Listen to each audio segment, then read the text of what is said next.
Ugh. Hello, hello, hello, Beyond. Hello, Fez. Hello, Jamie.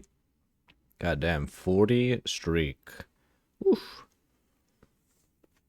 40. You got your 40-40 challenge? Oh, shit. She's already done. What the fuck? Hope you guys are doing well. It is time to look for a build. XTD. Okay. Let's see.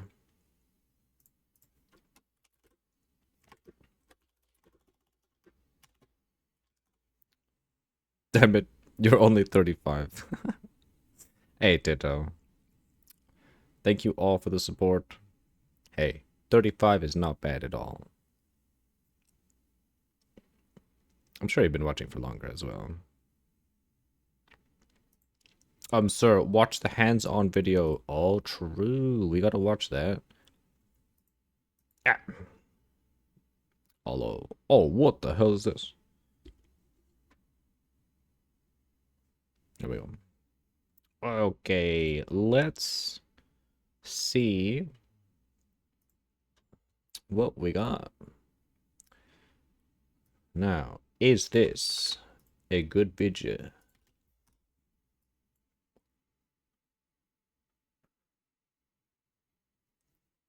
Alright, let's watch this. 28 minutes of Ziggity. How mad would people be if Talkative Try got hands-on footage instead of Ziggity? You're doing arts and craft right now, and you need an alternative to hot glue because it's messy and hard to use. Alternative to hot glue.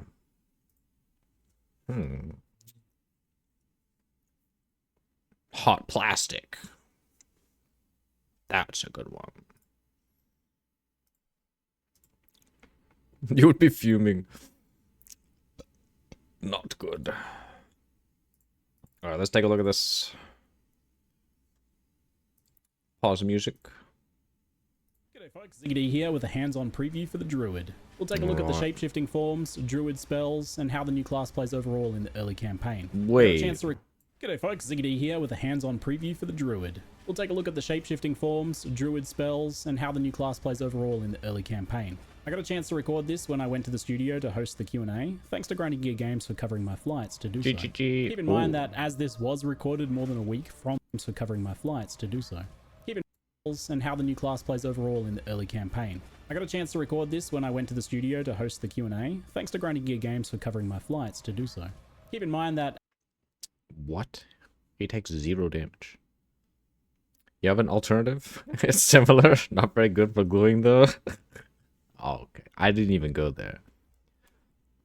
I was thinking about it. But you just got a grip.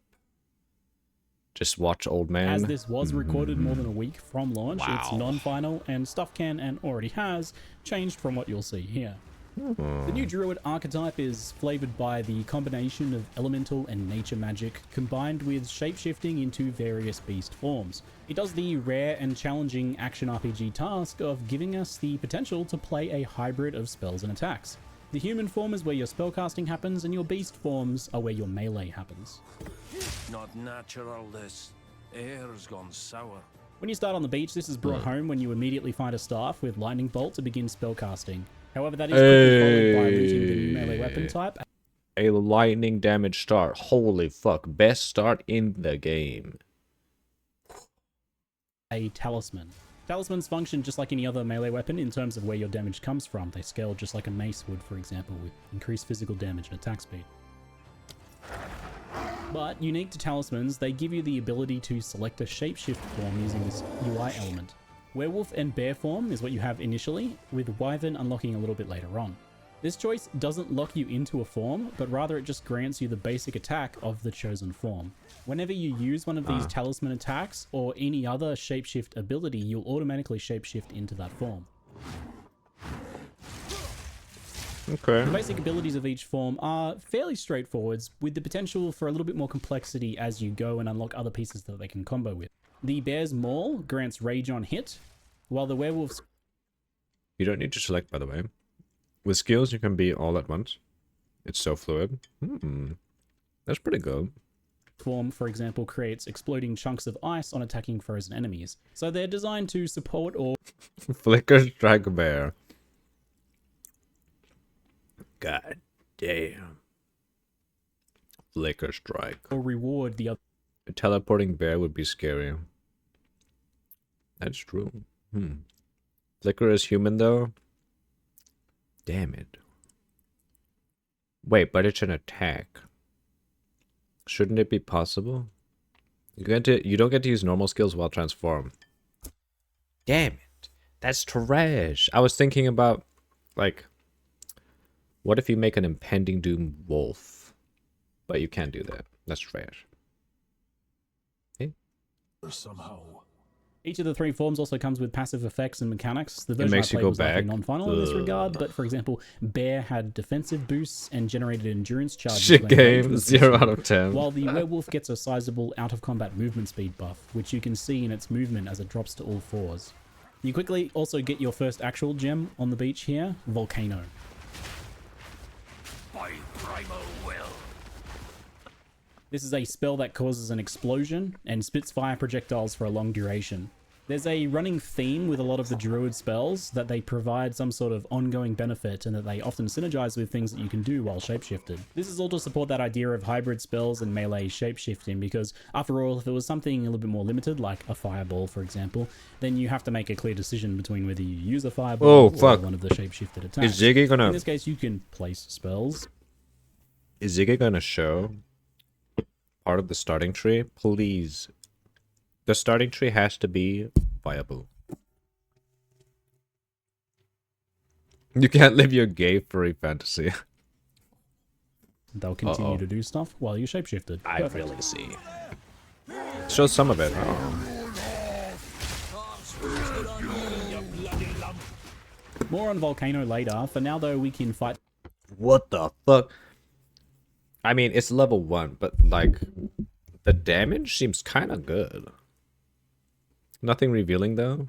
Yeah, but like look, compared to like other classes, he just got in here, started wailing. He's almost stunned, and he already took off 1/3 of the health. What the hell? Vanilla with volcanoes, and follow up with lightning strikes from the staff if we choose, or with our chosen shapeshift forms melee, which is obviously what I go for.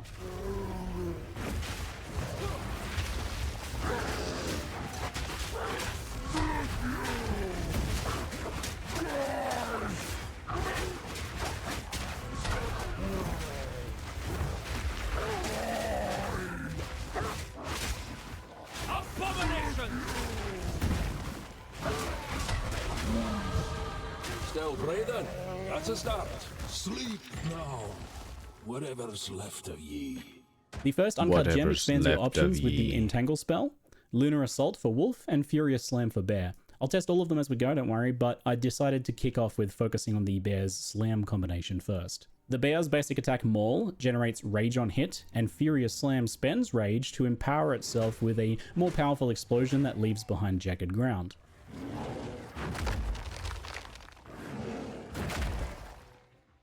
God damn it. I saw the rage go up that fast, and I was like, whoa, that's OP, but then I remembered it's PoE 2. It's not normal rage. Unless, wait a minute. What does rage do in PoE 2?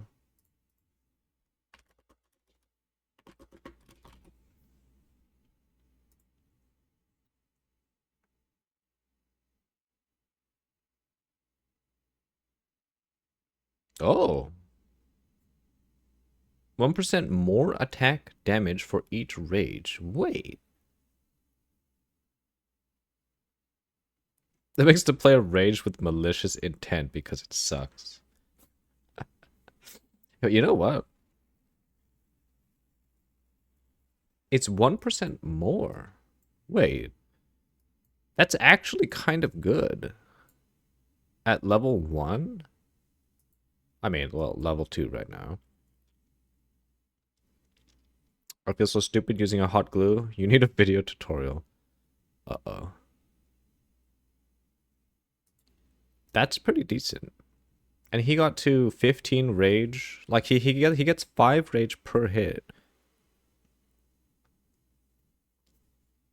So he can get 30% more attack damage at level 2. Honestly, that's pretty good. Oh, if you have not taken damage. I mean, that's still good for low level. The fact that you're spending rage also But I guess all that matters is like, you know, end game stuff. But we'll see. But this amount of rage gain, that's not bad. means that this constantly maintains endurance charges due to the bear's passive bonus. Rage has been simplified across the game, with rage spenders now more consistently costing 10 rage, and a new visual effect shows in your character to indicate that you have at least 10 rage, making you glow, even in shapeshifted forms too. So this means that... Oh, so he just permanently...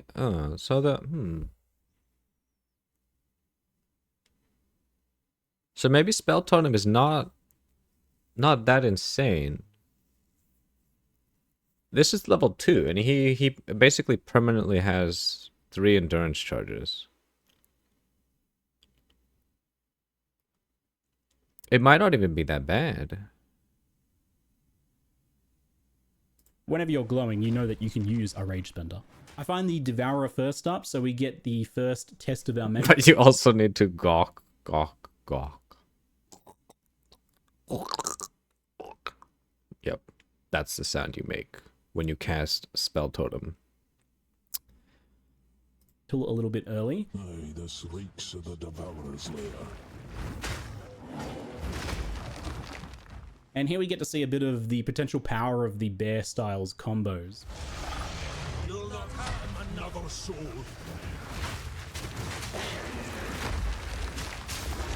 So volcanoes spit fire globs at an even pace, but slamming them causes an extra set of projectiles to fire. So placing volcanoes on bosses and bear slamming them while generating and spending rage is a simple and chunky feeling combo. And it makes pretty short work of the Devourer here.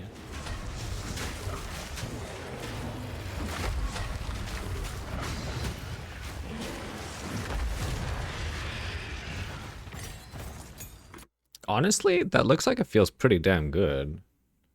Just to play the bear and you're slamming the ground. Honestly, that looks girthy. It almost looks like it feels girthy too. Like the sound effect is really fucking good. And honestly, I'm not sure if Ziggy D is just like cracked with gear right now. He's getting lucky as fuck, but he's doing a lot of damage.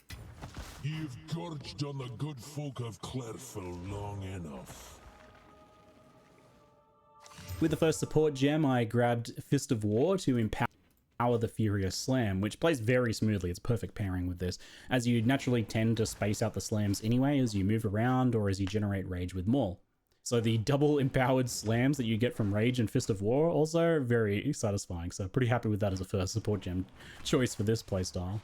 There was some other interesting options there though, such as Overabundance and Burgeon for Volcano. So Overabundance lets you have a max of 2 volcanoes out instead of 1 at the cost of 50% less duration, which I think is a pretty good idea in many cases. Brings them down to something like 4 seconds maybe, but I think that's a very good trade-off because you can slam multiple of them down really fast, get a lot more burst on bosses, and have your slams triggering 2 volcanoes at once. So I run into my first of the League's Val encounters around here. These are just simple sacrifice platforms, basically kill monster in circle. Thankfully, they aren't even too strict about you needing to be in the circle. You just kill a monster from the circle. that So this video rate is primarily about the Druid. I'm not really going to be focusing too much on the League mechanic here, but I will touch on my very limited experience with it. The basic premise is kill monsters from 6 circles, and then you go raid a ruined temple for loot and a bunch of crafting options to improve your gear as you level. It's fairly unobtrusive as you play through, and then you get the chance to spend a little bit more time in the actual temple to do some gear crafting that felt pretty powerful. For now, though, I get a chance to pick up the Wolf skill, Lunar Assault, and the Plant spell, Entangle, so I'll test those out in the near future. Entangle first. It places a fissure that grabs nearby enemies to deal rapid small hits of physical spell damage while slowing the entangled foes. Skills like this are always really good for utility, like Oil Grenade, for example. Slowing enemies is really effective on Crossbow. I anticipate Entangle might feel similar here as a utility spell. And similar to Volcano, it's got that duration lasting benefit design. So It almost kinda seems like means it that does good regardless of your damage. actual What? loading setup, your build, you can throw in some entangles for some extra damage and slowing. I'm immediately pretty impressed with the feeling of bear form for blasting bosses here. Double empowered Volcano Slams is very rewarding. And the hybrid gameplay option on Druid means that if you need to kind of back off for a little while, you're taking a bit too much damage, your flasks are getting run down, you can give yourself some distance and throw down some volcanoes, entangles, and later on other spells while you're recovering. I'll take the opportunity before we test some wolf form here to comment on the overall feeling of shapeshifting. Is that minus 45% movement speed on the boss? And it is Not that it thankfully matters, but seamless. GGG have done a really good job here of leveraging the weapon swap system, especially after they kind of changed it to not have delays and things like that. And they've done it in a way that requires zero thought on the Cool. player's behalf, which I think is really important. We've dumped a bunch of new players on the Druid here, and then you had to like teach them a bunch of complicated weapon swap mechanics and set up for the UI. It would be a real problem, but you don't actually have to think about it or do anything initially to use it in its simple form. So spells just naturally swap you to human form and your staff or wand so that you can use them, right? Because they don't necessarily work otherwise. And the shapeshift abilities need the talisman, so they automatically swap to that and thus swap you into your form. There's no real delays here, and it just feels smooth and seamless, even swapping between multiple we need to see the damage ourselves. Let's not get baited. You're already baited. forms. And the gameplay feels pretty fast too, because that was the thing from the preview that people were concerned about, especially His damage looks crazy good. in war form. It feels very fast. The initial reveal, it did a good thing of like focusing on clear, low damage, low movement examples of mechanics so that you could understand what was going on, but it didn't actually show what it kind of felt or looked like to play the Druid, and it made it look honestly a bit slow and clunky. So much blood spilled here, the earth still bleeds. The biggest thing Wait, did that one shot the rare? There's no way. So much blood spilled here, the earth still bleeds. Okay. Nah, I didn't. the biggest thing that I noticed Oh, Spilled here, the earth still bleeds. the biggest wow. Okay, so it is changed. Spell and attack damage. Now, what is this, though? thing that I noticed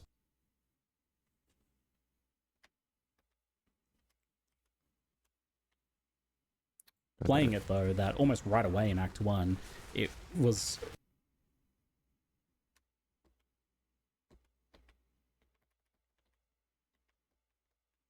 You'll show more later? Okay.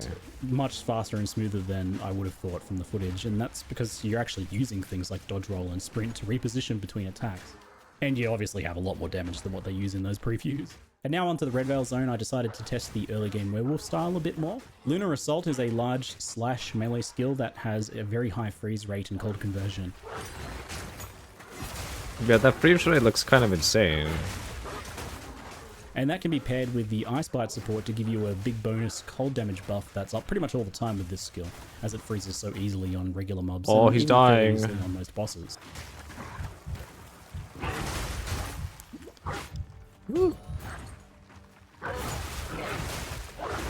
As a quick aside, I can confirm that you can be knocked down while sprinting in animal form, and I can confirm that it's just as hilarious as it normally is. Though this only happened like 2 or 3 times in the entirety of my playtime. I'm not sure if I'm just getting better at using it, or if the shapeshift forms are naturally more resistant to heavy stuns, maybe. Man, Either way, being I've Indian done it a few tech support times. is rough. Anyway, the werewolf doesn't have any immediate synergy with the Pretty volcano good. stuff, but there's no reason to not just use them anyway. Like, you slap them down and Why then do go you into melee and tear redeem? them apart, and you're getting the bonus damage, right? And it's all scaling kind of just as well as each other at this point in the game.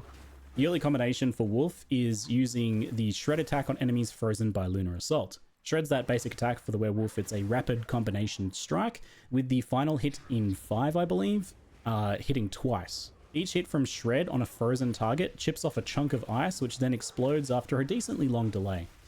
The typical approach for Wow. rares and bosses is That to use freeze Lunar Assault rate, a couple times what? to freeze them, followed by 1 to 2 full combinations of Shred, with the icicles exploding for some pretty wild burst damage at times. And that's especially on any some sort of pretty larger good bosses. damage. The icicles do fly backwards behind the target, but on bosses, most of them tend to hit, especially those bigger ones. There's a lot more you can do with the icicles later on, and more combo pieces for the wolf form. It's only just this kind of basic bit here, but it feels fast and satisfying, and that freeze potency is very high right off the bat. So it's a pretty good early game for the werewolf, I felt. Honestly, for the first half of Act 1, I would say both werewolf and bear felt like very valid approaches with support from the spells. I don't know that I would go pure spells unless you maybe worked in something from one of the other elemental trees as well. There's no reason you can't mix and match those if you're using a staff anyway. Volcano and Entangle are like fairly good on their own, but you want something. The ice attack seems super weird. It almost seems like you need to aim it, because it almost seems like the initial swing of the arm is like right centric, so you need to like swing further off to the left so it like hits properly. It's really way weird. Else on top of that as like a burst skill. Obviously you can use the basic staff skills, those are okay, but you could use a third gem maybe to pick up a spell from the elemental tree to round it out with a bit more immediate damage if you're going for more of a pure spellcaster, for example. Since those pure druid skills are pitched at being kind of like ongoing Holy effects that keep going as you're doing something his wolves deleted the witch. else, so you want something else to do.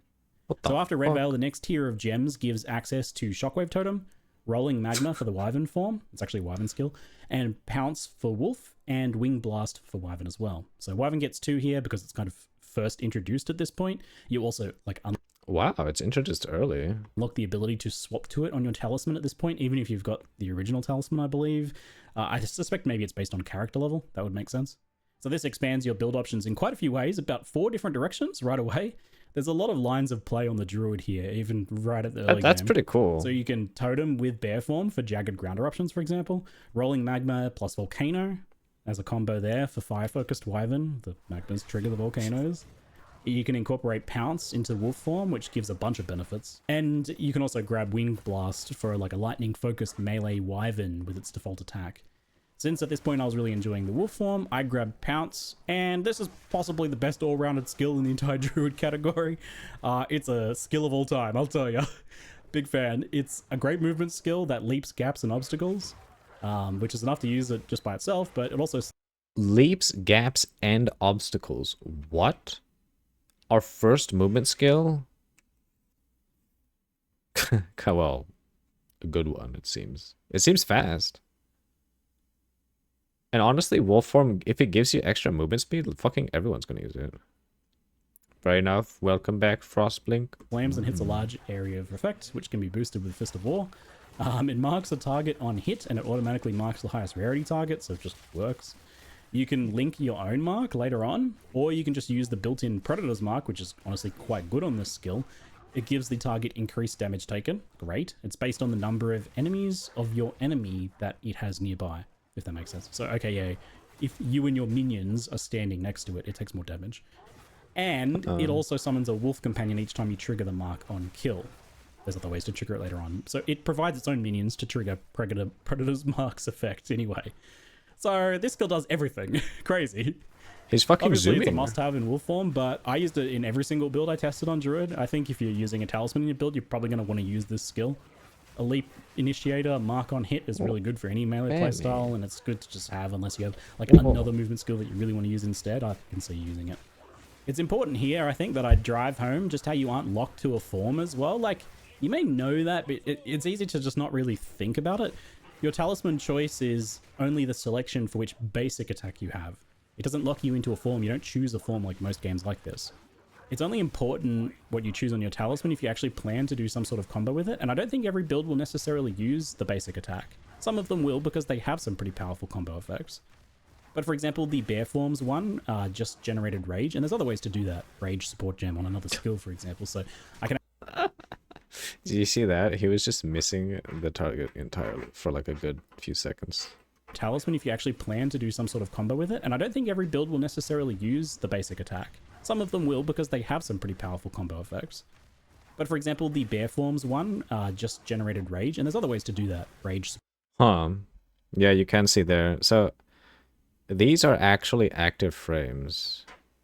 God, that's so weird. It's not like a slash, like a cone in front. It's like a cone on the side. It's such a weird attack. So it actually does hit there, but then this one entirely misses. Board jam on another skill, for example. So You like I can weird absolutely shit. see not using the bear's 10 basic out of attack for too 10. long. And you'd only use the werewolf one if you were planning on doing some sort of like icicle based build, right? So you're absolutely free to leap in as a wolf and then proceed to bear slam everything, for example. 12 And it took out me a of while 10. to really fully take that in and incorporate that into my gameplay. I still catch myself thinking of each shapeshift form as its like own separate thing, even though I know it's not. But try and like remind yourself to take Druid a bit more holistically, right? It's if there's like a skill or passive bonus from one of the forms that you want to enable some combo or synergy with your build, then use it. Nothing stops you, right? The devs have given some guided and more obviously spelled out combos within each particular like shape. Guided and more obviously spelled out combos within each particular. Ooh, wow. That's a really good one. Skill speed, generic damage, and strength and int.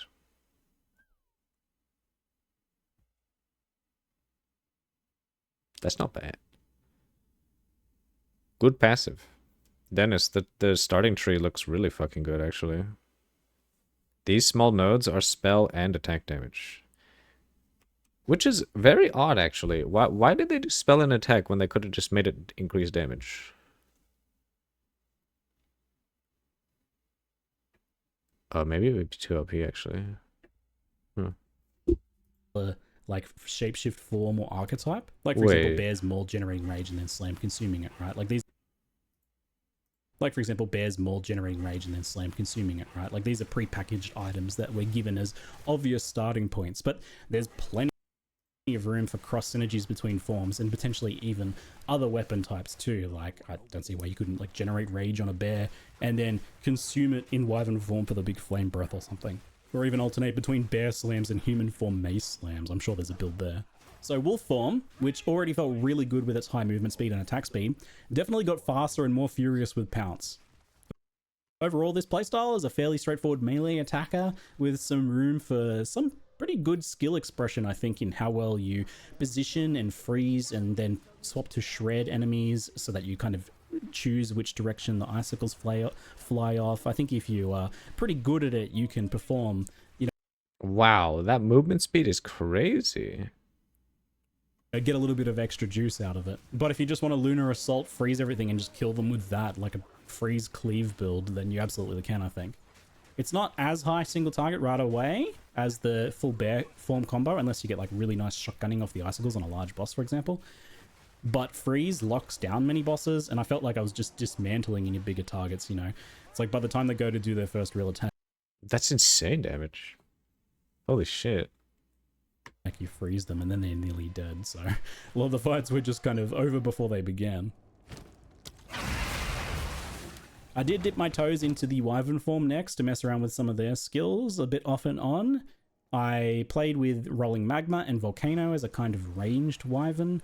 Magma Orb bounces also trigger Volcano's projectile pulse, so it's pretty difficult, I think, to position and take full advantage of, especially if like the enemies are running at you, for example. Something like Entangle can slow enemies down to help with that, so you can throw down some Entangles and Volcanoes and then shoot out some Magma Orbs to do some of that. But it's definitely a more difficult playstyle than what the other ones that I've covered so far offer you at this stage in the early game. This was a bit of a run. Hey, we're rolling magma again. Where's our flame wall? Put down flame wall, rolling magma. OP. Theme for me with wyvern in my play session. It's a more complicated form with some very powerful specific elements, but less straightforward lines of play and synergies overall. It's also the one that's probably seeing the most changes from what I played to when it launches. I already know some changes that I'll mention as we go. I will come back to wyvern a bit more later, because I had my first little temple foray after my 6th Vaal sacrifice here. This place has gone to ruin. Power blankets this altar. So the League is introduced to you with a just very simple initial design. You place some basic rooms. It almost doesn't matter where you put these first ones. Later on, where you place them upgrades, but it highlights and makes it super easy to no-brain it if you want. And then you just run that small temple to clear the rooms you placed, leaving whenever you want. You don't have like a specific objective here. You can clear the rooms and you'll get like I believe a portal to send you out of there once you're done with all of the rooms. But basically you're just going in there for the actual specific rewards of each room. And that is like a bunch of chests and weapon racks and things that drop gear, or a bunch of crafting benches. Oh no, Things like Lyra improve quality, chest. add sockets, let you Alk reroll a magic item, which is really good while leveling. What? Regal a magic item, Exalt a magic rare item, and so on. So just doing like 1 or 2 of these quick little temple It'll be worthless as Turkish lira. Oh. forays each act will give you a pretty decent chunk of gear improvement. I think I did 1 per act. You get a really good amount of items to craft too, but I recommend hanging on to any like specific bases you want to upgrade as you go into one of these. So for example, your next weapon base that you need to craft. God, that damage. Crafting currency, you can just go into the temple and make it. Or maybe you like need movement speed boots, so keep a nice pair of boots in your inventory to potentially craft movement speed on. That's how I ended up getting some of my movement speed boots. I've never had so much like socketed and quality gear while leveling in Path of Exile 2 as I have with this temple. Okay. So early acts are nice with good gear gains with the league mechanic. So after my quick 5-minute temple gearing session, I quickly returned to the cemetery to absolutely embarrass Draven in wolf form. And then I do much the same on Lachlan too, which is often a decent difficulty spike for a lot of builds. Wow.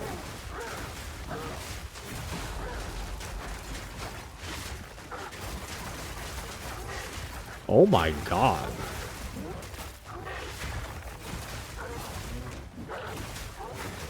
Draven got fucked. So does Lachlan. What the hell? Wow. That's some Best be damage. careful shape-shifting, lest I take an arrow to the eye. It's... damn. He's baiting me.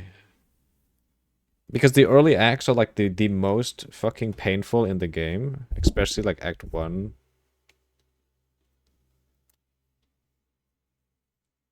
And this is actually looking pretty good. Fuck.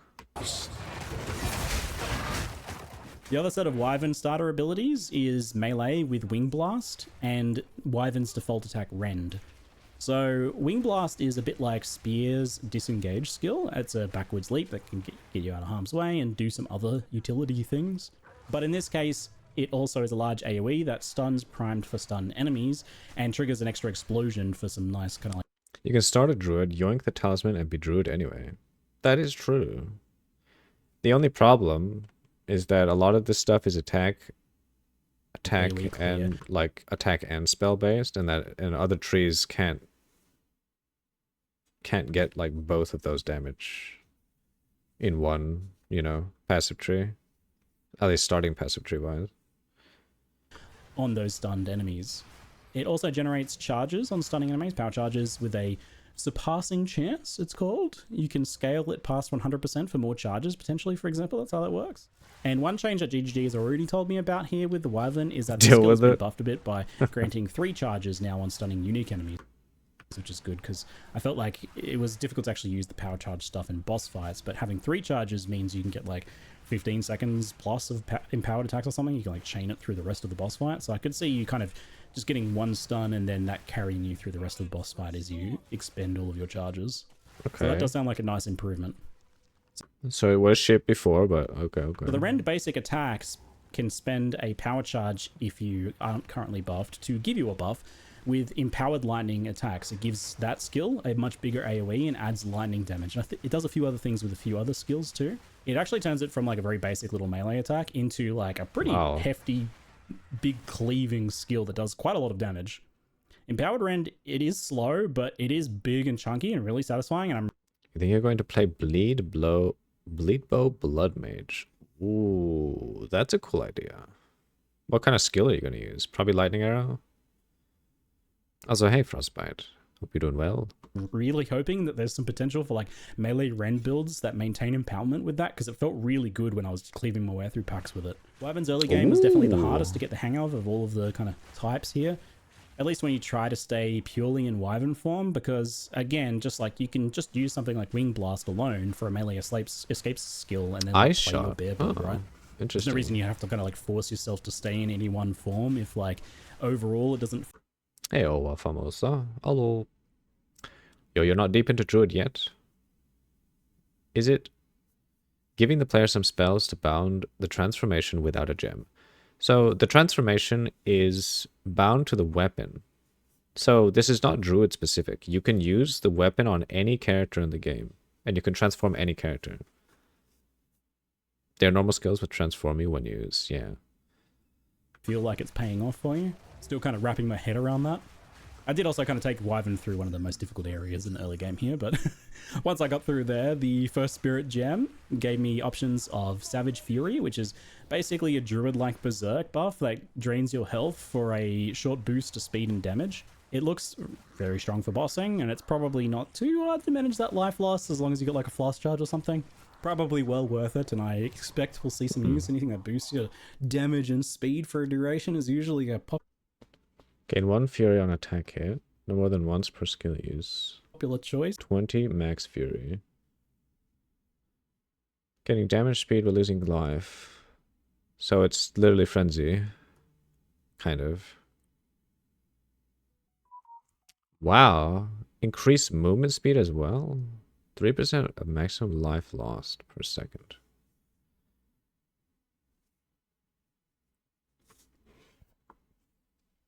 One second per Fury, and you can have 20 Fury max. Oh. I didn't get to chest it in this run though, as Spirit Gems are pretty hard to get hold of in the campaign. And I instead went for Briar Patch. So this buff stores some melee physical damage that you deal to enemies to automatically place a Thorny Ground when you next cast a spell. So if you put a volcano down, it'll be surrounded by Thorny Ground, or if you cast like a Lightning Strike or something, it'll be Thorny Ground as well. It's got a built-in delay, but it's super easy to charge up with just like a single pounce on enemies, for example. It's pretty low impact overall, though. It's pretty low impact. No. It's a Spirit Gem. You just need the talisman equipped on your second weapon set. Yeah. That's not so bad, 60%. I would have guessed we would lose like, I don't know, 600% max life over 2 seconds. Oof. Yeah, it's actually, it's not bad. I was thinking that there's probably some good utility supports that can go on there later, especially for plant druid styles. Between Thorny Ground, Volcano, Entangle, and Totem at this point, we have a lot of persistent effects we can dump out before engaging in melee, and they all scale fine together at this point in the game, right? Like, so there's no real reason to just not go ham and use everything. It's just like throw everything in the kitchen sink at the boss and then go in and bear slam them. You know, you got time often while most bosses are doing some sort of monologue to like pre-place like 4 Entangles, 2 Volcanoes, a Totem, and automatically place down the other Thorny Ground. So you're absolutely going to go that route. The other notable Spirit Gem choice that I passed up earlier was Herald of Ice, and I wasn't able to get my hands on one for the rest of the 3-act session, which is something I wanted to note because it's a bit of a shame because I played it and loved a lot of the wolf form, but I never really felt like I got the full picture of what it plays like to clear as an Ice Wolf. Because it feels pretty good, but it was missing a bit of AoE clear. That's the thing it probably struggled with the most. And not having Herald of Ice was like obviously the missing. Oh, did you see that? He actually can hold it and place his volcano. Like he was holding the placement. Look at this. He has like a marker here. Why is it so off center from his cursor? Herald of Ice was like obviously the missing piece of that puzzle. So just keep that in mind as you watch that wolf gameplay in the future.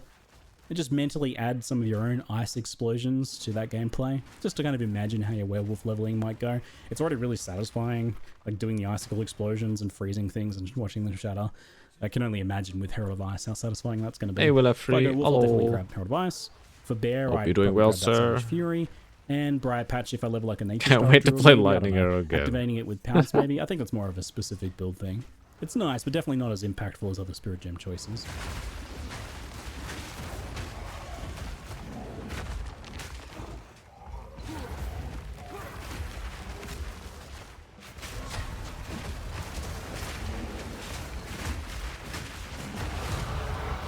This showcase is so much better than like anything GGG posted. I mean, of course they have, you know, such a small allotted time for like a quote-unquote showcase. But Ziggy D makes it look good. Act 1, you start to get your first weapon set passives and Whoa, what is this pathing?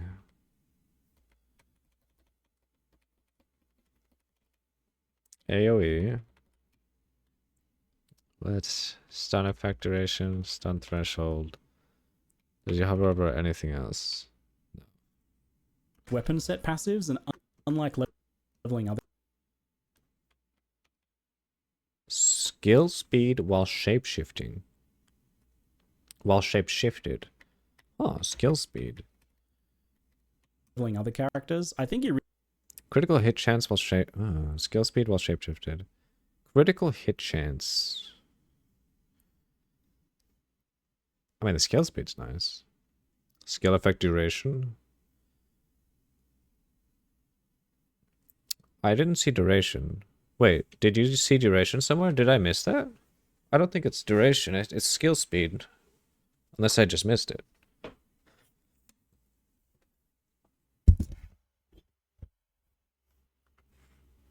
The middle blue node was not stun. Oh, really? get your first weapon set passives.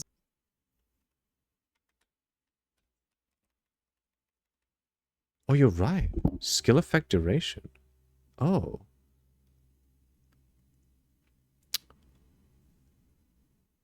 That's much better. Well, that's actually really good. Huh. And it gives you stun threshold and skill effect duration. Wow. Okay, that's actually not bad at all. Hmm. And unlike Is this starting cluster like actually goated? And it's really close to Witch. Imagine being able to being able to read. That's tough. leveling other characters, I think you really want to start taking advantage. Increase damage, regenerate per second. Wow, regen and damage.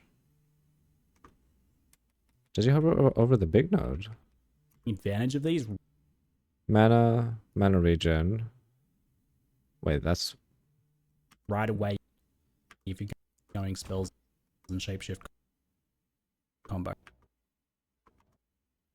which I absolutely think you should. It's super fun. oh, he hovered over it. Increased life regeneration rate. 5% of damage taken recouped as life.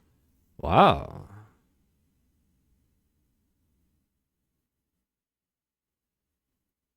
That's pretty good.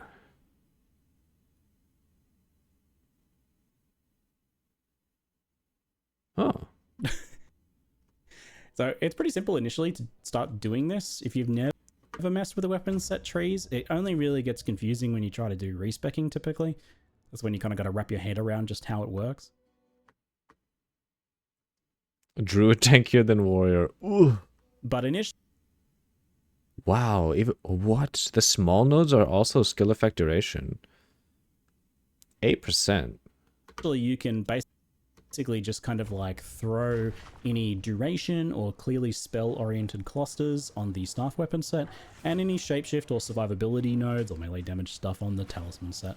I spent and tinkered with these a lot as I went, and it felt like a pretty nice payoff for it. There's like quite a lot of it going on that you can cherry pick between in the druid area of the tree. It makes sense. I think passive tree support is like super important for this sort of like hybrid playstyle, and it's good that kicks into gear pretty early on if you want it. Okay, so they properly made the starting area of the tree like actually kind of goated.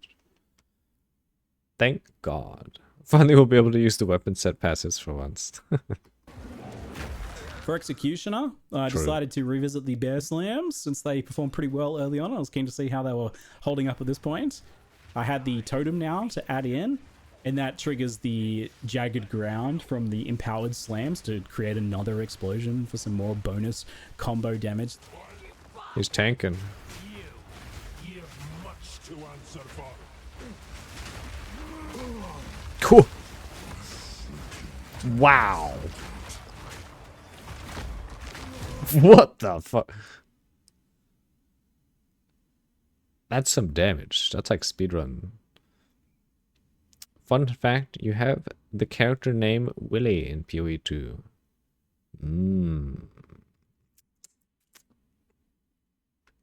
I see. The hand that held the rope lies still.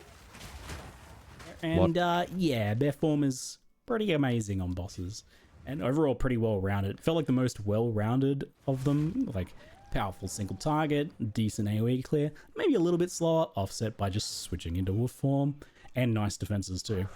It's pretty nice. Wow, wolf form is fast as fuck. It even has the gap closer. He says in comments, there will be another video of Act 2 and 3. Oh. Ooh.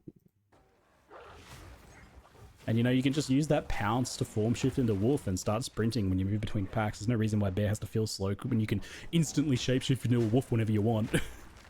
I was really vibing the hybrid wolf bear and human spells. It feels like you get to cherry pick the best parts of every part of these kind of three forms.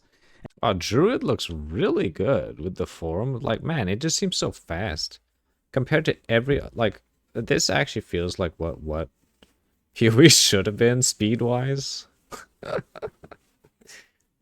Any other character is gonna feel like shit if wolf form is getting a gap closer movement skill that vaults over like terrain and shit.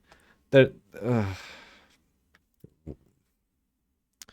where's that for other characters? And just add them together to create a super build. Feels like cheating a little bit. Adding rage and rapid attacks to maul makes it really quick to generate rage for slams as well, with 3 mauls giving you enough for like 2 slams back to back. And when you start double and triple volcano slamming bosses,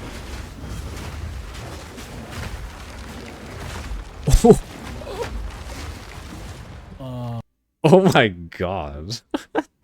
Okay, that's actually insane. oh yeah, so good. Poor Candlemass and indeed poor Geonor. Guy really got outclassed on this whole shape-shifting trope, even after selling his soul for it, right? So anyway, I don't know if you can hear in the background, but I have a newborn baby and our family's all sick right now. So I'll end part 1 of this preview here and optimistically hope to be able to get part 2 out before launch if I can. I'll try. Forgive me in advance if it's a bit later or if I can't make it. At times like this, I think it's best to just celebrate the small wins. Like, you know, making a part 1 preview and getting it published. Anyway, hope you've enjoyed it. And This doesn't look that insane. This is Act 1. He's doing like insane damage. I mean, granted, he probably does, like, he probably did stick around in Act 1 for a long time to get gear and stuff. Remember, Warrior is good in X. I've never played Warrior. I honestly don't know. Did we play the same Warrior? Oof. I hope that helps a few of you see a bit more of the Druids potentially, you know, the fun that has to offer you if you're a bit unsure based on that initial reveal. I feel like Druid's getting a little bit of a raw deal in the reactions, so maybe do my part just to give you a little bit more of a realistic impression as to what it looks like. Anyway, folks, that's it for now. I'm Ziggy D, and thanks for watching. Yeah. Okay. Ziggy D did a pretty fucking good job. Holy.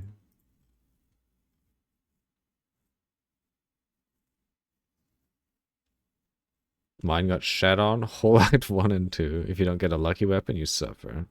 Damn. Perfect Strike one-shots the bosses, but otherwise it sucks ass for the whole game. But honestly, doesn't fucking play anything other than campaign, so it's never gonna change. Damn. Plus sick family at the moment.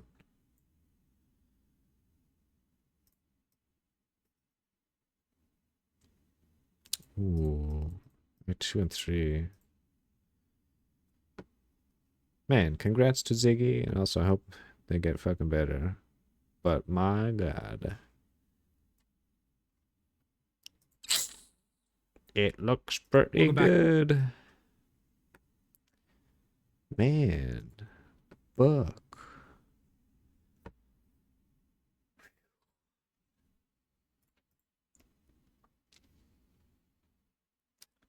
Alright. Let's see if anyone has made Impending Doom work in PoE 2.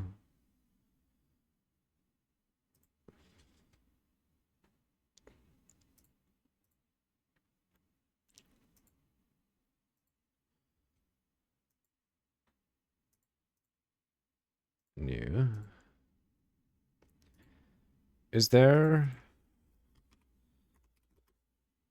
No, what was it? Reduced? Ugh. Man, there's so much reduced. Reduced duration. How much reduced duration do we have on the tree?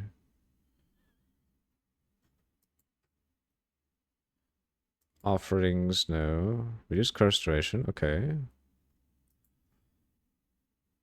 Reduce skill effect, increase cooldown.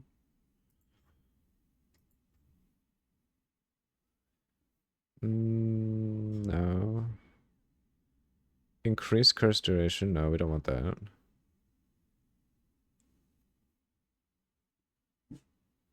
You have... Your curses have 20% increased magnitude. If 50% of curse duration expire. Oh. It's literally called Impending Doom. There was one you saw, but you think it was using Indigod and that got fucking molested. Oh, wait. There was an actual Impending Doom? Wait.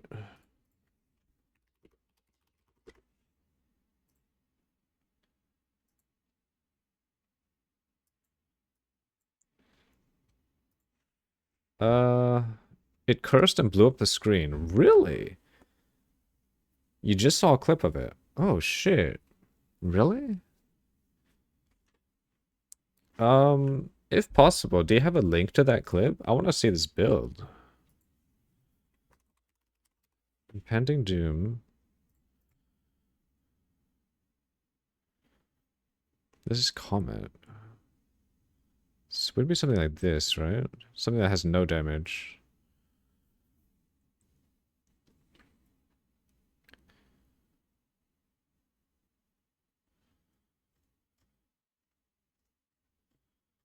Whispers of Doom. Double activation delay of curses? Ugh.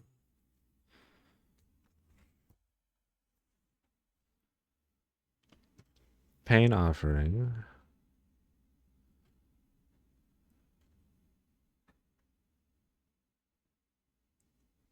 It's blasphemy? Okay, that's not it.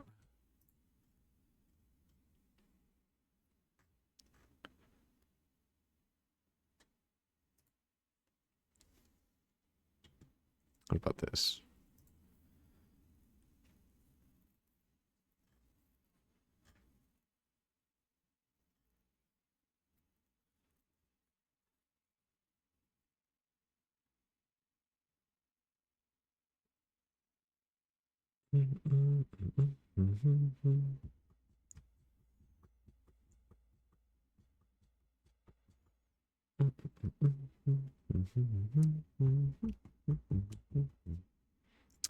Wait, it supports a curse skill.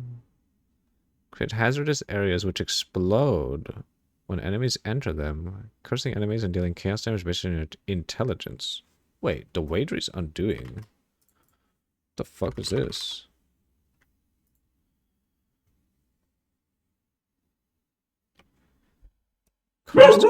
Cursed ground.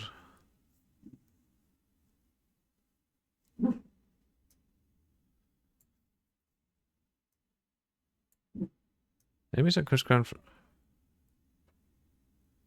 counts as a hazard. 2 cursed ground. Spell echo? Oh, I mean spell cascade. The Wagery's dark design when enemies enter explodes and deals chaos damage based on your int. Explosion applies supported curse for 3 seconds. Oh.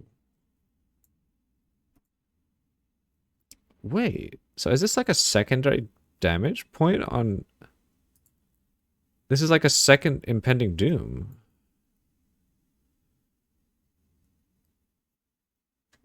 What the hell? When did they add this? 0.3. What? Oh. I guess I just didn't play 0.3 like at all. Grip and Doom. Hmm.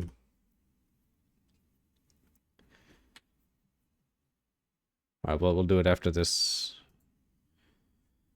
After this song. Chaos damage based on your int. And what did Impending Doom do again? Like, how much damage did it do?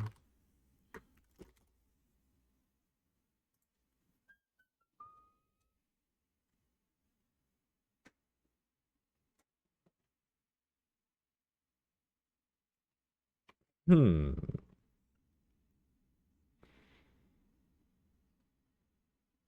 15% of your current mana. Doesn't int give raw mana?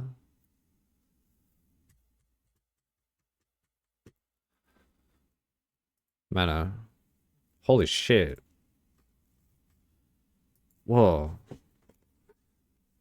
Well, wait, that's actually kind of good. What the hell?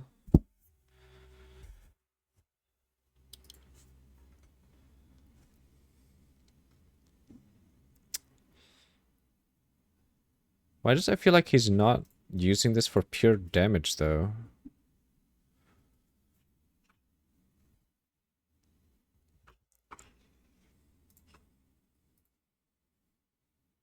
Oh, is this the clip without free?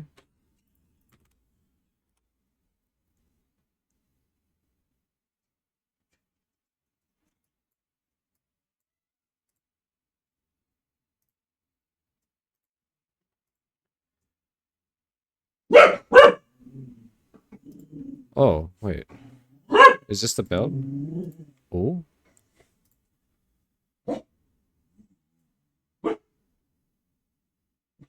Yo.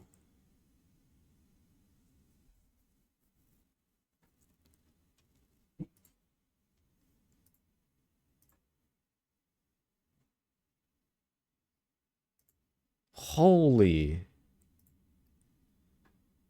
Wait, that looks really nice.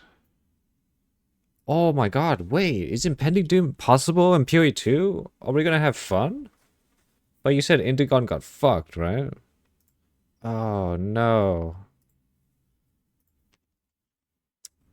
Okay, we gotta find one that has Indigon.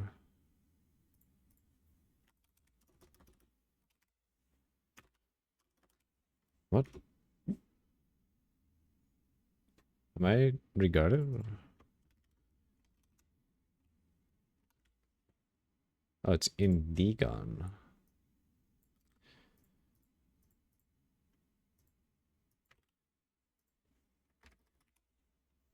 What? Wait, does Indigon just not exist? Oh.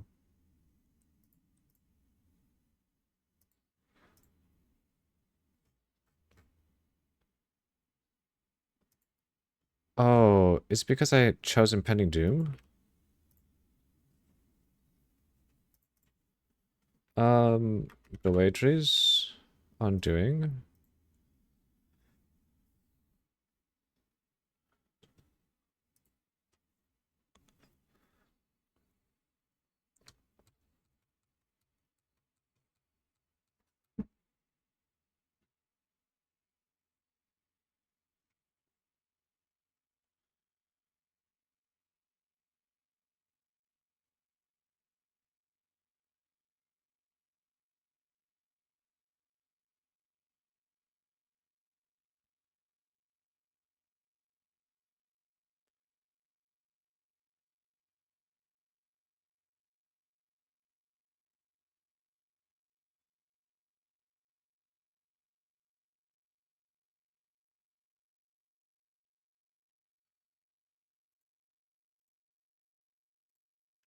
Oh, that's awesome.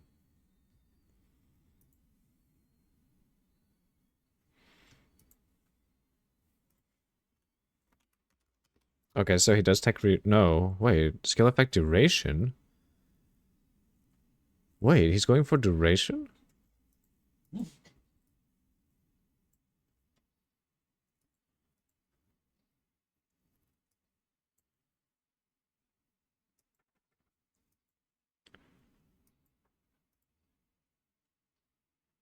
$600 int.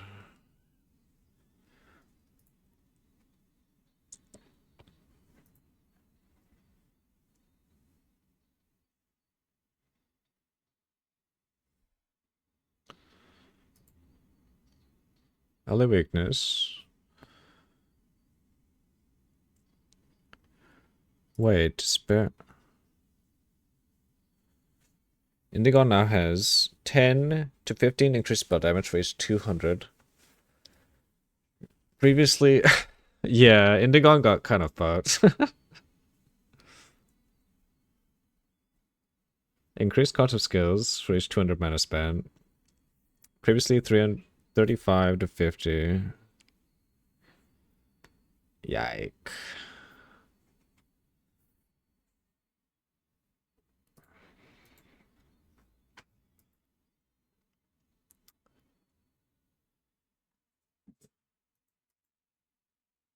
Oof.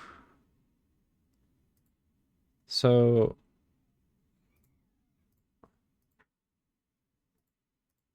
blasphemy. Ellie weakness, the waitress. I like how the waitress is like not possible.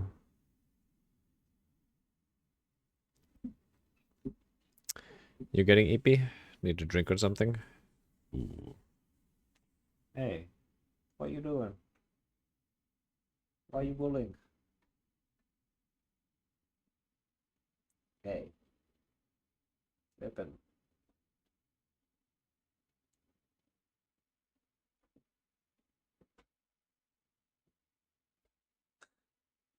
What is this? Why are you bullying Echo? My goodness.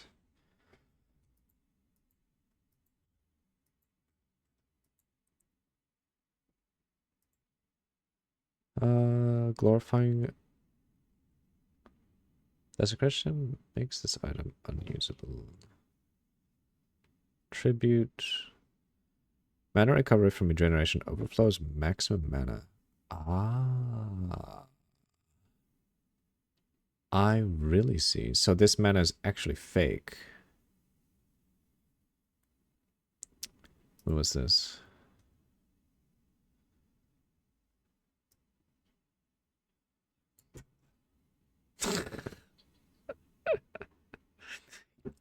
God damn.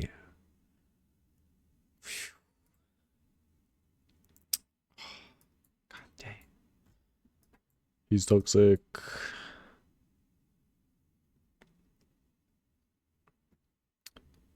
Okay, so reduce curse duration. Increase curse duration. So I guess he's just taking it for the magnitude? But how is he... I guess... Wow, wait a minute. So... He's not actually using Impending Doom. The Impending Doom is the Waitress undoing, technically. Which explode. So this is the new Impending Doom? Like, Impending Doom is like trash, technically.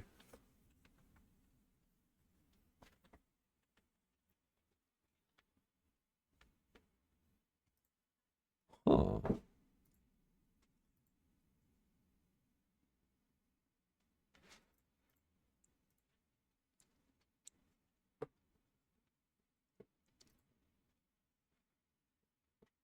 Oof. Increased spell damage. So this... Wow. Fuck, that's gonna... That's gonna hurt a lot.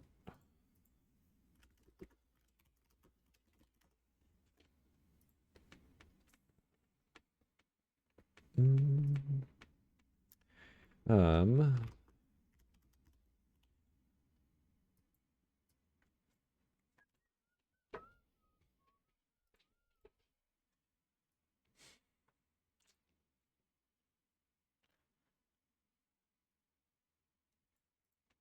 Ugh.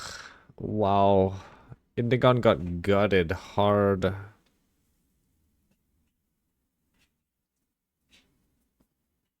I wonder if it's possible to even play this build. I mean, Indigon is still usable, but the ramp up is way fucking like harder to ramp, and also way less fucking spell damage. God, that's so bad. It used to be 50, and now it's 15. Ugh.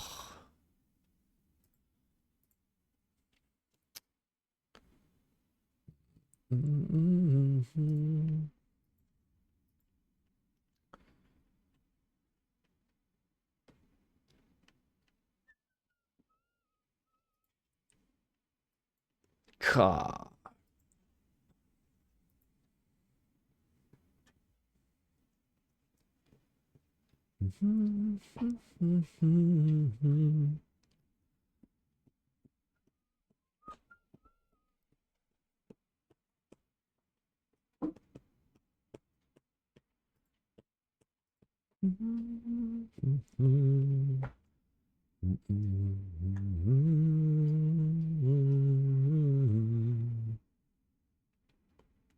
Wow, that's a really good one.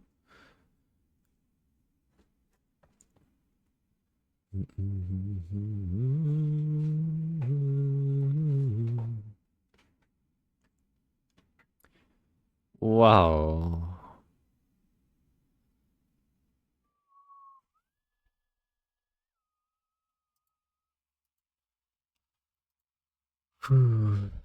Oh, that's so cool. So,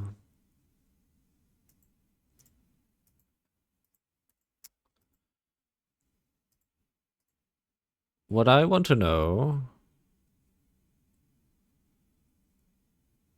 Oh, wait.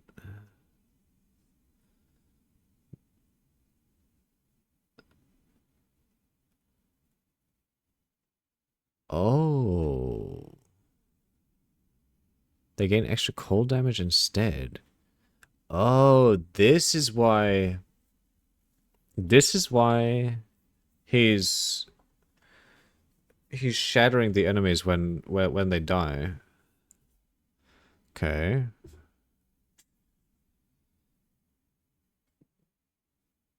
Converted life.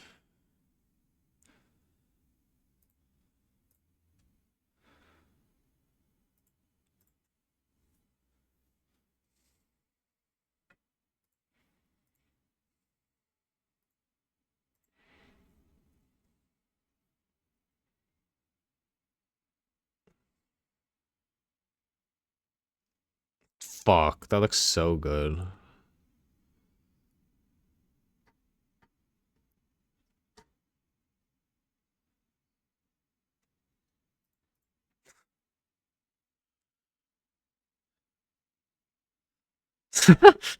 Wait, what?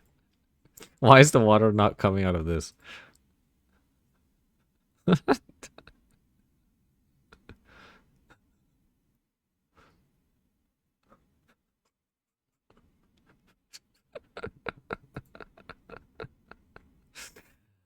Uh,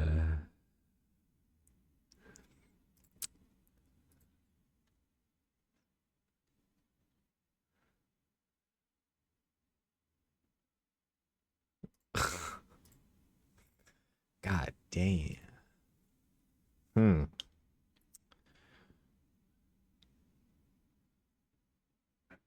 Spell damage.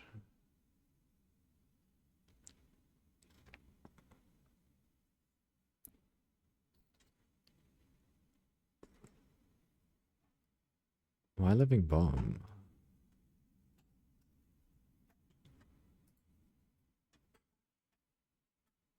Mm, mm, mm.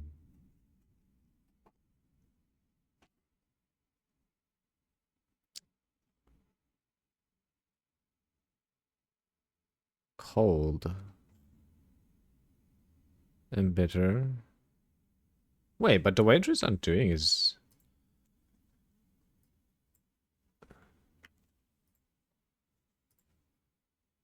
Oh, wait, is he doing... No? It's trash.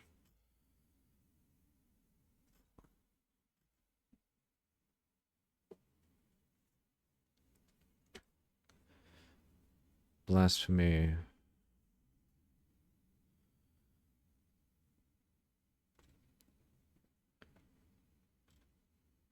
Alley weakness.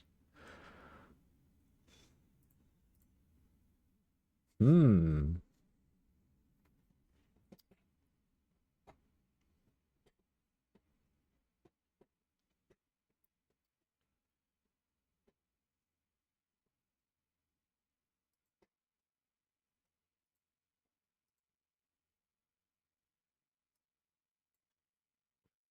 Wait.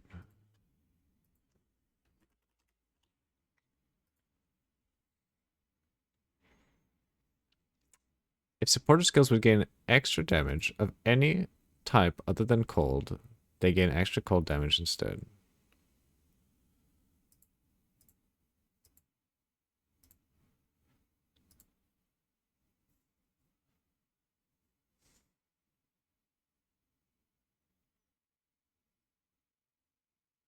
Where is he getting this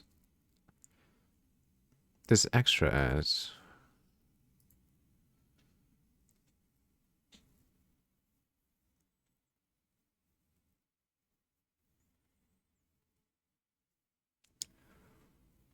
Are we looking at jank build or actually good build? Do cows tab? Oh, that's true.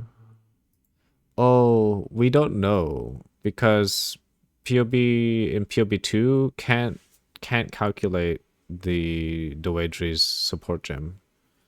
So we actually don't know. Unless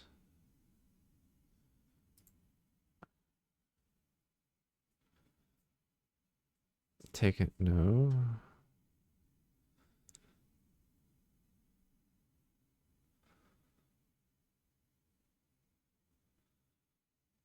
Spell. We might actually be looking at a good build, Dennis. But the build also got fucking gutted before we could even play it because Indigon got nerfed into the fucking ground. Like it's actually impending doom. Like look at this. Whose build? We don't know, but Palstron was apparently looking at it on stream. It's an Indigon.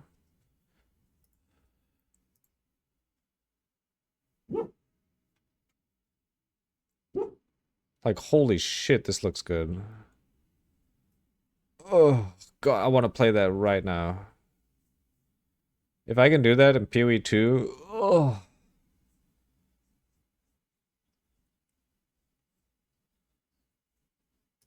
god damn.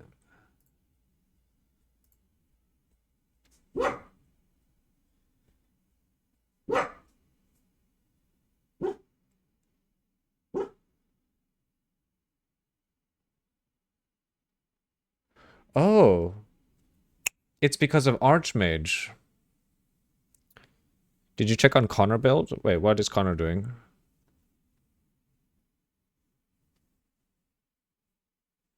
Meaningful combat. Ah, okay. So he's getting the extra as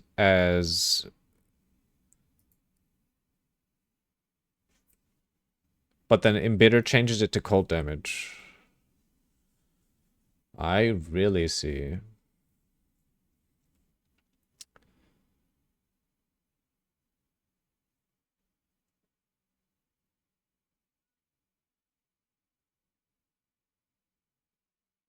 Huh. Extra damage is extra lightning. And so you would change that with Embitter into cold damage and then you're critting. However, where is he getting all this crit chance from? What is Elemental Storm? Shocks. Arcane Surge. Damage taken from mana before life. Meaningful. Shh. Wait, Connor's build. What is Connor's build, huh? Tell me right now. This guy's spirit, like, super unreserved, though.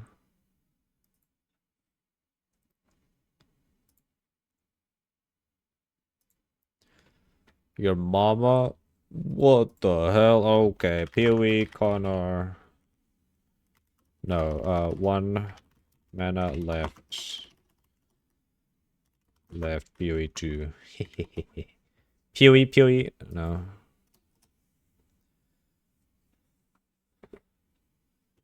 What you got? 1 year ago.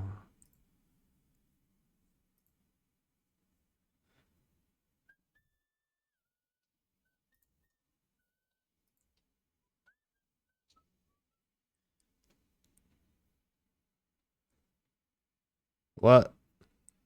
He's doing lightning arrow Amazon? Eh? What is this? He didn't upload it yet? Oh, so is it on his stream VODs? It's just that build.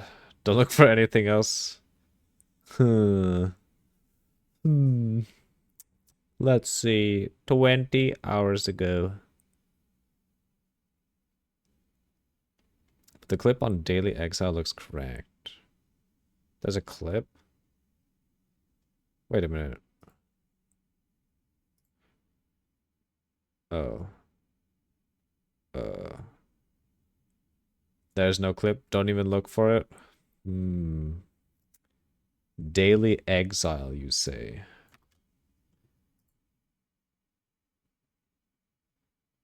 Oh, shit. We have a link from Tito. Let's see. God damn it. Fucking Carbot.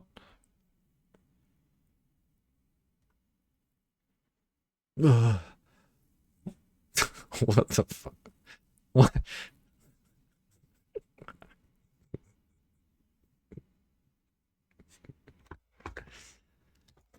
You lost, eh?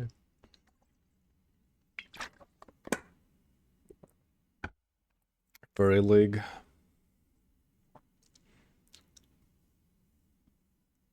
It's definitely not a build that does like a million Uber Arbiters in a second. Definitely not. There we go.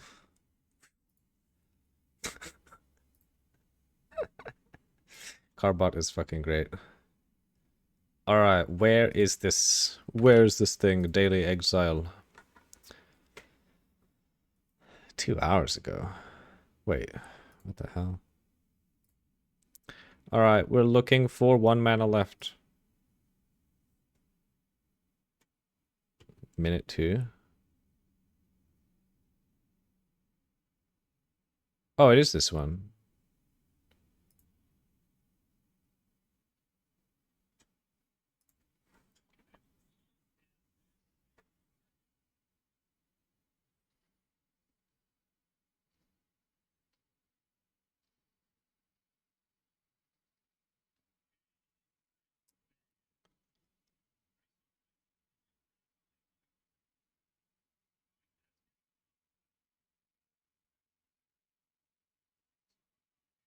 Wait, so is...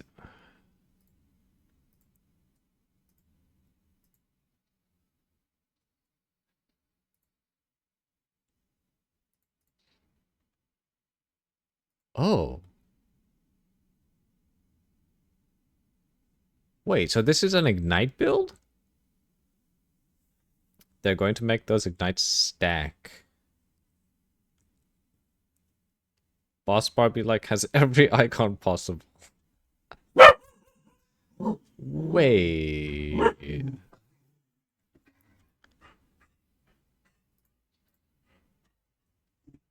That damage is insane. What?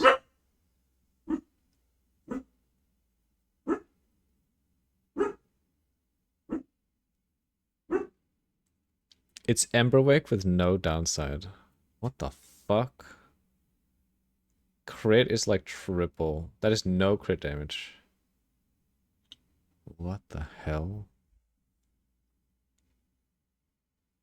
So he's using Chaos. He's using Chaos Fire though. Does this actually scale the fire damage? The ignite?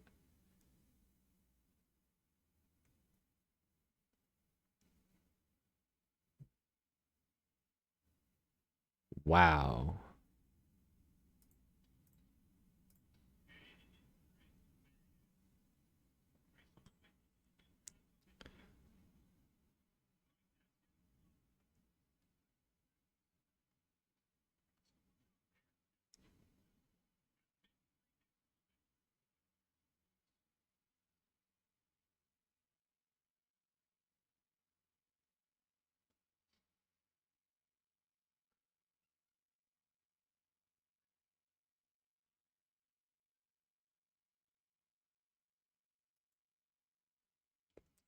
What the fuck?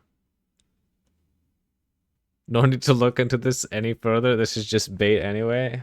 Whoa. Wait.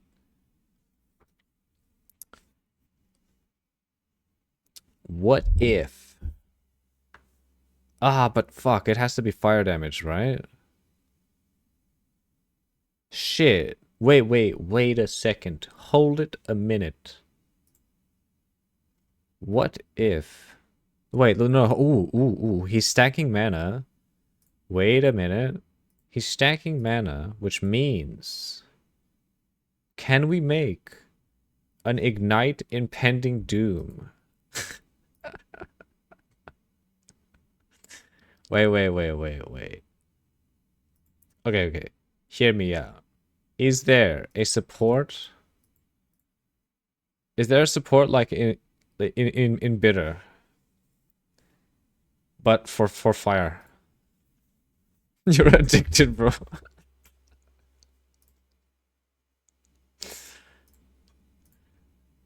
Wait. Fire damage.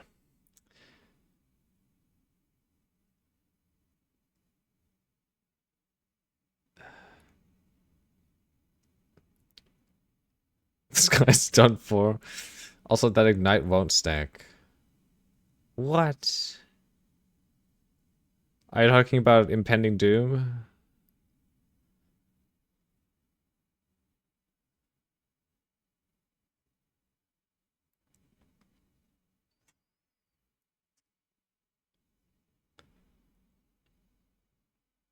It's only from Dragon Breath and Ignite and Incinerate that stack.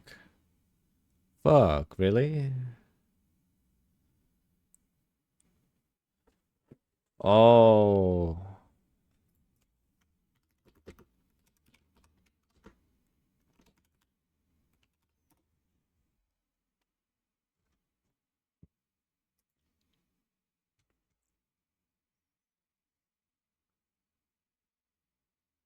Flame Breath.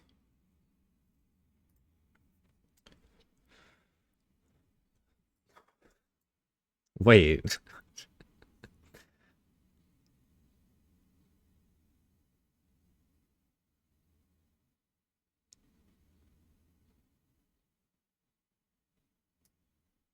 Wait, extra's lightning damage?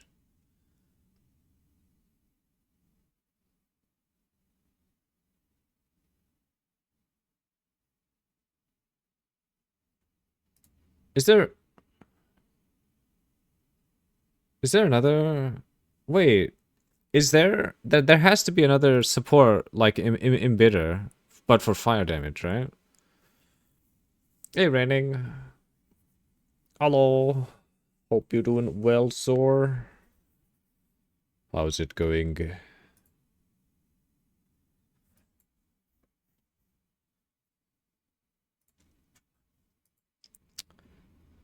Uh...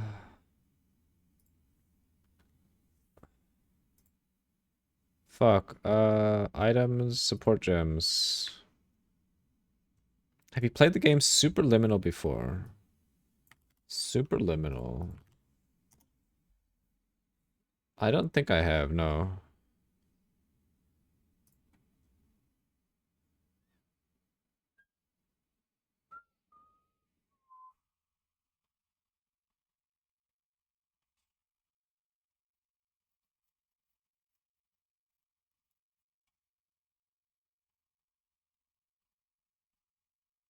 Ooh.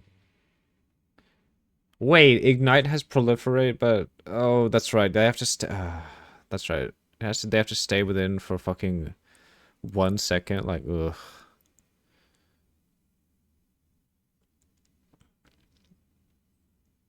Yeah, I don't think I've ever played Subliminal. Superliminal.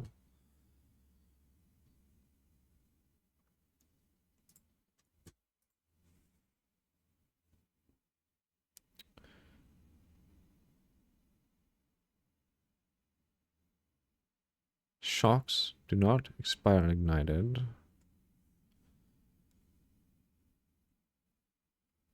More matter to inflict on frozen. No. Consume freeze. No.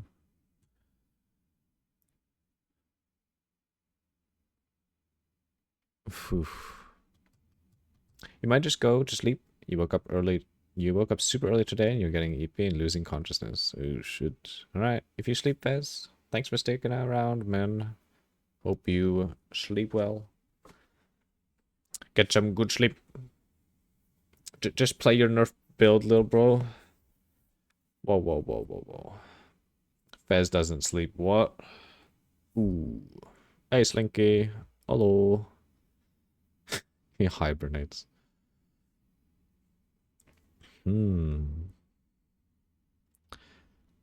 Hi, Stinky. What the hell? No, you.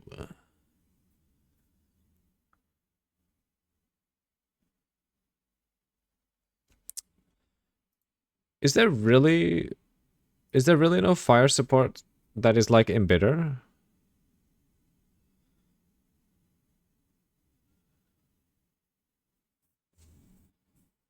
You might come back after like 3 to 4 hours. I'm pleased to see you safe. Holy shit. Slinky. Thank you for subbing for 6 months. God damn. Thanks for the support, man. Super appreciated. Maybe all these months of subbing can make you less stinky.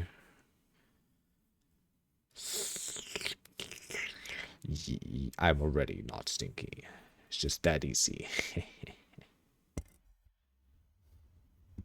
Also, no problem. Goddamn. Thank you. Thank you for the support. Wait, supported skill cannot deal critical hits. Oh. Is it because this is a support? So this can actually crit, but the elemental weakness can't. But it just does more damage. Bro, you don't even know what the support gem on PoE 2. Same.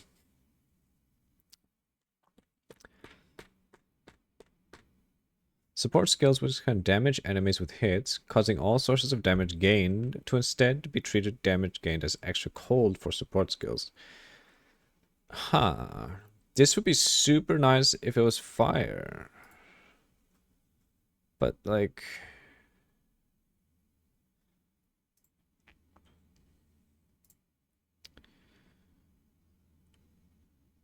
It is cold. So there should be a fire one.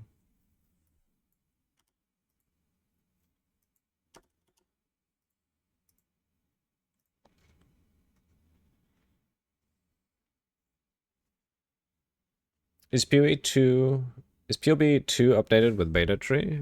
I don't think so. No, I don't think it is. Yeah, these are still dog shit.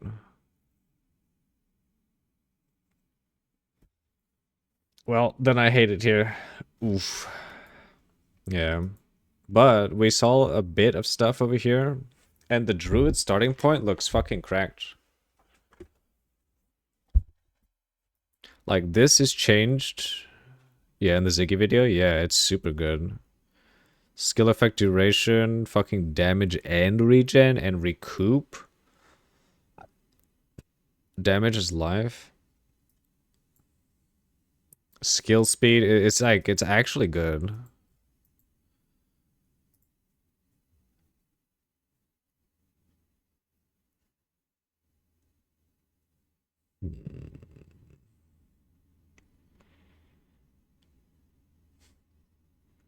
Thinking either warrior or merc start. You're probably still not gonna play druid, but you'll be doing something with the talismans. Thinking either warrior or merc. Okay.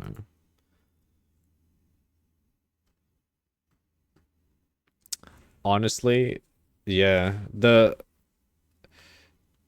forms look really strong. Ziggy made the showcase look like actually good. He's baiting me into playing Druid.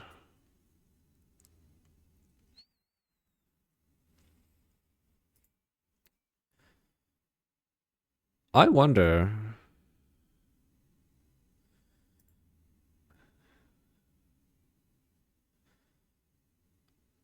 Does does Connor ever show what gear he's using?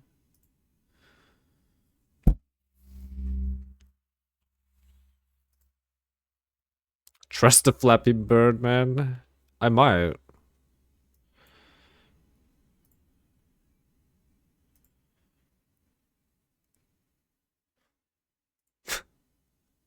What is this damage I see here? Is that the guy doing the Chaos Chronomancer build? Maybe tomorrow he'll release PoB? God damn. Yeah, it seems to be... Well, it's not really Chaos, it's like Ignite. Like ridiculous Ignite. Maybe he's just playing with Ascendancies?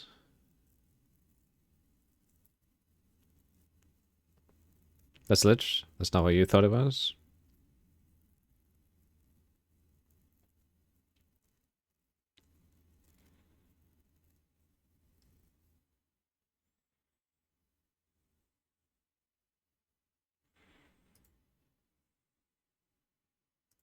What the hell? Why is it so slow?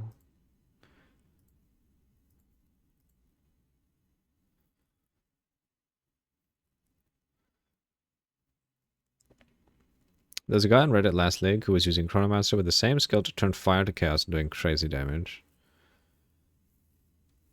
Chaos Fireball was doing pretty good damage. I was also doing this, but it felt too hit or miss most of the time.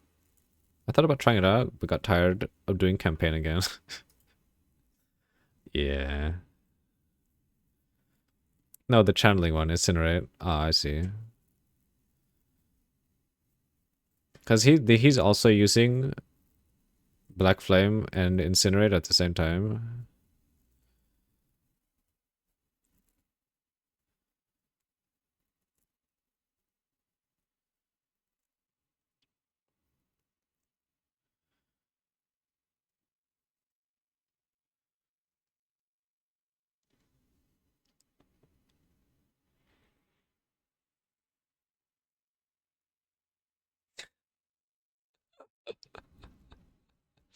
That Ignite is so stupid.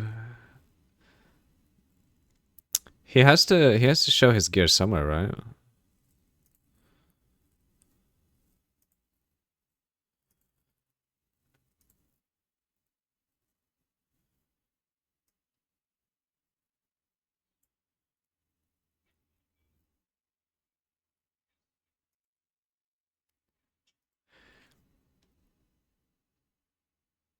Oh, it's attack. Okay, so he can't use it. I was like, wait, there's no way he's able to use bifurcate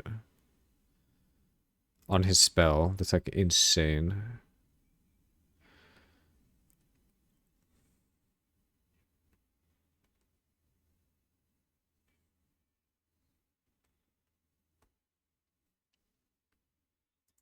This guy shows it, but I don't think it's the original post if you want to look. But maybe mute because there's music playing over it.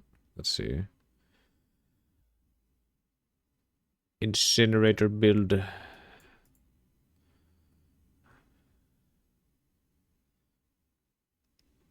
What is this lag?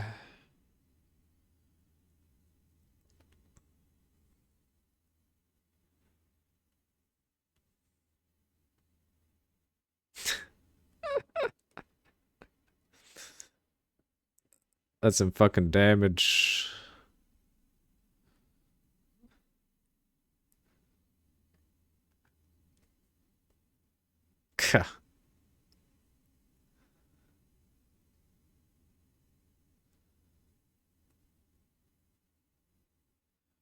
That's pretty cool. You love Chronomancer. That's a lot of fucking damage.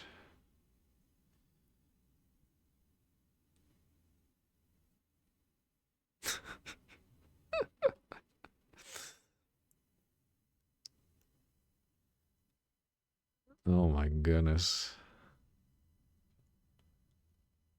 Whoa.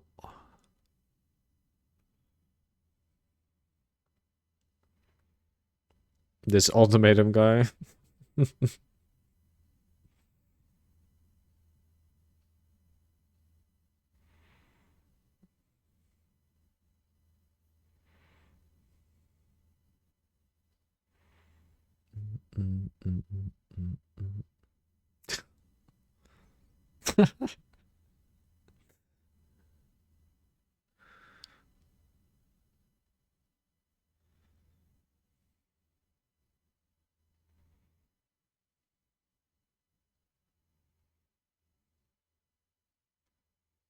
This guy needs a new PC.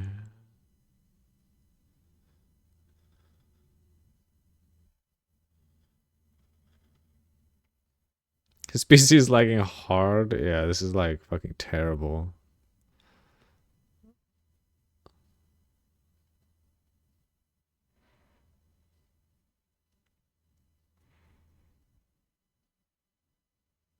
It showed the build itself enough. He's just like me.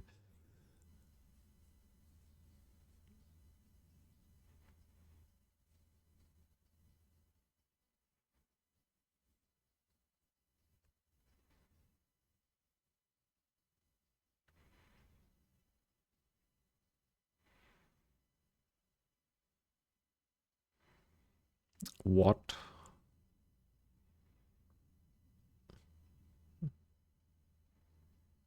Did I just see him use Flame Blast?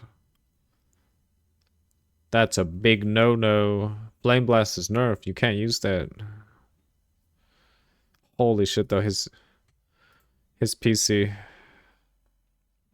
You did? That's when it wasn't nerfed. Ooh. That's pretty cool, though. But I like the idea of doing mana stacking because that also gives me the possibility to potentially do something with the other impending doom build.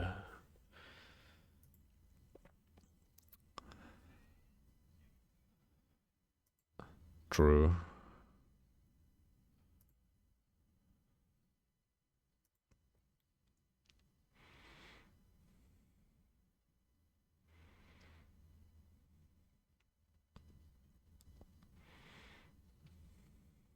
Oh, it's Connor doing mana stacking again? Yep. True, true. Oh, okay, so he is using Indigon. It makes sense. There's no way he wouldn't. Ah, is he still gonna use Indigon though? To be honest, even with the nerf, Indigon could still be pretty good. And if he says it's gonna do 20x more damage, like why not just use Indigon? Or maybe you don't even need Indigon because it just does so much fucking damage.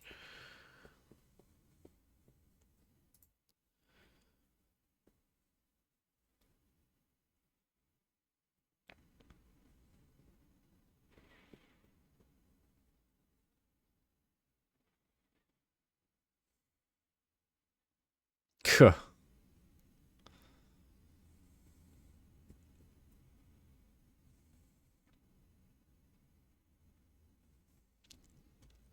Connor's the kind of builder that is good with numbers. I just don't like how rigid you have to follow certain parts to work together. Oh. Most of the time it's because of Indigon. And you have to do it a specific way, or else you fuck yourself. That's pretty true, though. Yeah, it's mostly just him doing Indigon on every build. It's kind of true. Name more iconic duo. Ah. Dennis and Simplex. Disappearance. Hmm.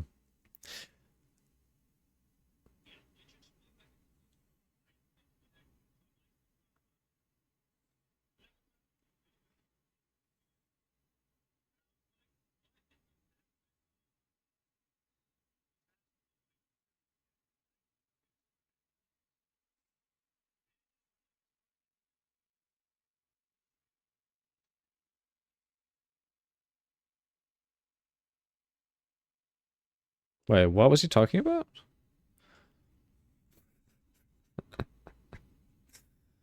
But even on his MSOZ, it was very specific things.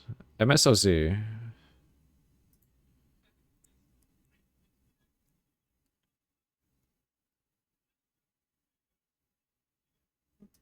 Wait, what is he talking about? Molten Strike of Zenith? Oh, is he talking about PoE 1?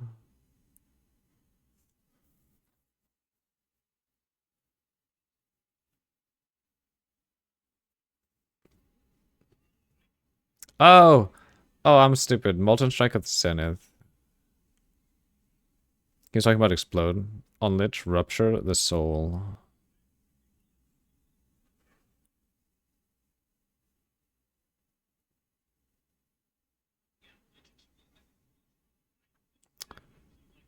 Uh, I see.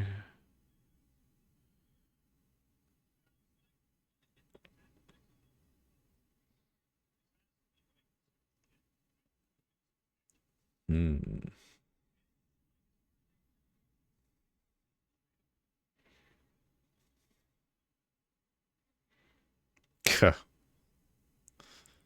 Look at that clear.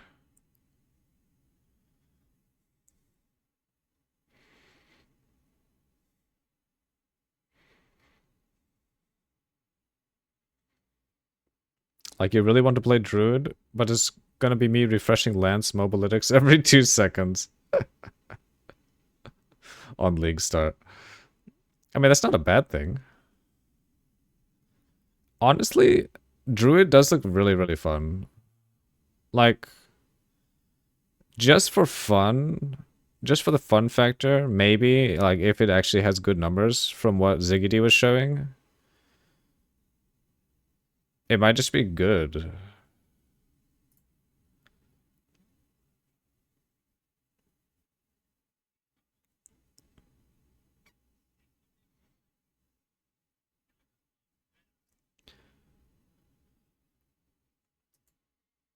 You're a sucker for Druid class in Fantasy MMO? Play it then. You have nothing to lose. I mean, it's PoE 2, right?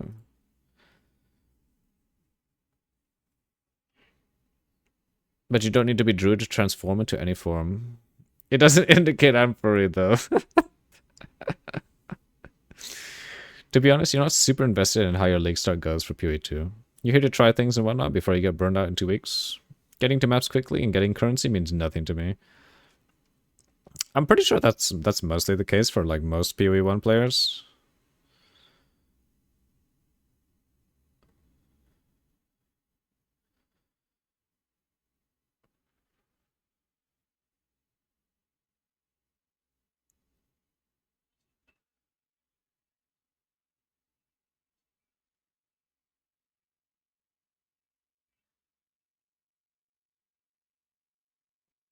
True. That is a nice change.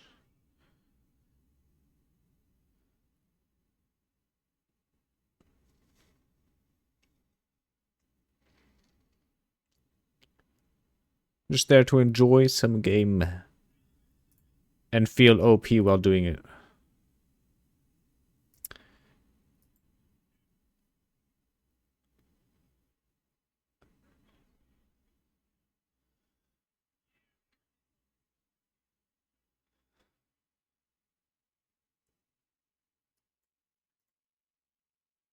But yeah, but you know, having an actual good build and not getting pegged, not getting pegged for 10 hours in campaign is nice. Just be Pathfinder. Damn. Wait, what the hell?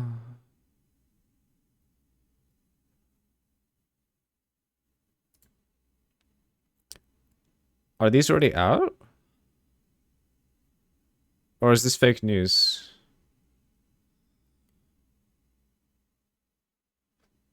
You're okay getting pegged for 10 hours. Oof.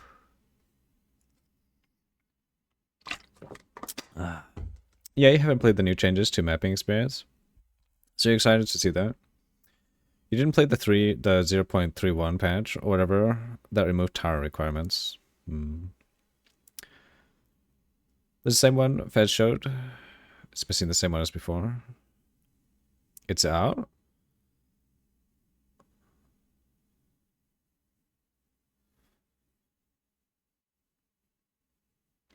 A 40-hour campaign for you. But you did wait and listen to all the dialogue. God damn. You're happy if you get to maps on day 3. God damn.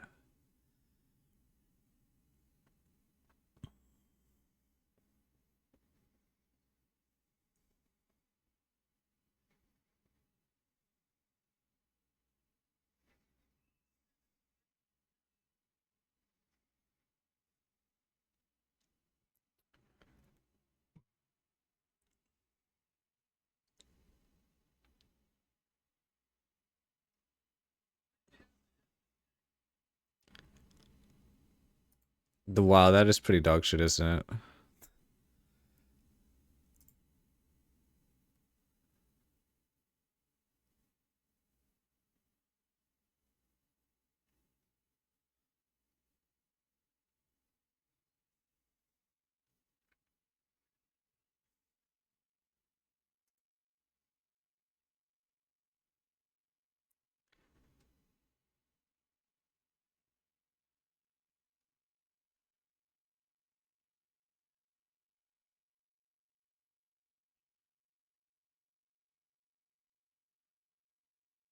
Cool.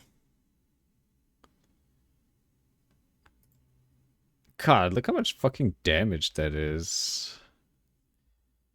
Holy shit. Hey.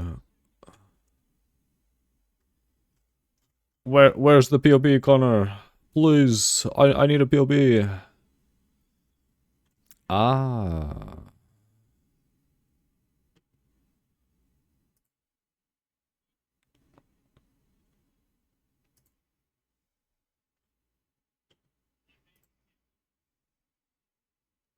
True.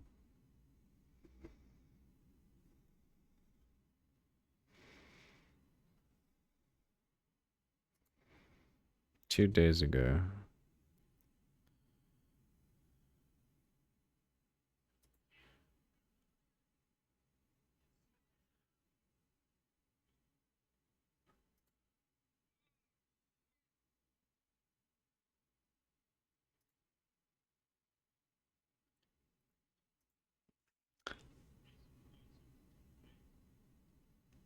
Funny enough, he released a lightning arrow Amazon video on YouTube. Yeah, I saw that one instead. And then those guys were like, "Oh, don't look further." And I was like, "Oh, there's something else he's doing, huh?" And now we're looking into this.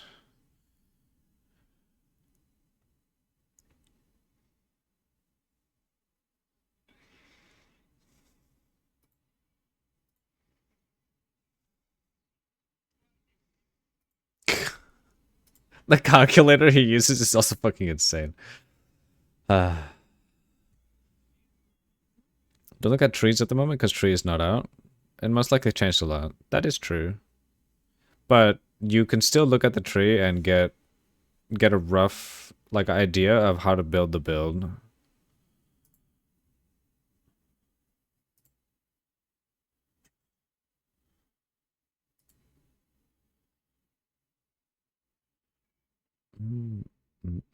He's a math guy. Yeah, it's fucking crazy.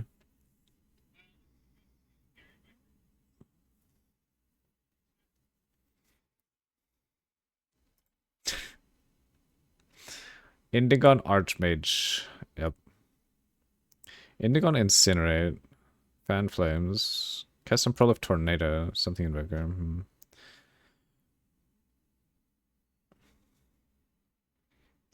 Some nodes are moved, replaced, so you can't really take most of those things.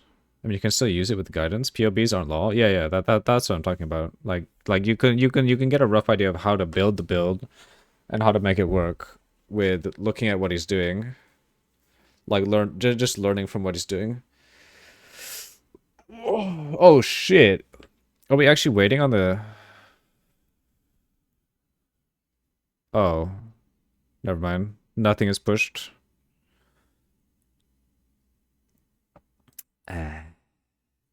Ruthless.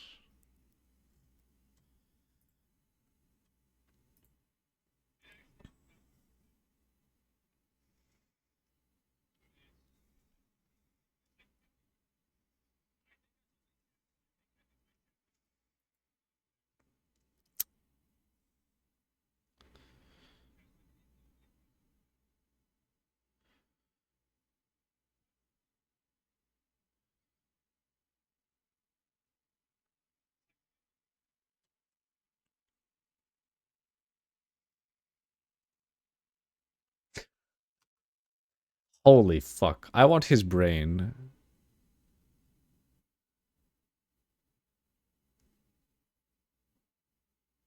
That's insane. Can I be good at math? You don't? You hate math? It's just like reading but with numbers.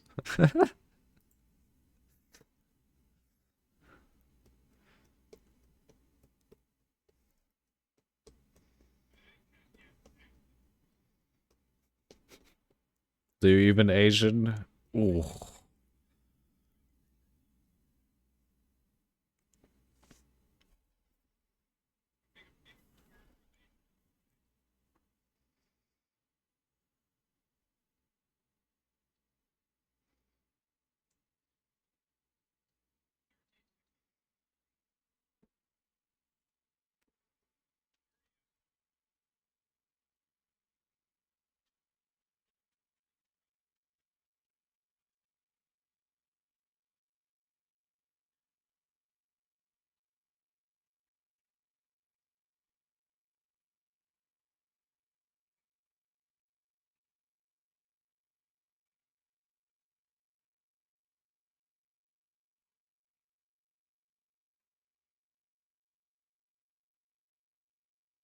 Oh, is he just looking at tankiness right now?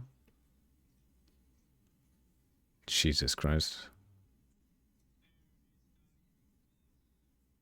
Wait, how is that even balanced? What the hell?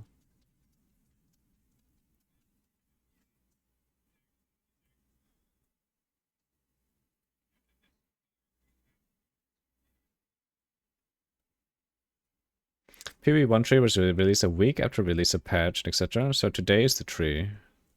Ooh, today? Hmm.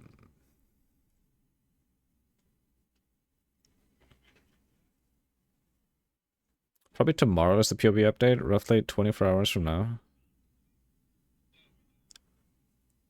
What? That's like on release. Side egg.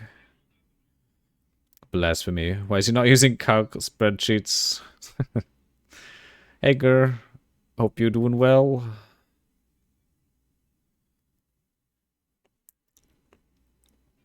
I mean, that's like 24 hours before release. Dang.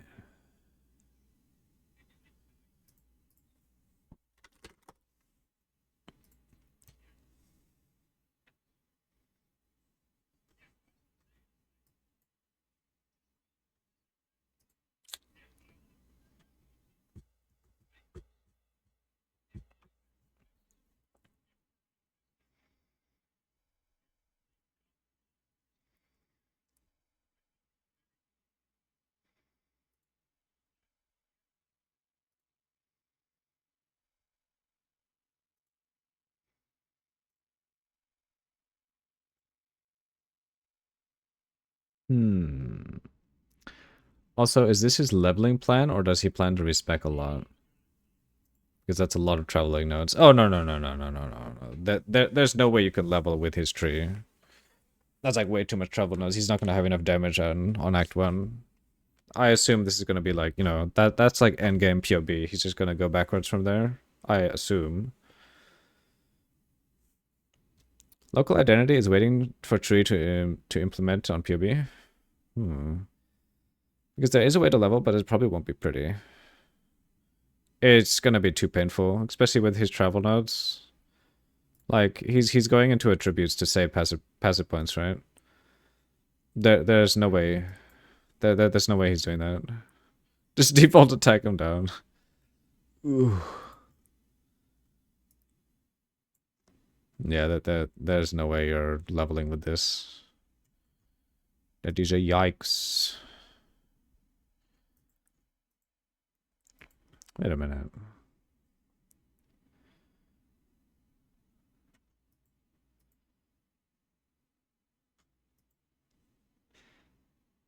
Melee damage.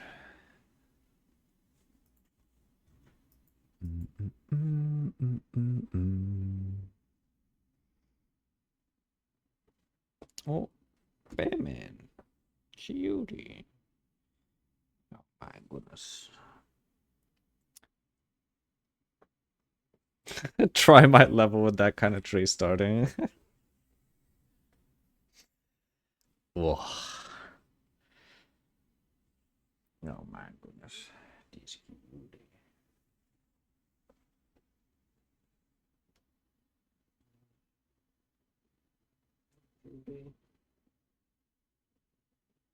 Okay.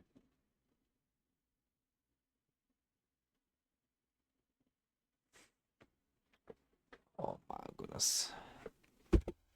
This is sick. Batman's being a cute.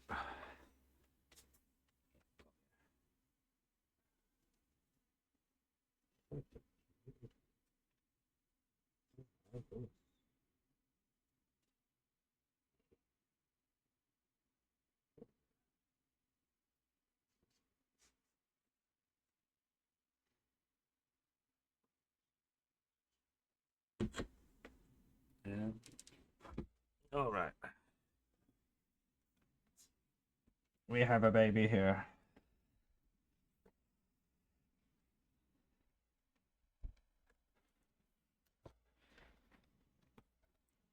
Oh my goodness.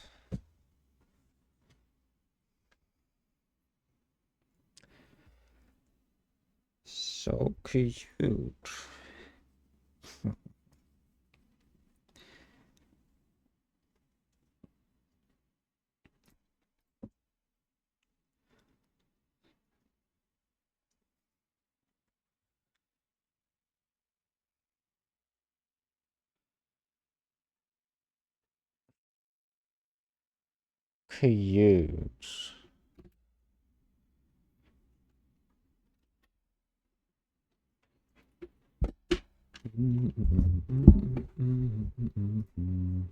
What?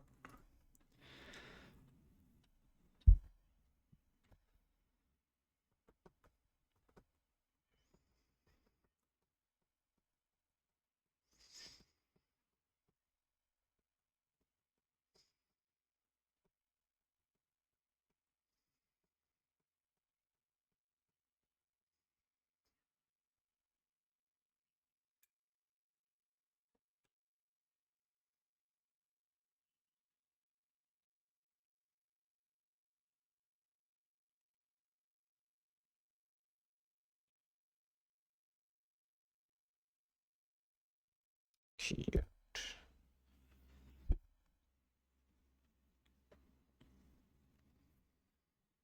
Jesus. Oh, cutie. What are you doing? Yes. That's cute.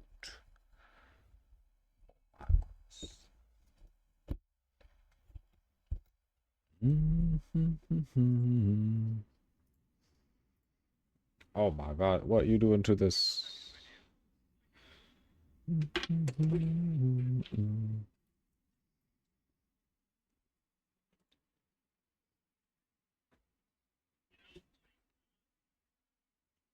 Come here.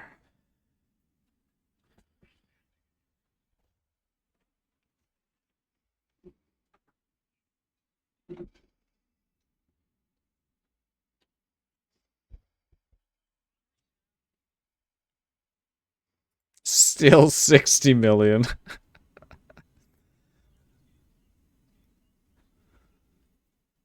$19 million. Bruh. That's so much damage in this game.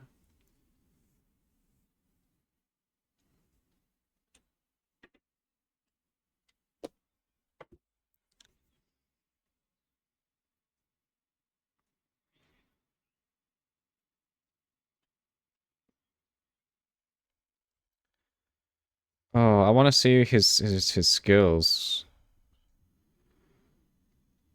Like his skill setup.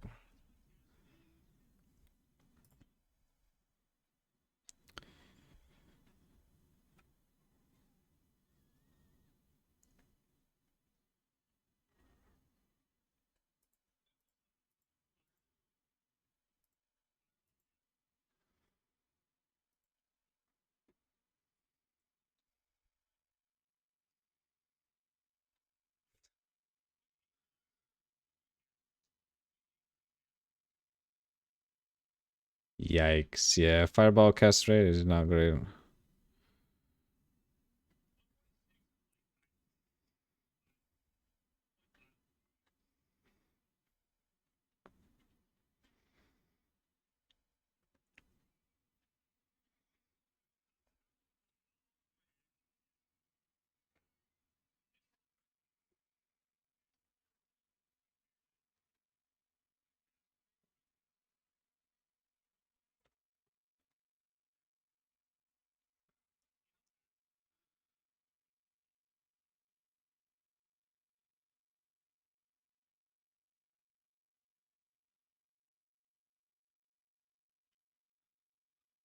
Mm. Oh, is this like an arc on...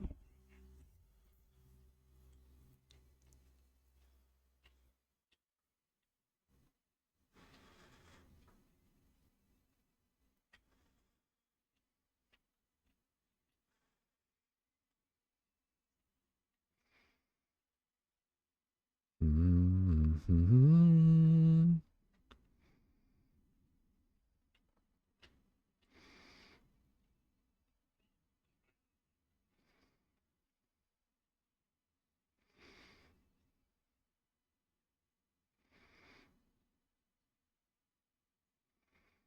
Oh my god, he's a donut now.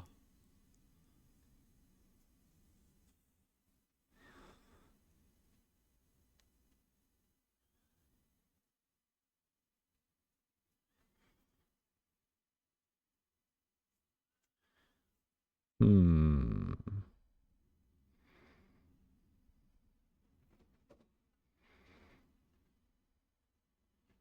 God, that damage.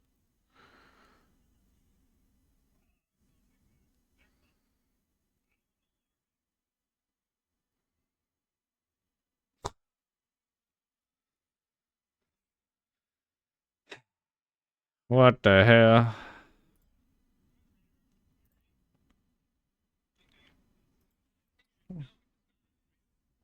Oh, coyote.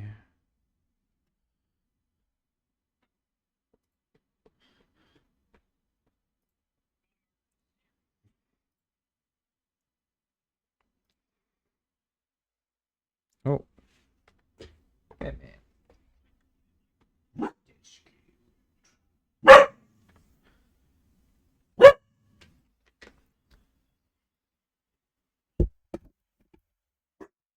Wait.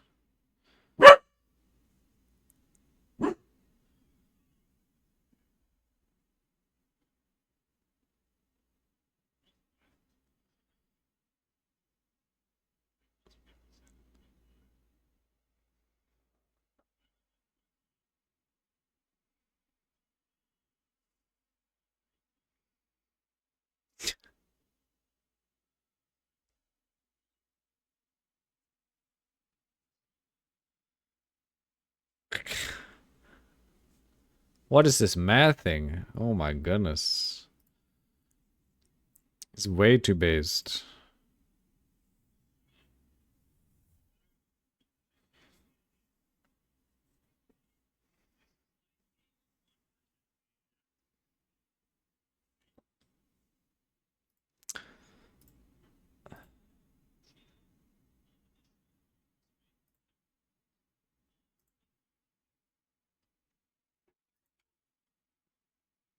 My kitty cat's pressing stuff.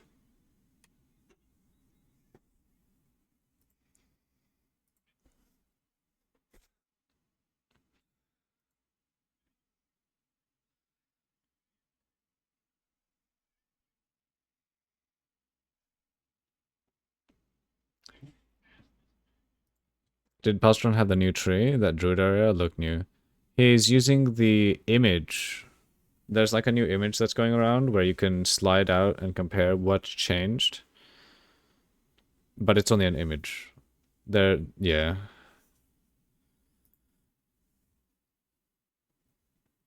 No new passive setting.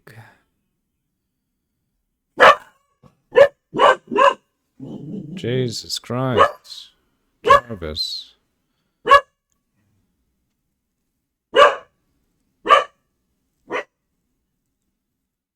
Oh, I hate this song. Wait.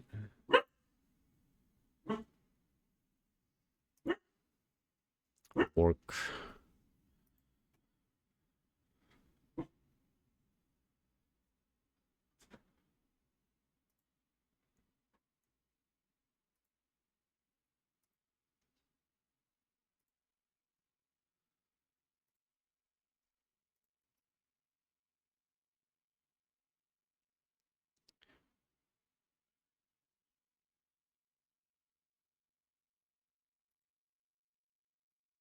Oh shit. He's doing level 1. Oh no.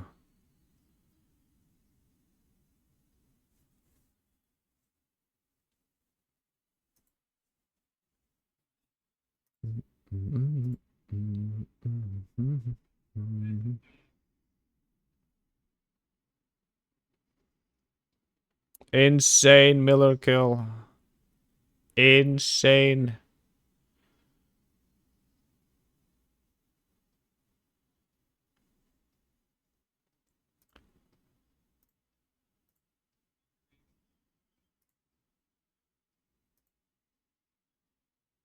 Oh my god. ED contagion. Ooh. Yup. Look how much less damage he's doing compared to Ziggity. XDD.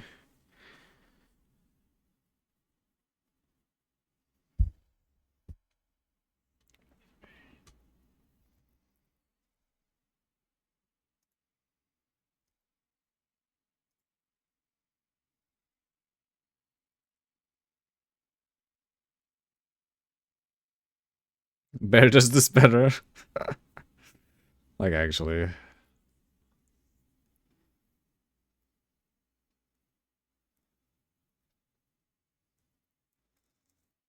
Guess he's testing tankiness? God damn.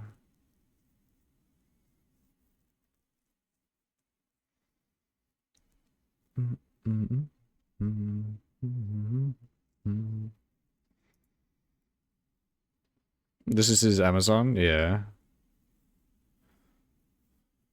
Lightning Spear.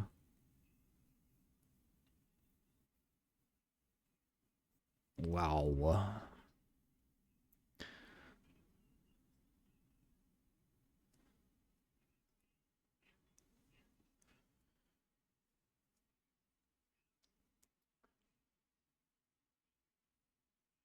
Is this a tough boss or something? Nah, I think it's just showcasing that it can just sit there and tank a map boss or a boss, I guess.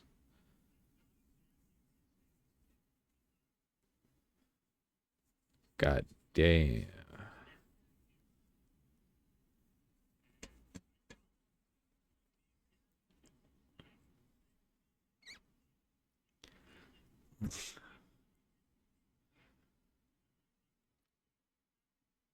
Based.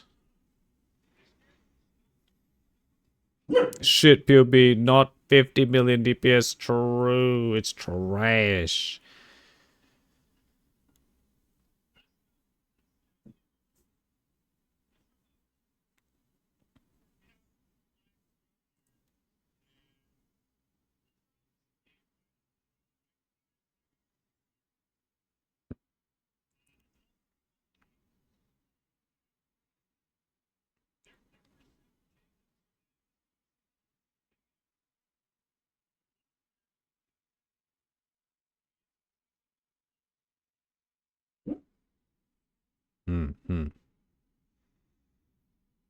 He's hiding the real juice from YouTube. Ooh. He is.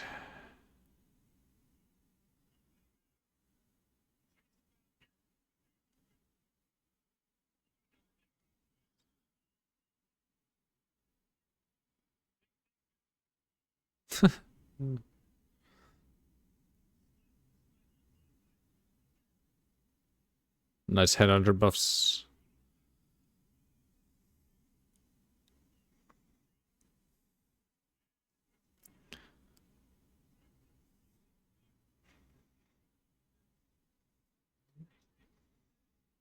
True.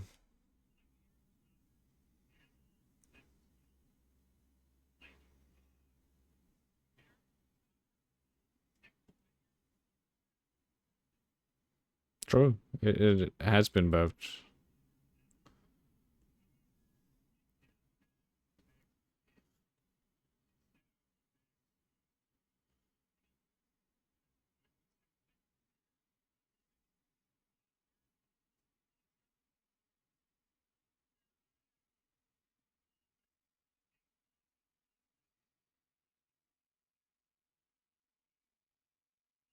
He got a divine.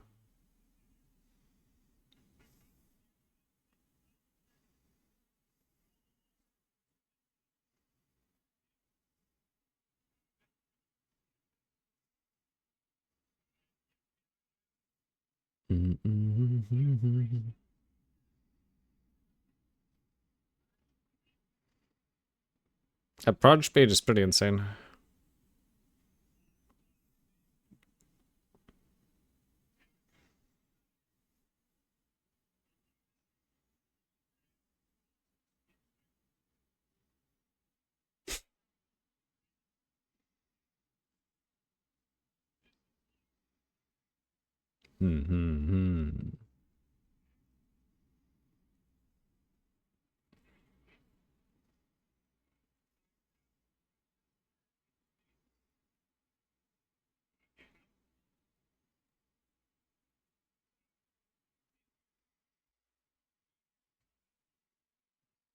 Yup, yup.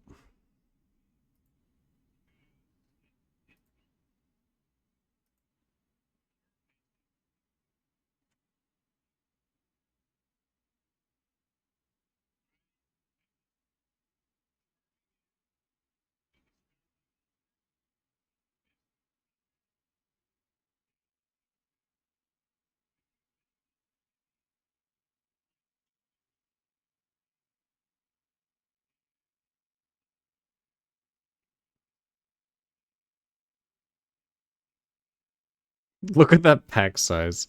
Maybe a 40% mob density nerf is actually good. But I mean that was Abyss, but yeah.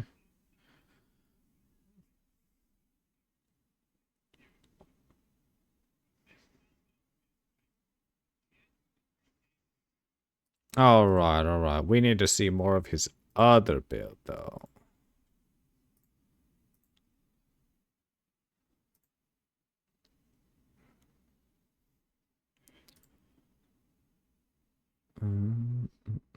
Yeah.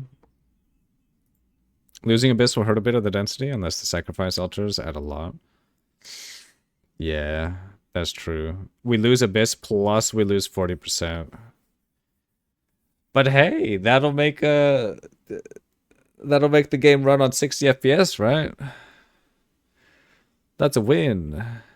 XDD.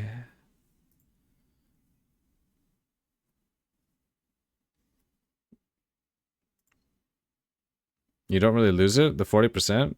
Wait, what? What do you mean? I'm focused on farming Abyss. Isn't it? Didn't they explicitly say they are lowering mob density by 40%?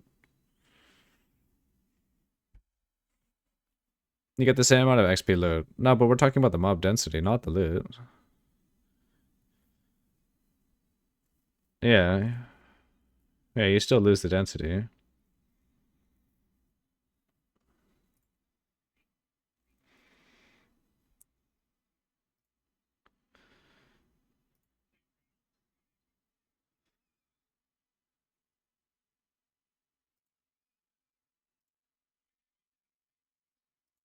No one is saying you get less rewards, but you do lose density.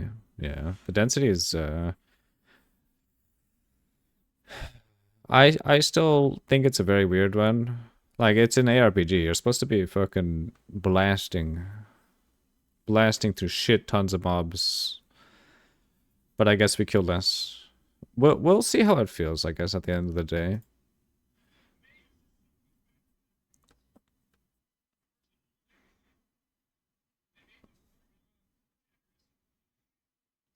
Which, honestly, you're fine with the density loss, because it does enable other builds to exist. In that aspect, yeah, I agree.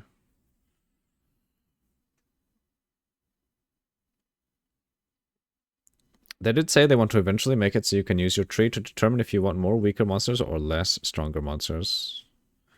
Which I think will be great if they can pull it off. I wonder how they're going to balance that, because, you know, they're going to have to either lower rewards. Well,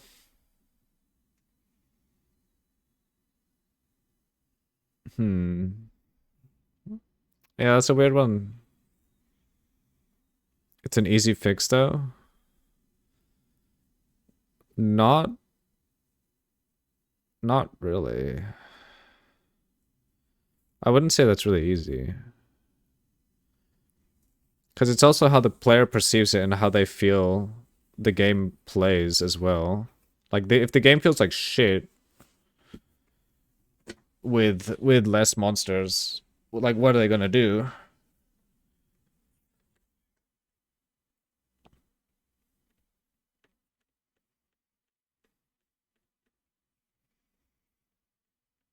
Cool.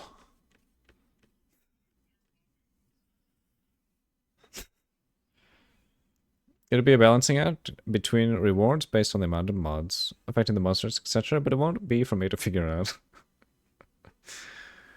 Damn it.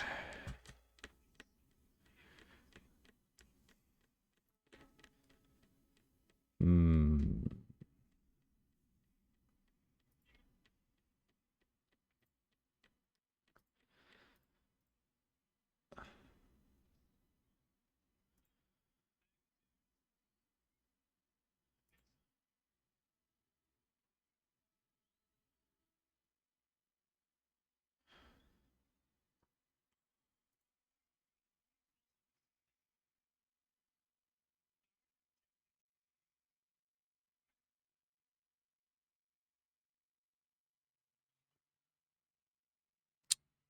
Curse magnitude.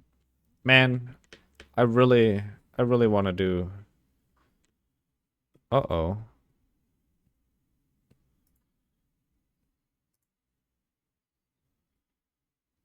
Oh, fuck.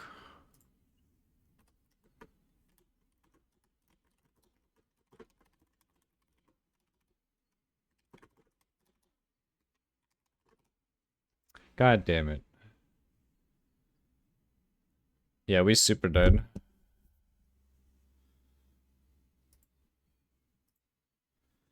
You had a tech out yesterday, so I was hoping it wasn't me. Bro.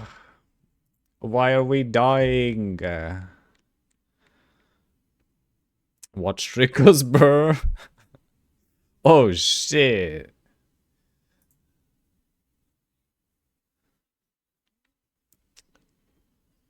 You're fresh and I can hear you now, though, so nice. Nice.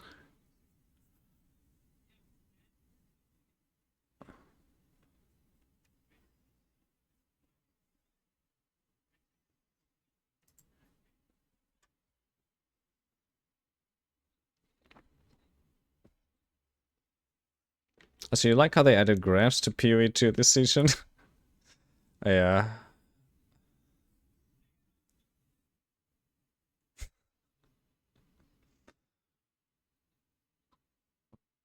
Non-permanent graphs. XDD. Wait, there is?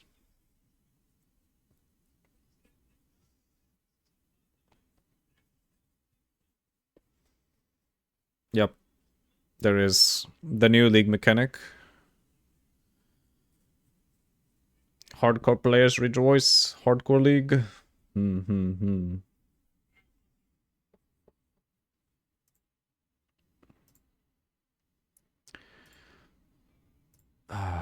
Does he go?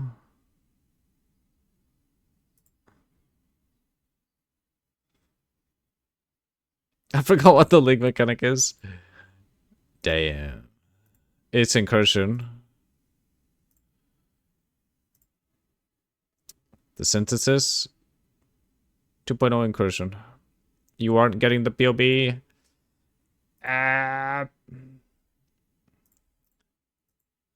Wait.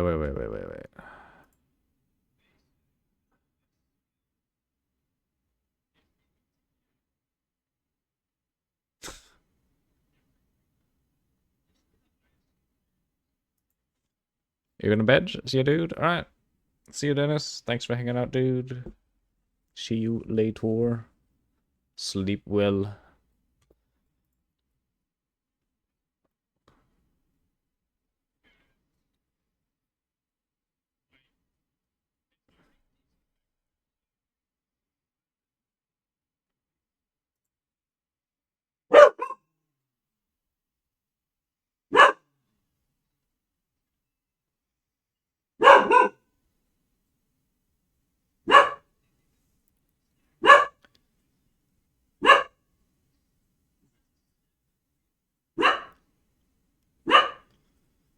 $7K 300.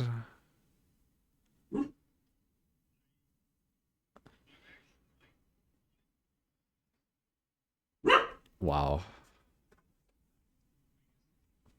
That's some power.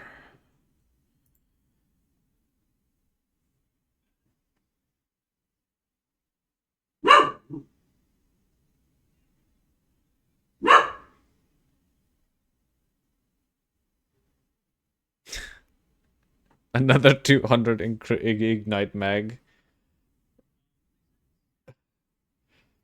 Pre-nerfed. True.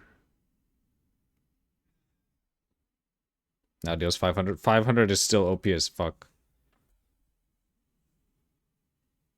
I mean, 500 would be fine. 100 would be fine, apparently.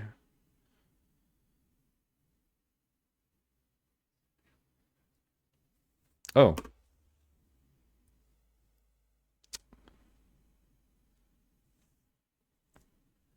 Oh. Okay, so these are his skills. We've finally got a look. Let's see. That's a lot of damage still. Bear form to build up rage. Wyvern to burn them all down. Pretty much. Because each hit gives 5 rage. That's so much. That's so fast.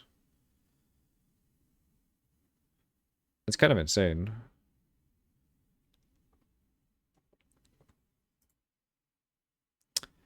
New.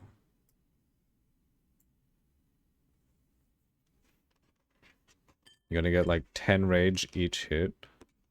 Yeah, that would be insane.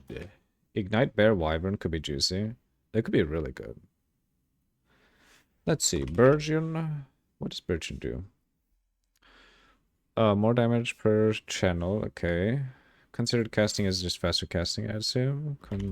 Wait, no. Considered casting is slower cast speed, but more damage. Okay. Ignite. Faster, more flammability. Magnitude. That's just OP. Searing Flum. More magnitude. Flame. 2.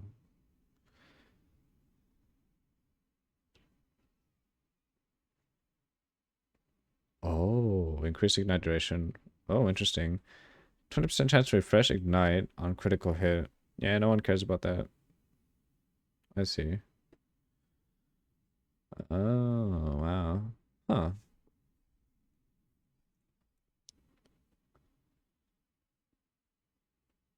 You're gonna get like 10 rage. 10 rage.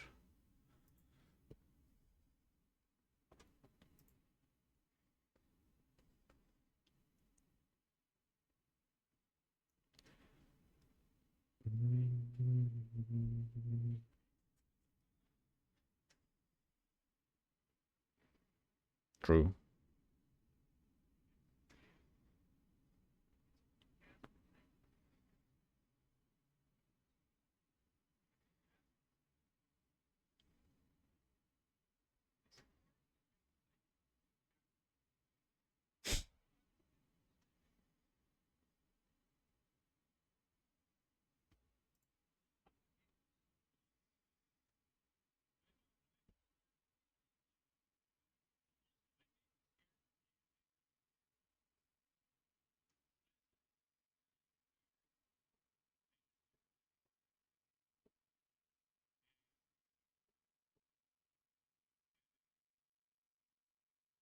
Oh.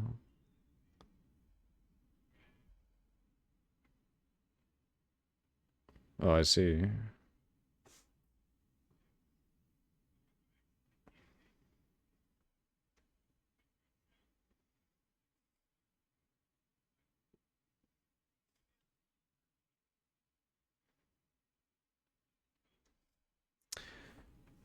What did he say about ignoring the rage part of the breath? He said just casting, apparently. Apparently just cast and get rage.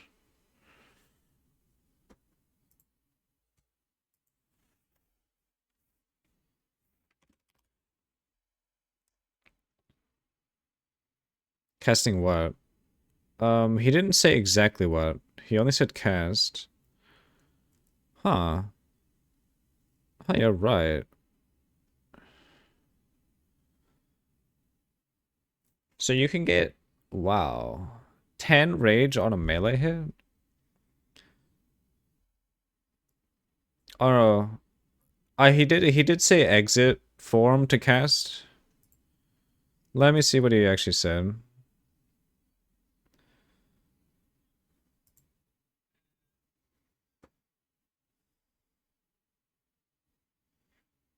Okay, this is where he says it.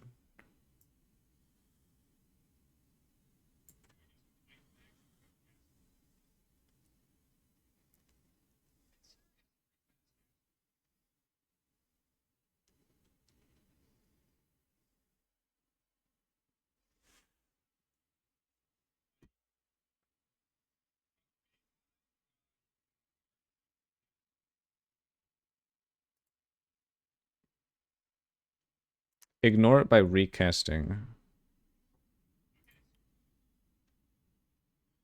Recasting what? The flame breath? Yeah, I think just recasting flame breath. It's a 6-second cooldown. Oh, that should be easy then. Oh, I see. He's probably saying it just does enough damage that you don't even need to care about rage. You just recast it without the rage.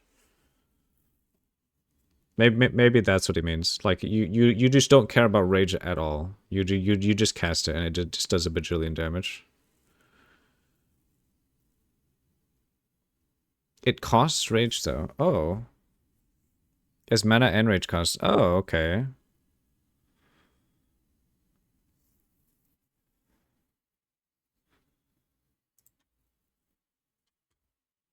Oh, you're right. Oh.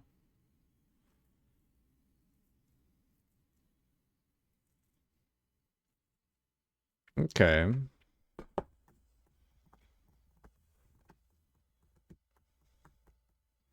But it's free for 4 seconds?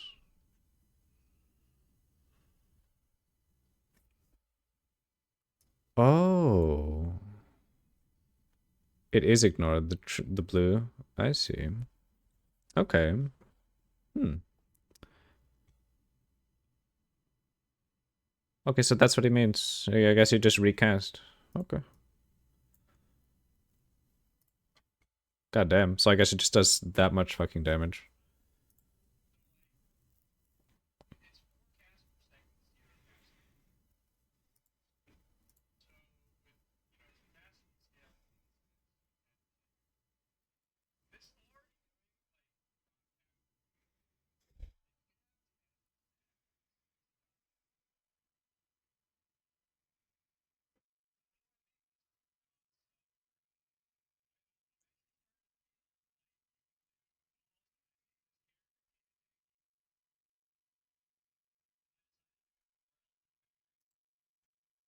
Yeah, the skill reads, it stops after 4 seconds unless you expend rage. But it doesn't, it does have a 6-second cooldown, so you can't just spam it back to back. That's still fine, yeah. If it does as much damage as he says it does, like, I don't think people will care. Because the like, in 4 seconds, your boss is probably gonna be dead. And if it's not dead, you probably just gotta wait until it dies. Because it's dot, right?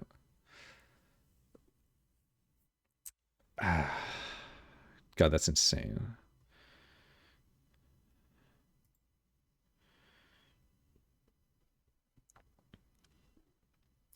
I want to see the calculation.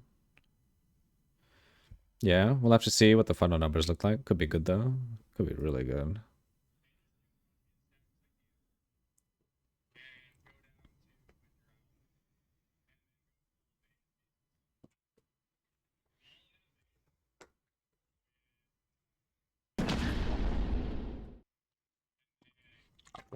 Hey, Twinner. Thanks for the follow, man. It's super, super appreciated. I love your vibe and would like to join your next stream. Wow. How about no? XDD. Thanks for banning. Wow, I thought we actually got a normal viewer for once. Totally real viewer. uh,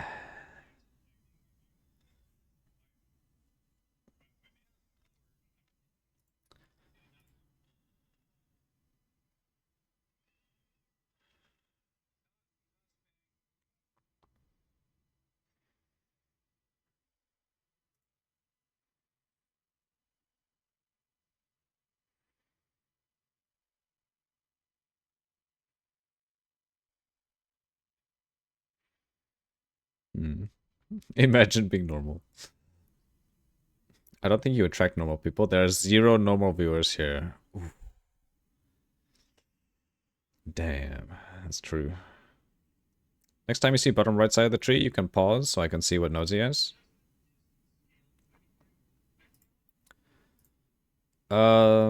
This was his...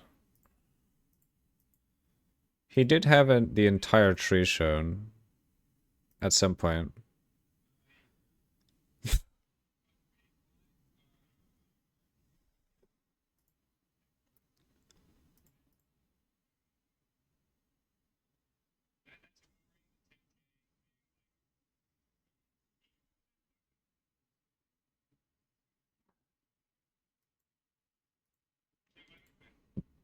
Move the calc, please.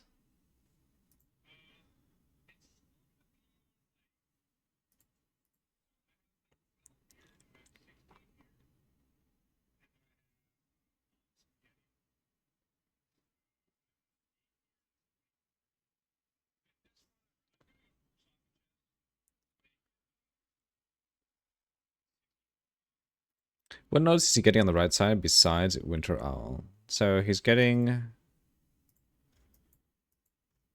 He's getting this.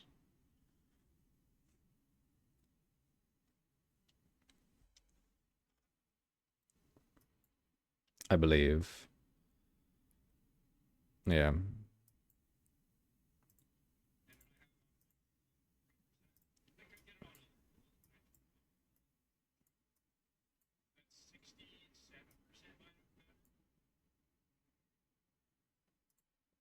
Weird. Then he takes that, this.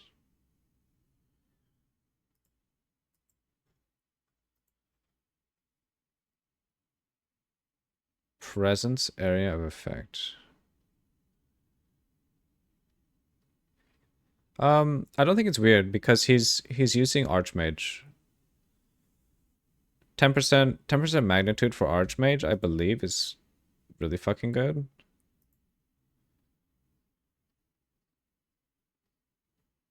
Wait, it's not an aura. Eh? But it's a buff.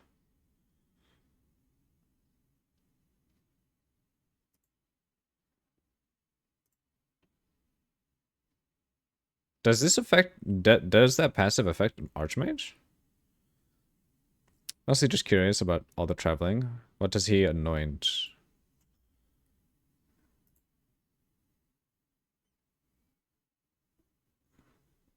Maybe this?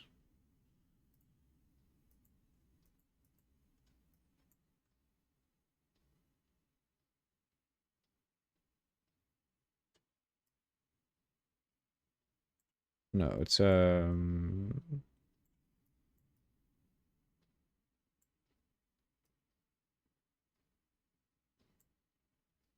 wait.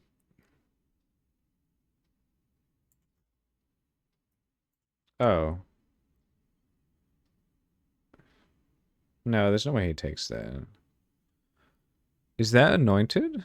This thing right here?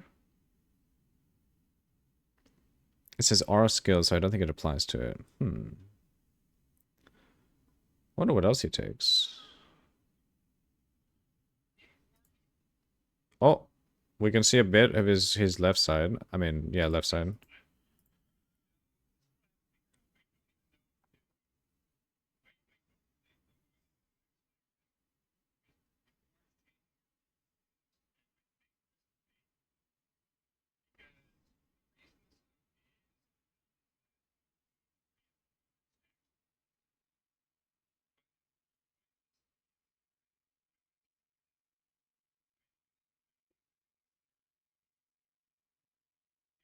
Yes, the whole build is bait for now.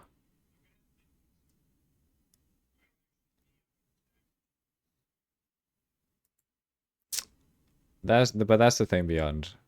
We're just looking at the concept itself. The build and the skill, the skill combination and everything else is not bait. And technically his passives aren't bait either. Of course, there's gonna be changes to the passive tree. But again, we're just looking, just saying. Okay, okay. You can't just say that though. Unless it's actually bait.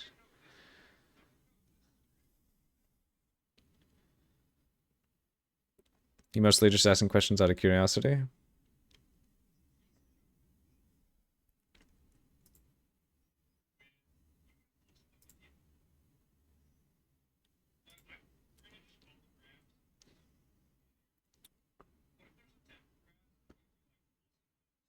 Bro, we need to go over here, sir.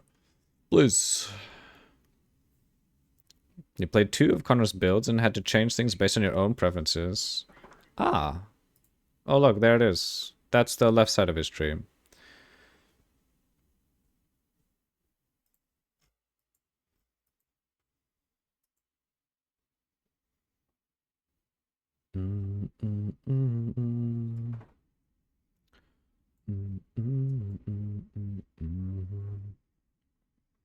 Aura scales have increased magnitudes.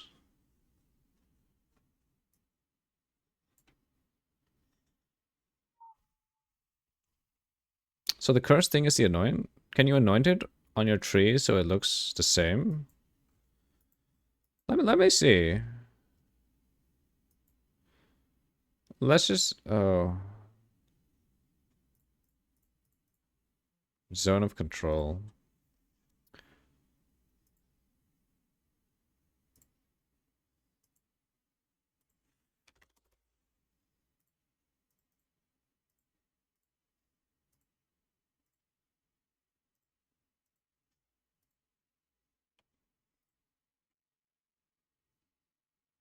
I think he did anoint it. This little shit right here.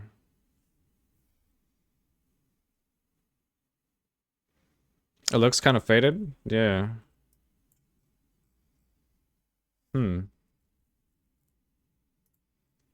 Yeah, he might have actually anointed that.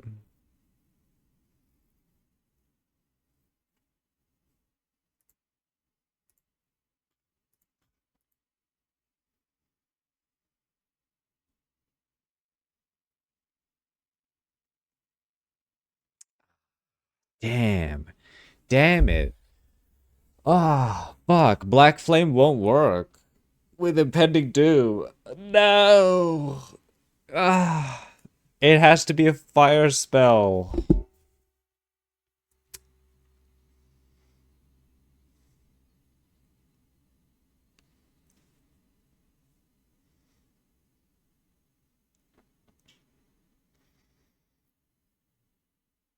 Damn it. So we can't do Ignite Impending Doom.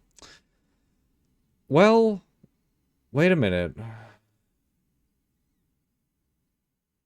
Is it a spell?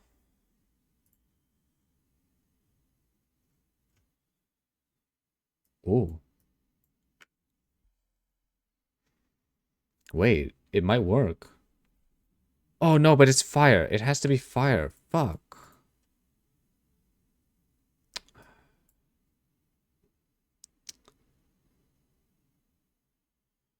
Chaos damage based on int. So it's still a... Oh, fuck, man.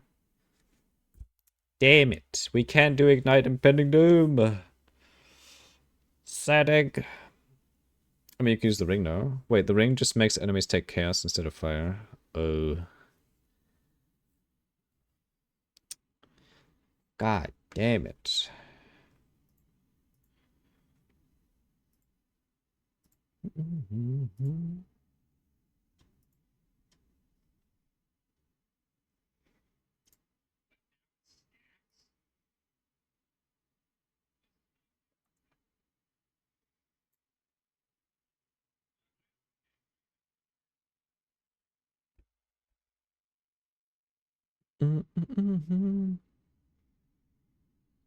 What's the benefit of igniting versus the chaos dot? So ignite, I think, just does better dot damage than chaos dot.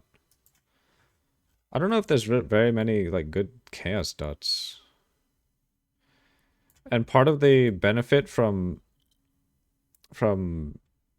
converting fire to chaos is you can make use of wither.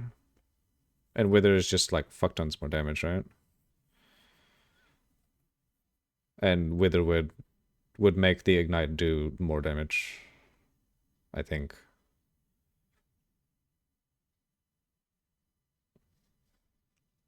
Does ignite magnitude? That is true.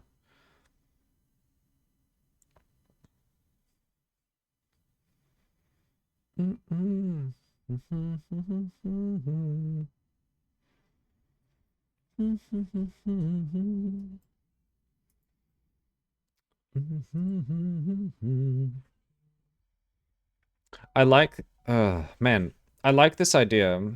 Because if I do this build, I can, I can do Impending Doom if I want to, because this is an int stacking build. And technically Impending Doom is also based on mana as well. So this is right up my alley. Chaos Dot is popular already. How did they scale that damage? He scales by Fire Dot multi and crit.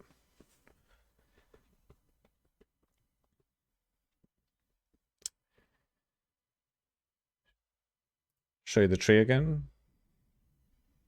This, or... I said Chaos Dot, not the Fire Chaos version. I'm not sure about Chaos.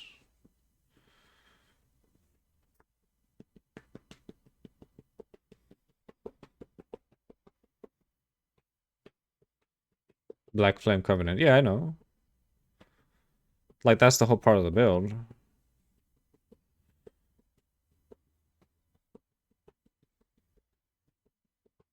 To make his ignites do chaos damage.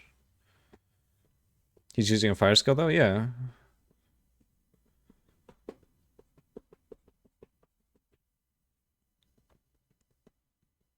Which is not a fire skill, yeah. So, unfortunate. But, we can... Oh, you're trying to explain it to Beyond. I know you know. Oh, okay, okay, okay. What I'm thinking... Because some people are already doing this. Well, I guess I should say last league they were doing this. They were using Indigon. They were using Doedre's Undoing to int stack. And they stack a shit ton of mana as well. And they were using that and also getting cold as extra and critting with Doedre's Undoing.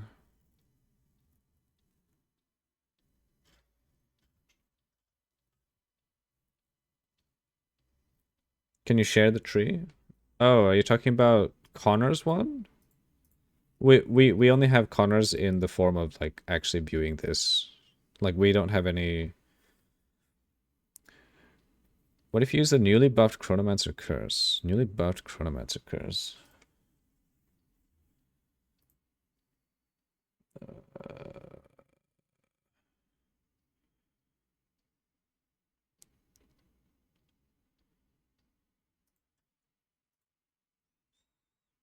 Chronomancer curse. Wait.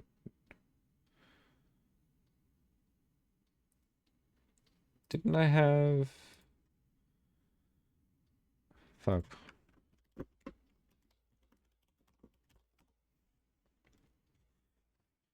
You didn't allocate yours on POB2? Nope. Inevitable agony. Wait.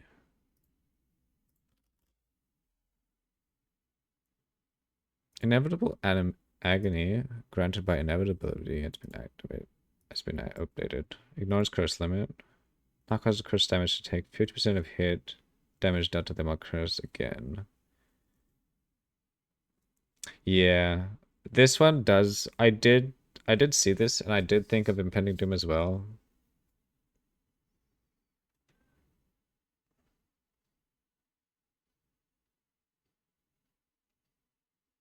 It is kind of fucking good. The only downside though is that Chronomancer doesn't get any mana notes. But I guess based on what Connor is doing, it doesn't need to be.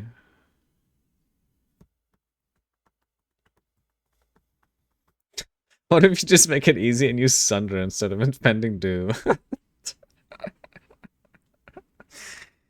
Shit. Sundering Doom. Whoa. Oh, yeah, inevitability could be really good.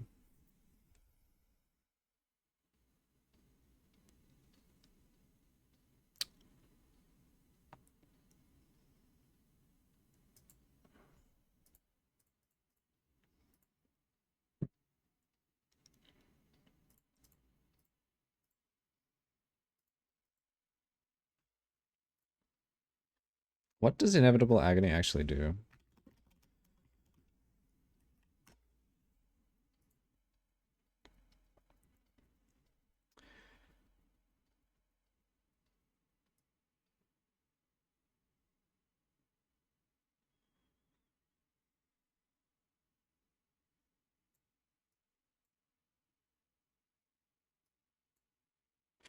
Oh wow, that's a really fucking long curse.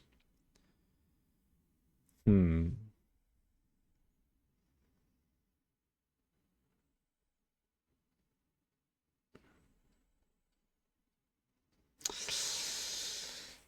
Is that actually better? Is that better than using elemental weakness?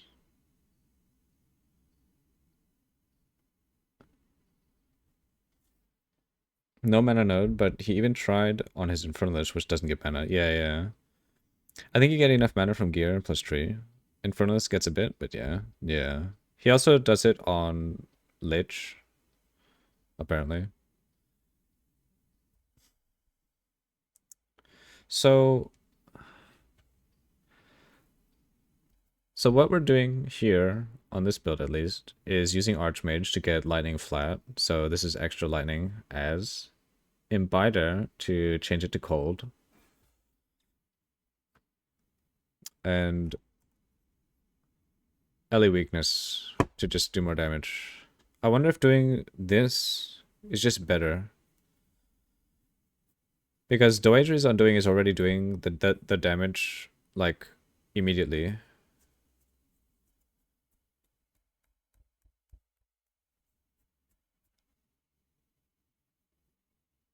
Elemental Weakness has a 7.4-second duration, so the durations are similar. Yeah, so what we would do is just not use Impending Doom at all. But we would be... Like, Doedri's damage... Doedri's Undoing just seems to do damage, like, immediately. Kind of like PoE 1's Impending Doom, if you build it correctly. Just pick Pathfinder for 100% increased damage from just tree. Yeah, but that's the thing. It needs to be this specific support needs to be intelligence stacking. How much less duration can we get? I did look at that.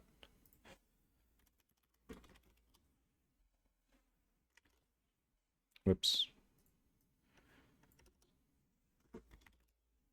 What the?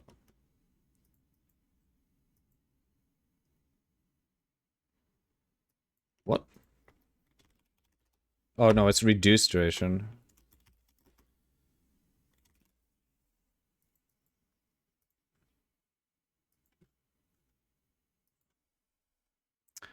So 25%.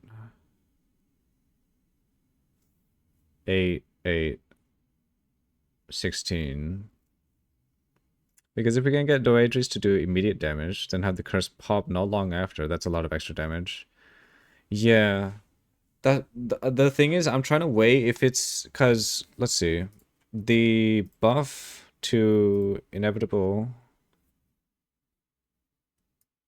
To inevitability...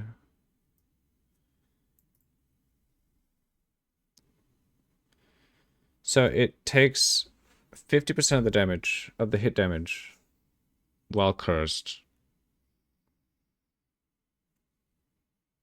Is 50% damage better than 58%? A 50% elemental weakness. 58. And technically this... Oh, well, Oh, wait a minute.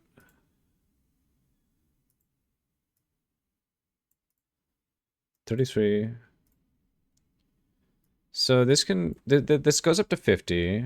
It's a curse. So it is getting buffed by curse effect. Curse effect, but then...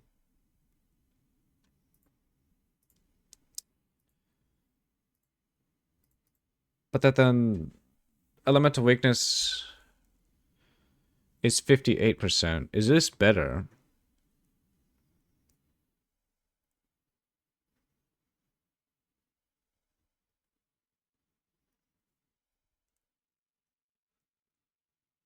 I think elemental weakness might actually just beat it out.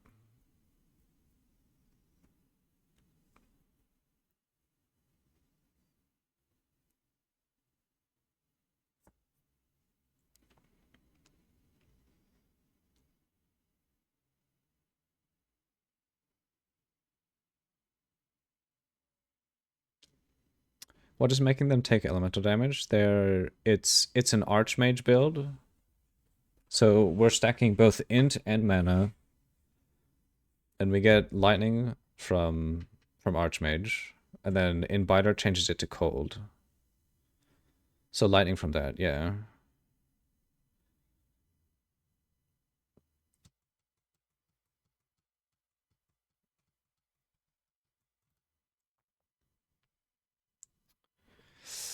But we are also doing chaos damage from Doedri's Undoing. So we're also doing a lot of chaos damage.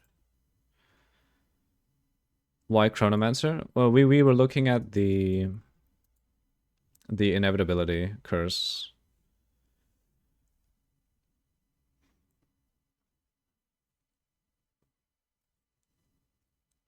Yeah, you were looking at the Undoing and its chaos damage? Yeah.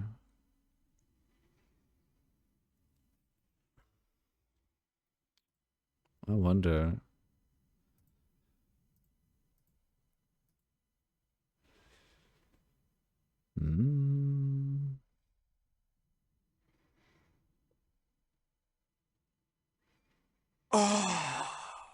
Whoa. Seki just raided with 63 views. Holy shit. Thank you for raiding, Seki. God damn. Hope you're feeling, well, better. Hope you're doing good. Welcome, raiders. Hope you have a good sleep, Seki. Thanks for the raid, sir. Good God. Now we're just looking over PoE 2 stuff, checking for a build that we might want to play. Is it gonna be spell totem? I don't know if you could do this as spell totem. Yeah, I don't know if it's possible.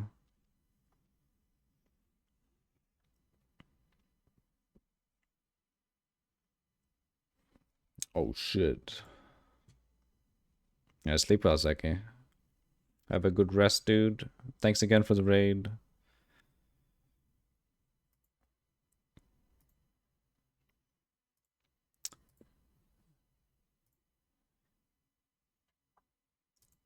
Alright. Chrono small node also gives reduced delay. Ah, this one.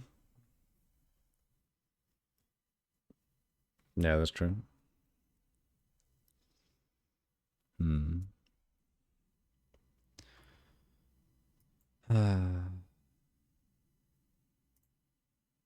Even with, man.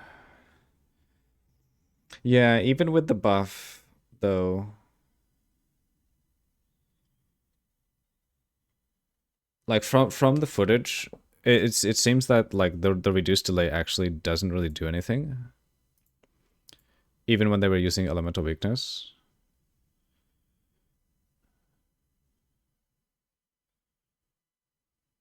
Explosion. Support curse skills creates a hazardous areas which explode when enemies enter them. So they explode immediately. Um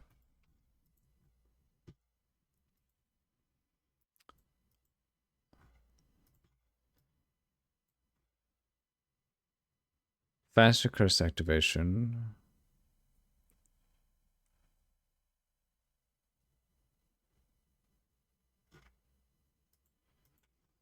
Isn't there another node that's...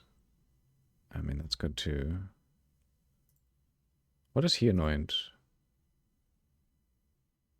Ah, polymath for the extra int. Damn.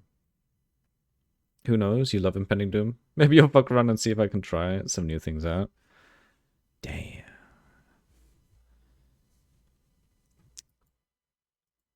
Hmm.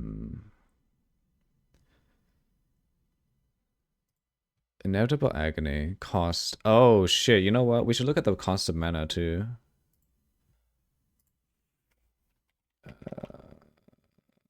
Elemental ailments.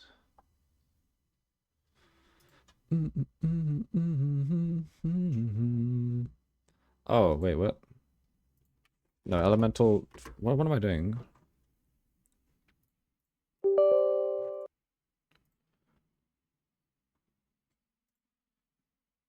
Did you mean to type elemental weakness? Yeah. I completely forgot the name and I was like, what am I typing? There we go. Oh, it's the same mana cost.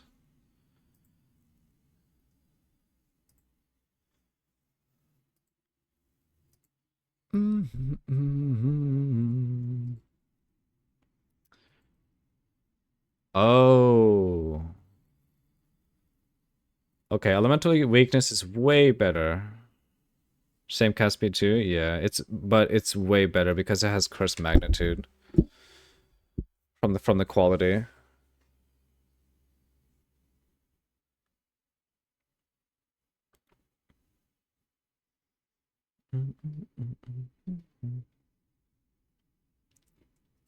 Wait, is the radius bigger? No, radius is the same.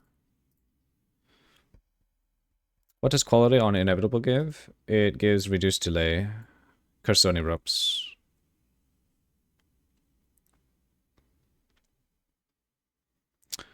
So in a way, inevitable agony is... It actually just does less damage, I think. Unless... Interesting, so if you focus on explosions more, it might be better.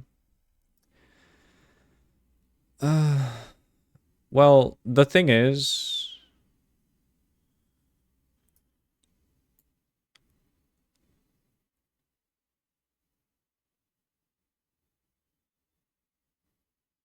Wait, I don't... Does this even work?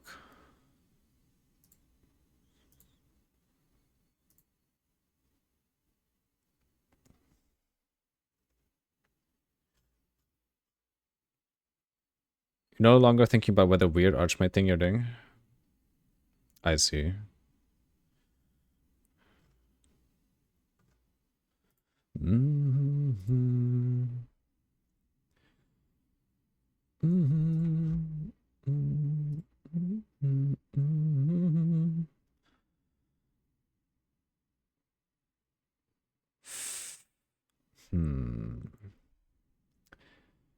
By the way, what are you going to be using to hit the targets? We're going to be using Dowagery's Undoing. This is the thing that's going to be doing the damage, the support skill.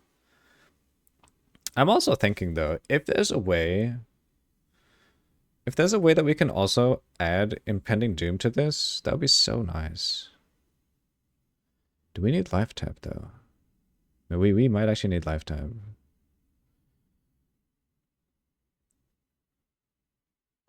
Oh. Yeah, we need Zenith.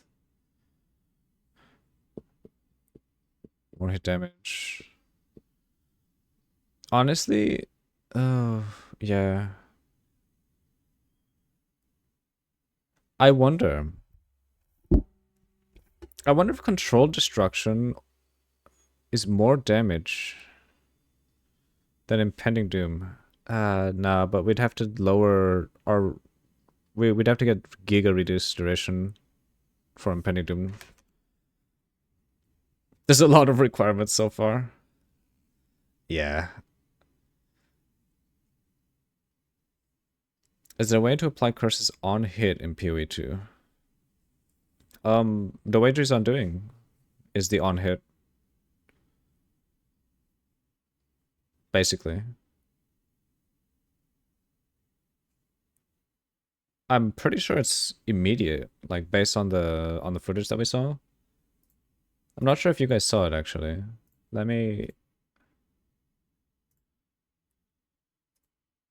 Wait.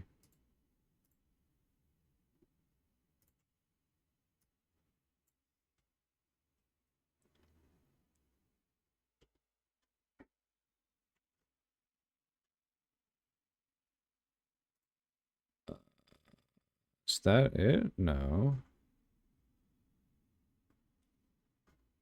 I think it's this one. Yeah, look at this footage.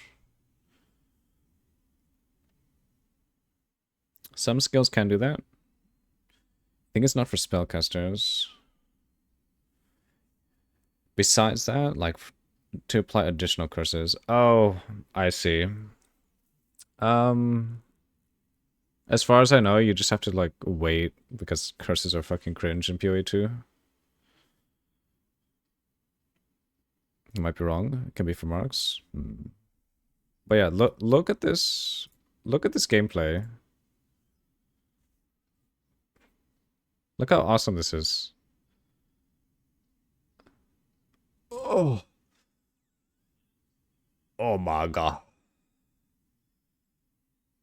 Oh, it looks so good.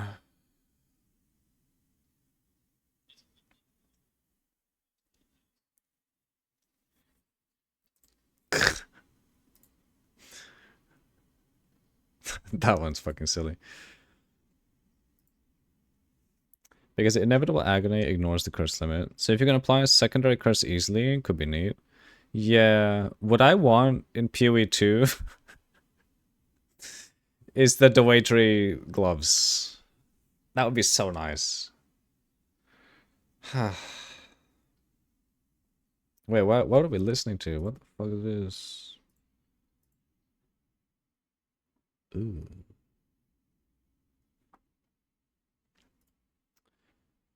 You saw Despair on there too? Secondary curse just for uniques? Oh, I think this is...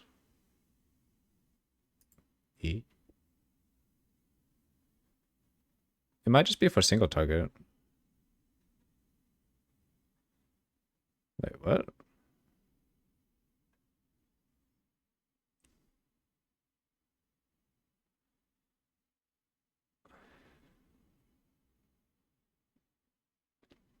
Like manual cast? It might be manual cast for single target. But why does he have Unleash on there and Spell Cascade?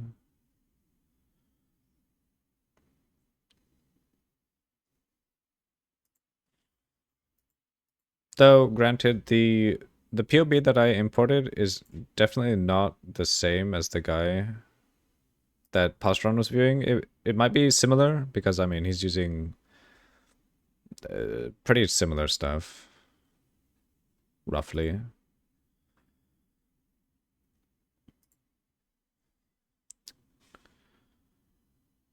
He's also using Sniper's Mark.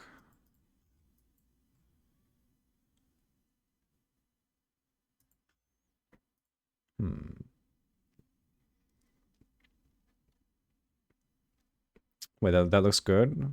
It's just right click. Yeah, it's just right click. One button build. You saw despair. Are you just leveling as Chaos Dot until you can get the unique lineage gems? I might have to, but then Chaos Dot is so cringe. It's so bad in campaign, and I technically already did that once. I almost feel like I want to do a different leveling in campaign. Just thinking about it is like actually dying. Is this making me die of cringe? Because Chaos Dot it was not great. His highway on the passive tree is pretty long. It's long because he's stacking int. It's an int stacking build.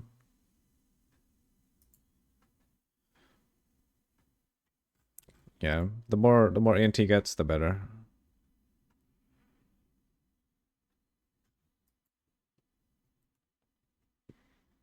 You start to level with Chaos Dawn, it was fine in Act 1, but you hated it in the other acts and stopped. Yeah, it falls off pretty fucking poorly.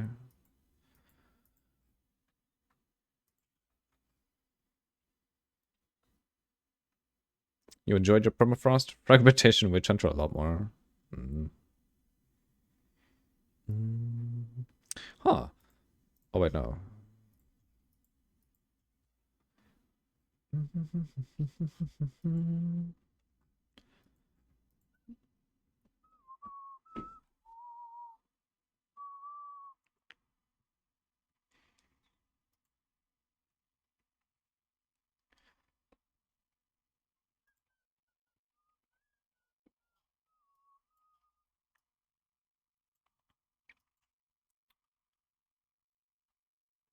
What? Faster curse activation?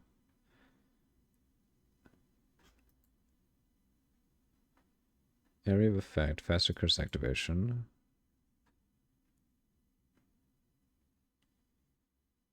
Area of effect. Faster curse activation. Increased area of effect. It makes sense that he has a fuck ton of AoE. And faster curse activation. Okay, so he's just stacking a shit ton of faster curse activation. Is faster curse activation similar to reduced delay? Technically, yes. Specifically for the Wagery's undoing, I would assume.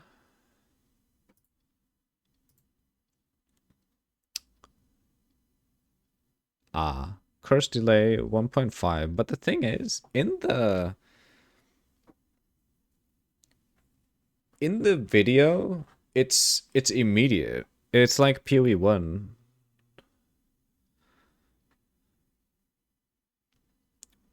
Would using Windscream just be better? Windscream.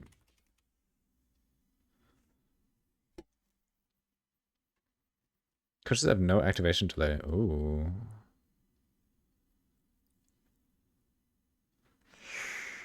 Oh. Increased cast speed. Wait. That's pretty good.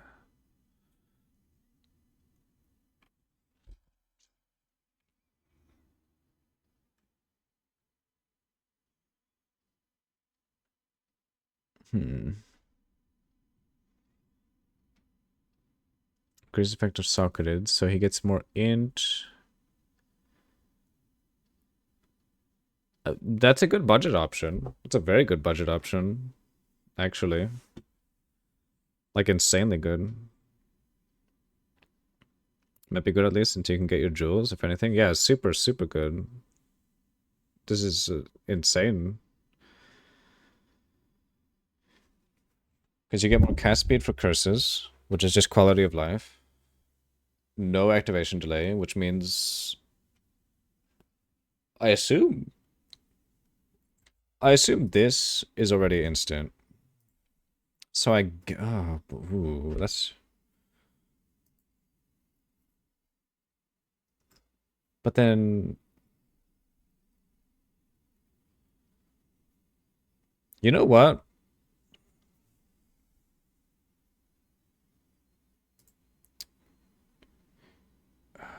Oh, if the delay matters, would the delay actually matter? Because if the delay does matter, doesn't that mean we're not getting any, like, any plus at all from elemental weakness until the second cast?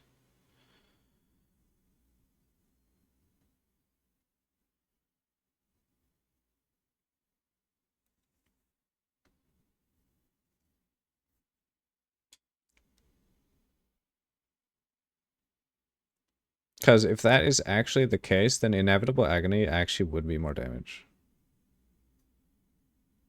Well, from a mapping perspective, maybe.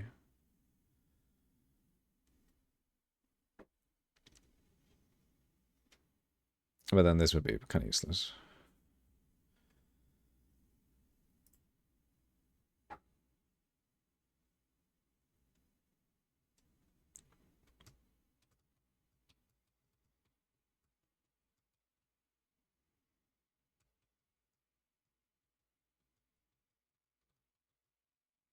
I mean, getting quality on Ascendancy Gem is annoying anyway. Wait, is it even possible to get quality on Ascendancy Gems? I thought it's not possible. Well, I guess it doesn't make sense that this is even listed. If you can't... You can? Okay.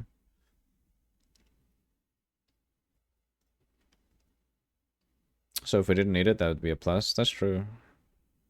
There's a bit on the tree and some other ways to get it. The nice thing, though, if I do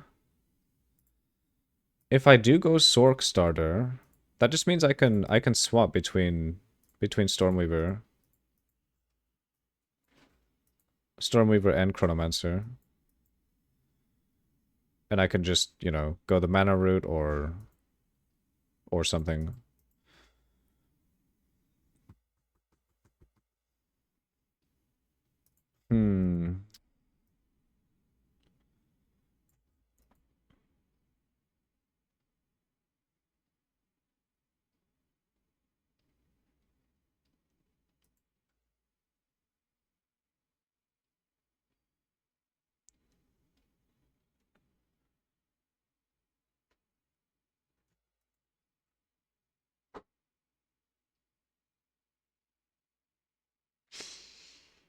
Nah, that's not worth it.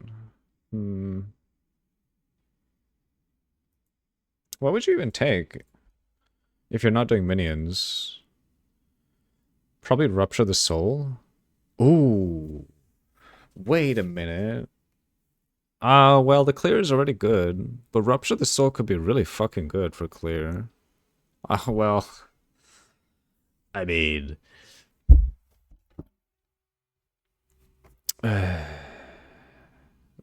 40% less pack size.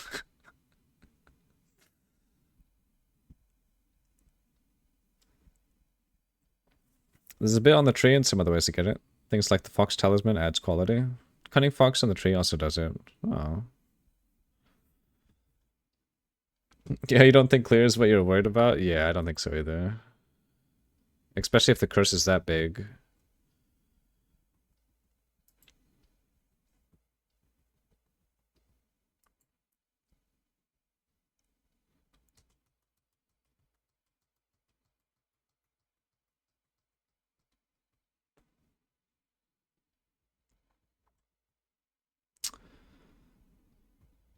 Curses you inflict have infinite duration.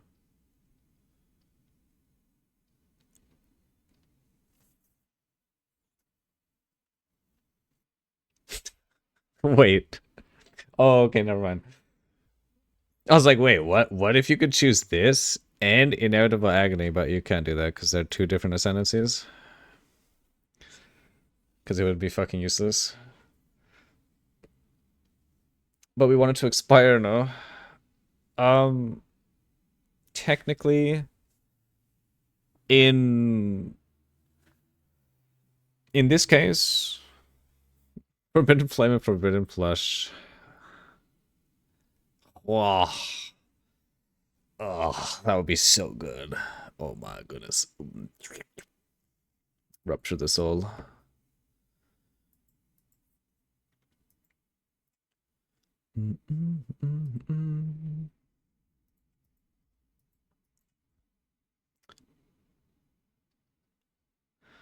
I'm trying to wonder, like, even with the buff, is inevitability worth it?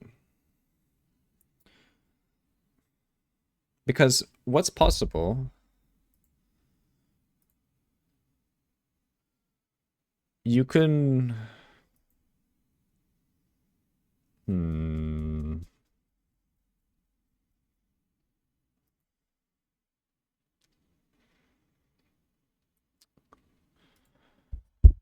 Oh, he's already using temporal chains on blasphemy. I see. Fuck. We're already seeing 3 curses. So they use Despair for single target, and LA Weakness for clear, but you use both on bosses? Where do you get the extra curse from? And temp chains, yeah. I actually don't know. Where do I get the extra curse?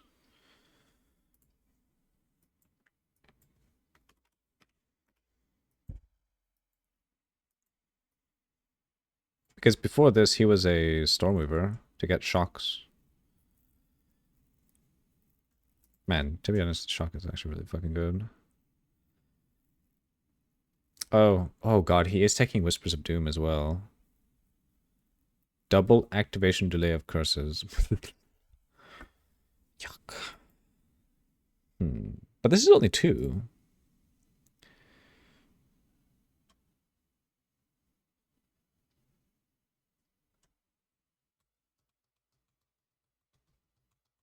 Because Inevitable doesn't need the extra curse, so that saves you at least 1 extra curse. If you use the boots, does it double? Does 0 delay? I don't think so. I think it'll override it because it just says it has no delay, right?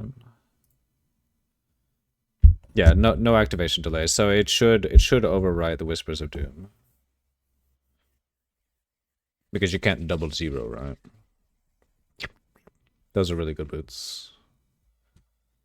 So only upside, yeah. The boots are only on upside. And you can do double Doom.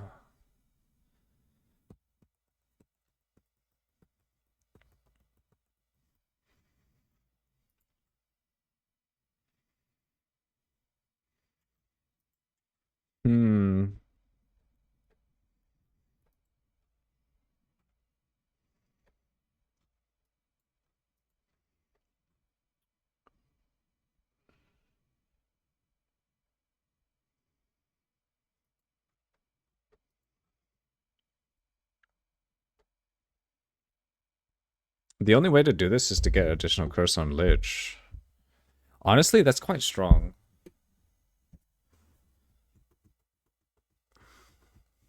Wow, it actually might be a lich angle, right? Just for this. Because that's super strong. Do you like the new Arbiter of Ash change? Oh, the one where he gets like like you can't pre-fire him. He just takes less damage when he spawns in, quote unquote spawns in. One of the ideas I want to try was that Chronomancer Incinerate build I showed you. So you may do this and pivot if you have to. Fair enough. Because the Incinerate... Well, no, I guess that's Connor specific build.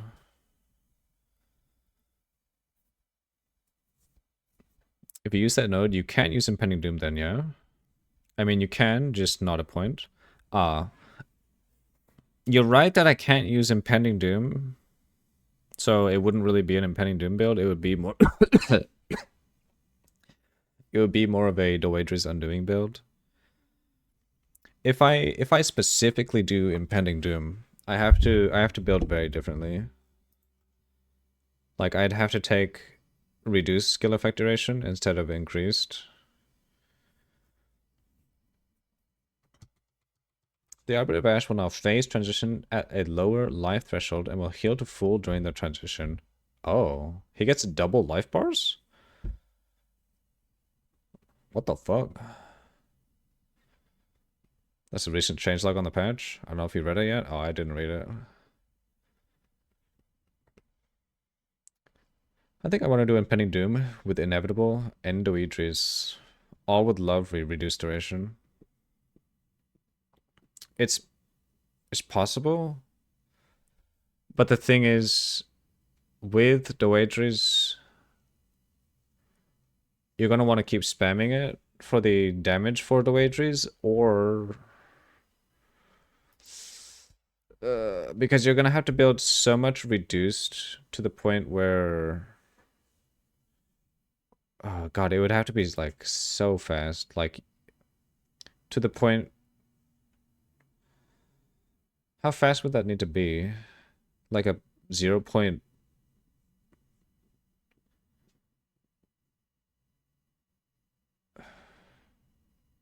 Like 0. What, 6? No, even like a 0.4 maybe.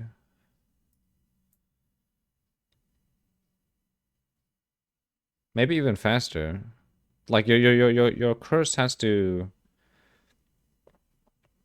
end almost immediately. I don't know if you can even spec into that much reduced.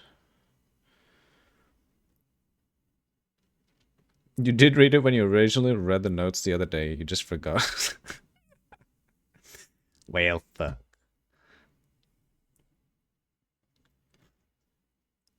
Oh. Wait. Oh, I didn't read it. No. I read this one. Oh wait. No. Wait, this was yesterday. I guess I just forgot. It isn't an update. It's in the original notes. They changed it again. Apparently they did change it. Will phase transition at a lower life threshold and will heal to full during the transition. Wait. Does this mean you can... Oh, shit. Do you only have one portal for the Arbiter of Ash? Because I was thinking, what if you just...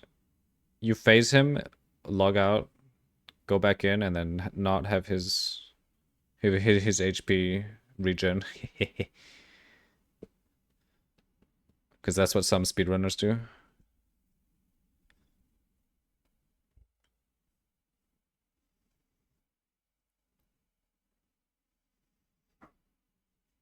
I wonder if they're gonna fix that.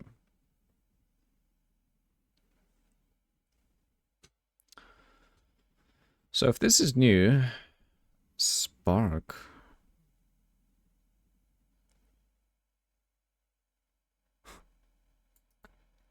Oh shit, Spark nerf? Wait, Spark granted by the Earthbound unique. Oh, it's specifically that one? No longer mistakenly supportable by cooldown supports. Well, that's not really that much. Plague Burst.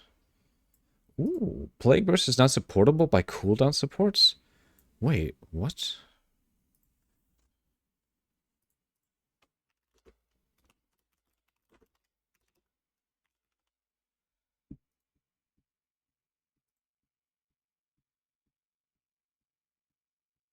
No. Plague Burst. Hello?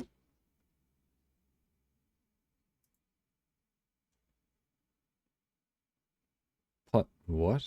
Where's Plague Burst? From Burst... Oh, it literally is Bursting Plague. Fuck.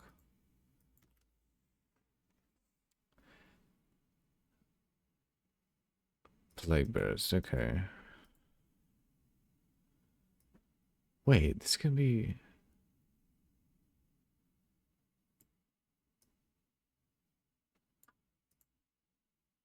Cooldown supports. Why?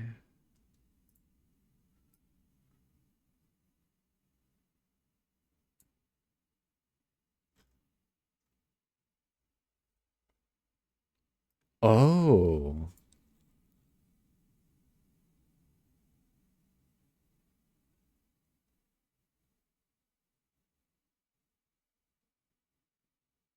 Oh, interesting. Wait, that isn't that a buff? Fortuna's poison build? Holy shit.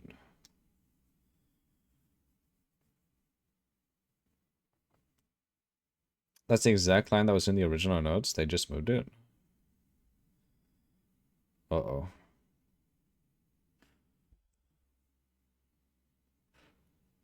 Wow.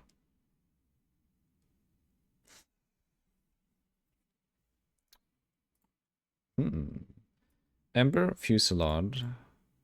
No longer mistakenly supportable. Quill Burst. Wow, everything is fucking cooldown.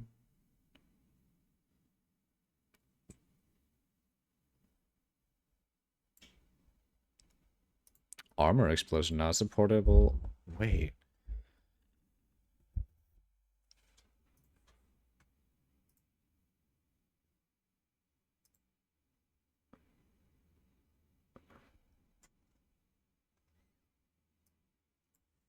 Am I overthinking this? And are they gonna be like, these now have, instead of 0.10 cooldown second time, it now has a 0.8 cooldown. But you can support it with cooldown support, guys. There's no way, right?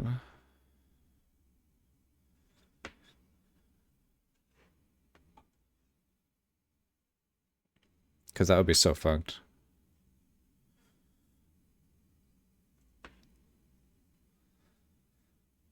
I guess we have to see. Yikes. Very yikes.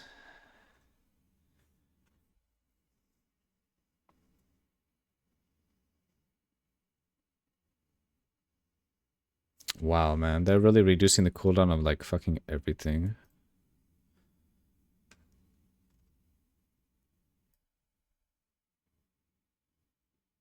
Oh.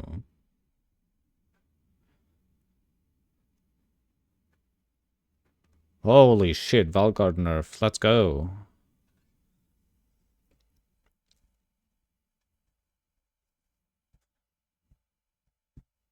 That's the monsters as well, not only specters. Yeah, that's Monka W.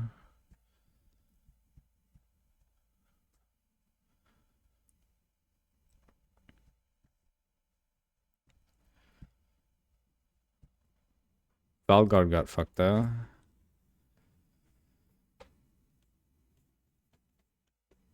Brimstone Crab.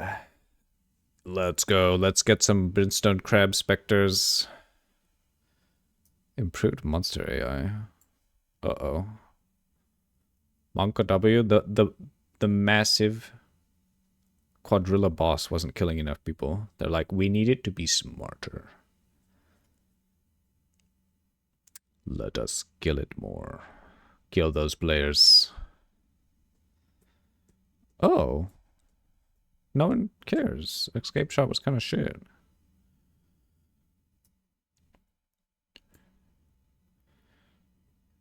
Oh, wow. That's actually kind of a big buff. What the hell?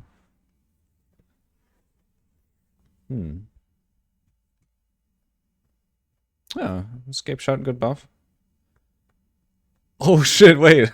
Row amount. No longer increases your movement speed. That's fine. Now reserves 100 spirit. Previously 60. Ooh. Damn.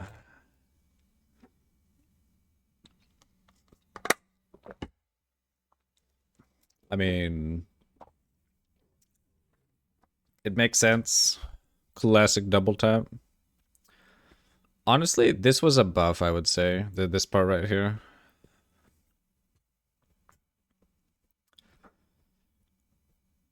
But this part, that's a ooh. That's a yikes. Honestly, people are still gonna use the roll amount. It's super, super good. I'm just waiting for some ignite nerfs now. XDD.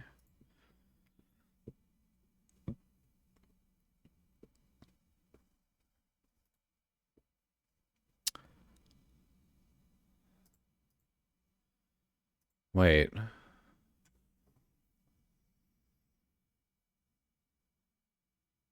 Wait a minute.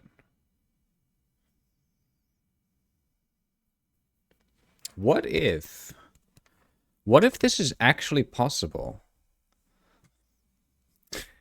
This is like ultimate cope ge, but since the Wager's Undoing is a chaos, it's chaos damage, but Elemental Weakness is also a fire skill spell. Does that mean... Does that mean this will work? And we can actually... Oh. Is it doing fire damage? No. But it's doing chaos damage from quote unquote a fire spell. Would this actually work? Because we're not converting the fire. Because the fire convert line is just one line above. Like we don't care about that. We care about the chaos damage from the fire spell. Contributes to flammability. I wonder if elemental weakness, maybe go test it. Fuck, do I even have enough damage? Do I even have a character that can do that?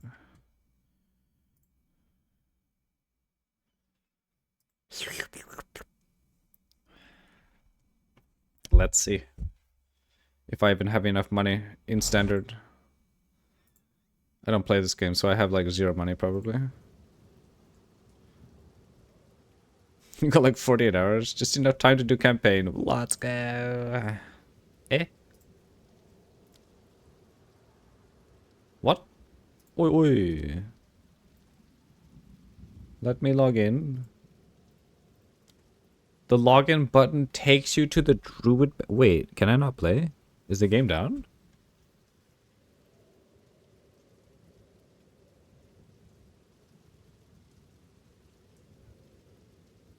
Eh?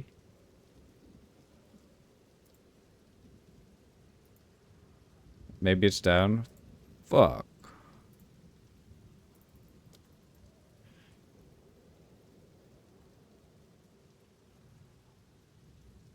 Uh-oh.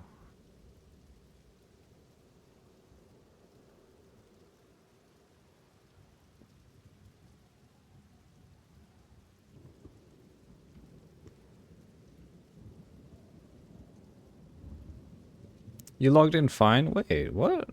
So it's a you issue? What is this? Okay. Ooh, it was the fucking game. Aspects. Alright, so we have a lich. And a blood mage. We're gonna need to do lich, right? Oh, technically we have a stormweaver. Eh?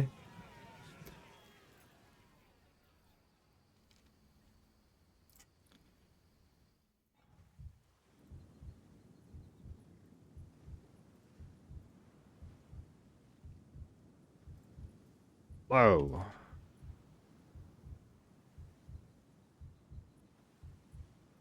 Oh.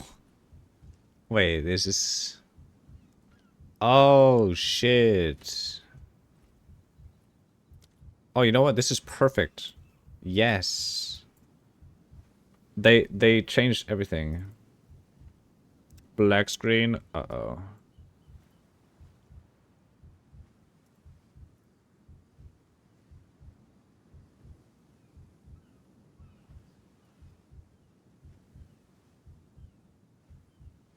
Oh no. Does PoE2 suffer from DirectX issues. Same as PoE. Let's see if it does. It was on DX12. Let's go to Vulkan. Yep. Oh my goodness. You can no longer use game capture because of PoE 1. Yeah.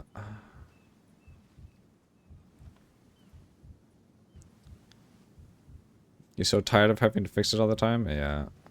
It's pretty fucking cringe. What is this loading?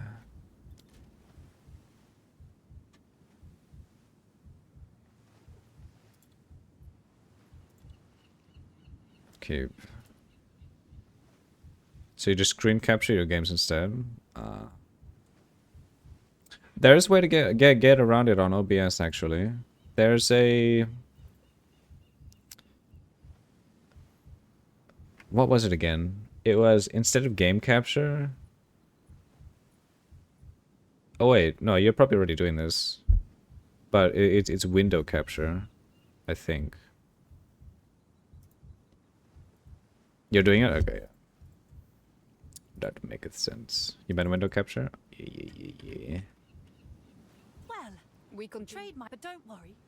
Check back soon. Don't worry.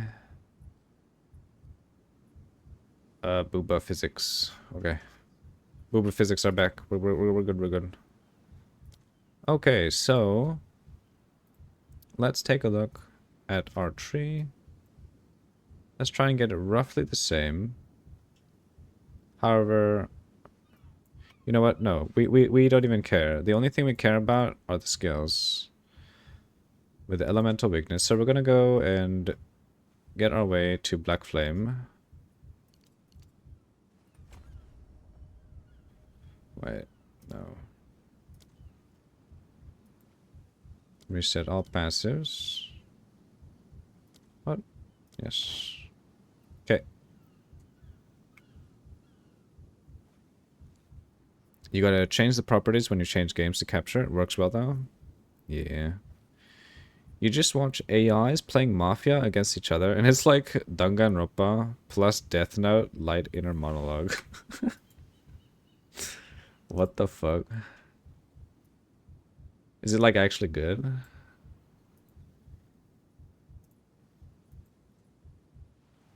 But anyway, the keystone reach, it should work, so that's neat. Let's see. Oh my god. We're gonna do this one by one.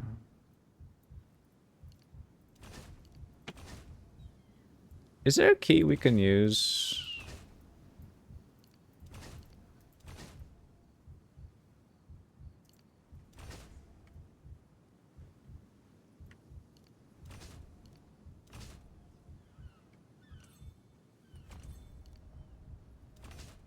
It's interesting.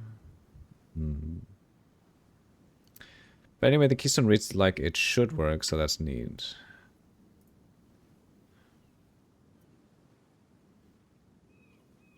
Ten AIs play Mafia.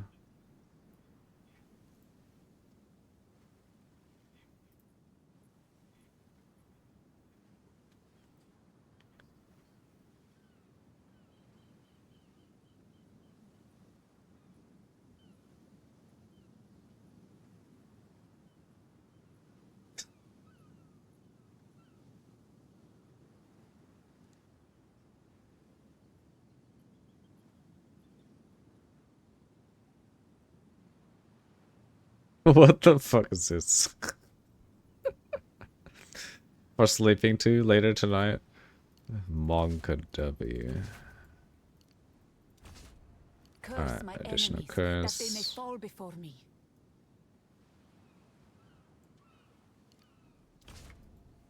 Get some strength so we can wear some items. And we path to Black Flame. So that's all we need. And now we need to go get Edoadris. You know what? Does this build even still work? I don't think so, right? So Archmage is like actually just fucked. So we have elemental weakness.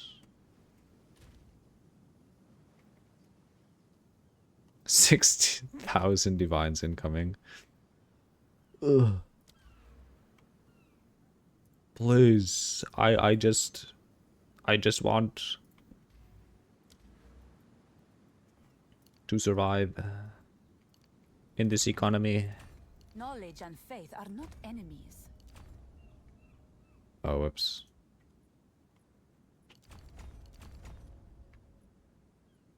We fucked up here. Oh, that's actually a lot of fucking mana just from those.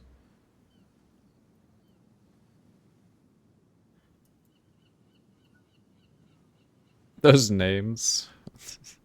Thanks for banning. Actually, can't I just path through?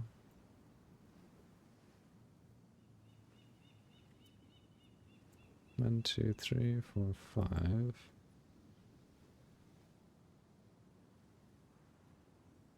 Oh, well, no, I have to path through there anyway.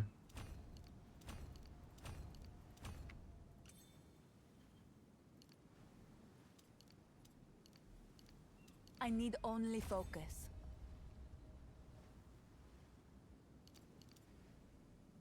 You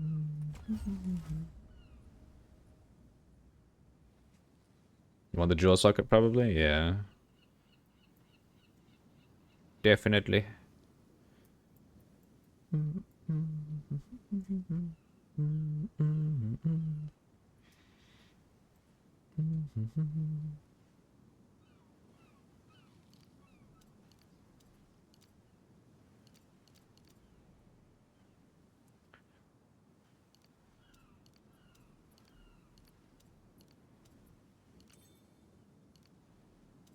God, I hate doing this in PoE too. Master the flesh. Master the soul.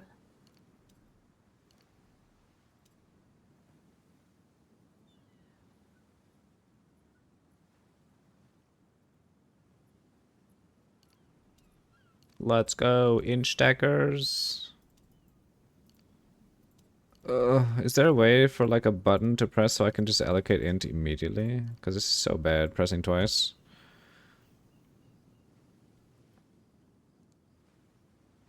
You can only Windows capture PoE 2. Yours works on game capture? So it won't work on game capture if you're using DirectX 12. If you're using anything else, then it's fine. But DirectX 12 specifically doesn't allow you to window to game capture.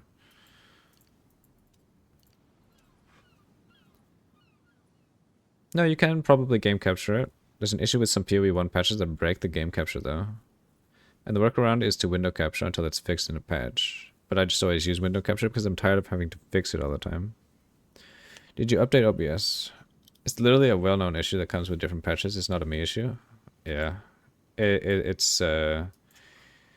is a PoE issue. It is quite bad.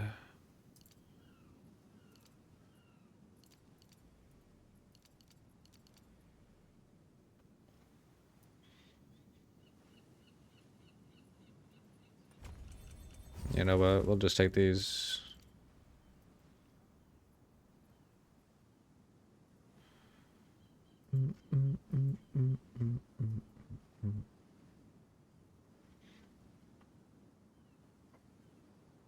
You're using DirectX 12? Well, then I don't know what it is, but it is definitely a DirectX issue.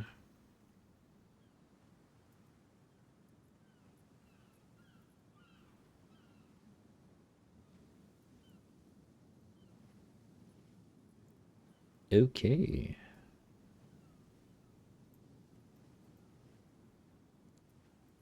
Let's pick up this.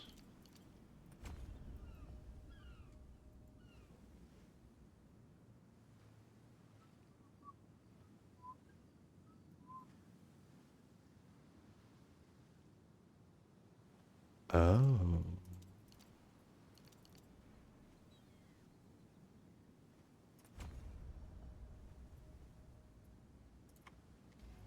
Alright, this should be enough.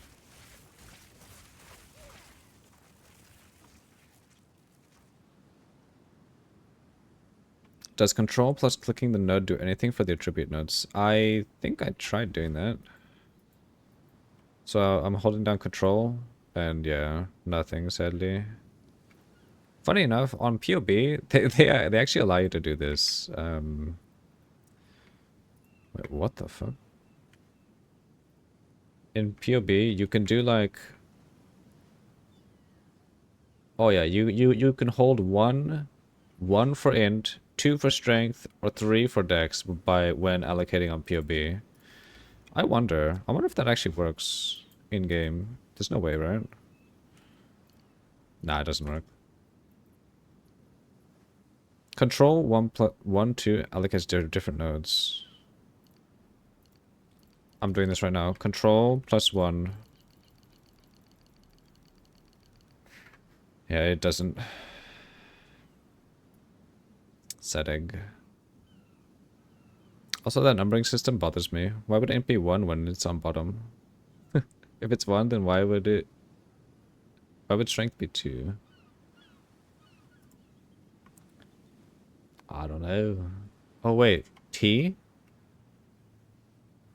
No, I. I for intelligence. Damn it. I is my inventory. You hate it? Make them change it? Uh-oh. Wait. Let's see if this build actually works. XDD. Tier 1 map because I'm spookered. Oh my god.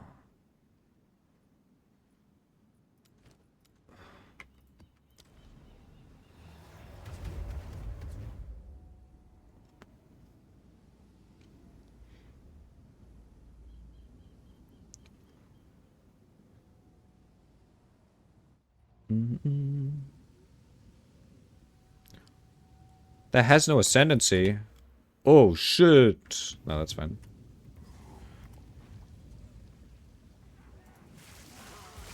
Oh my god. G deeps. Out of mana.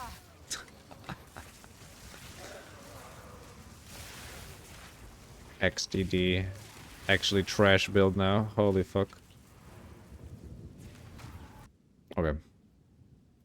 Now that we've had our fun, let's go and get this skill.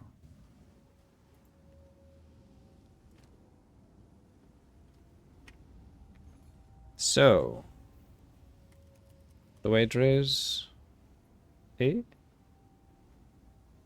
The wager is undoing. What?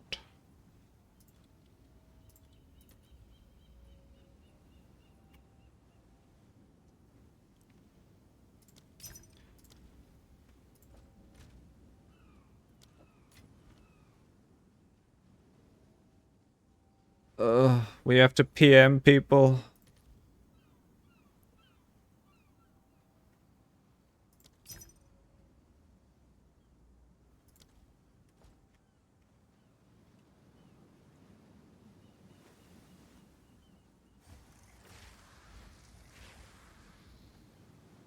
No mana.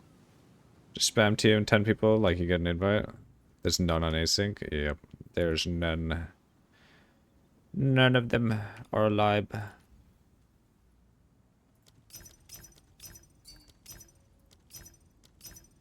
Fucking 2 divines?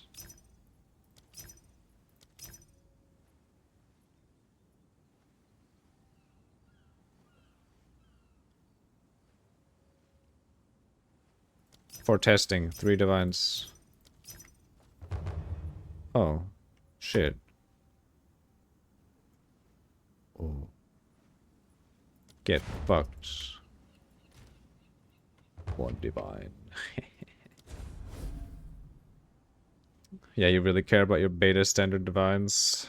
Yes. I do. Decline.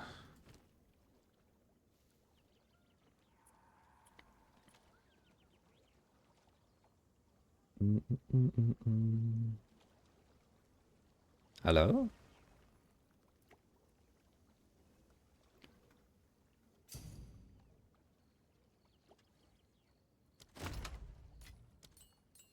Hey, wait. Oh.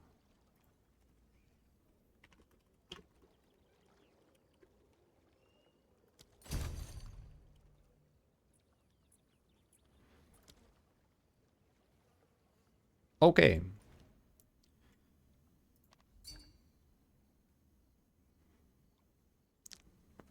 That wasn't my hideout. I'm so used to PoE 1 being down there. Fuck. No, that was town. Ah.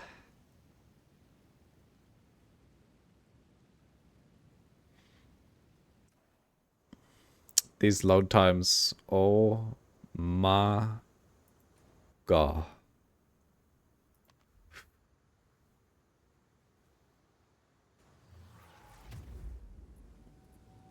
Okay. Um. Um. Oh. Oh god. Okay. Ooh, that's cool actually. All right. So elemental weakness. Oh no.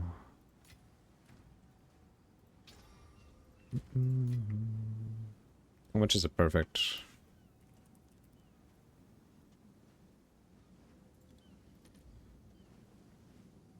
What?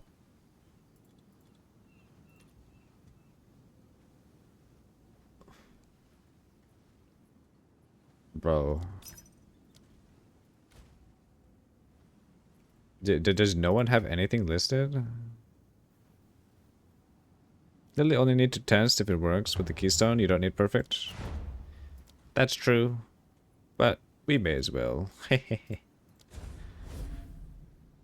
You're right.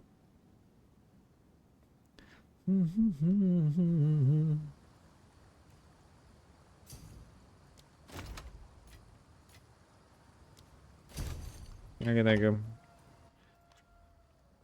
To be fair, async is only 0.3, right? They didn't add it to standard beta. Or will it be added with new patch? I don't know. It seems kind of weird that the... Oh my god, is the game dying? Oh no, my internet is dying.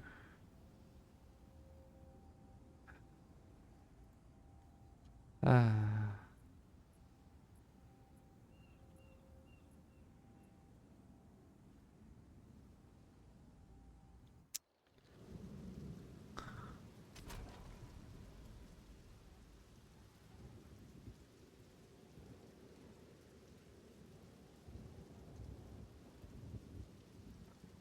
God damn it.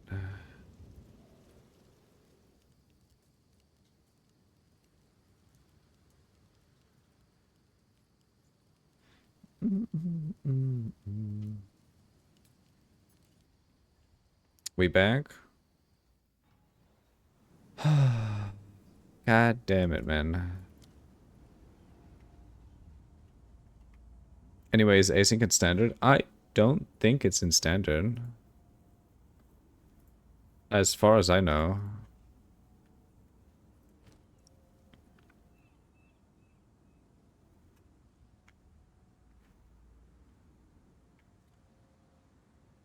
Wait. What the fuck does it even give me? Ooh.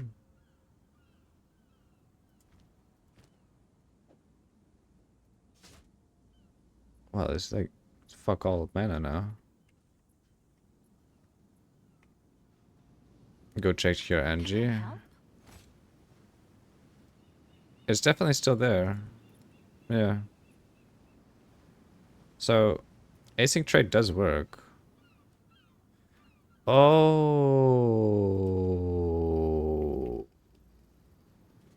Wait. It's you. These are currencies? What's new?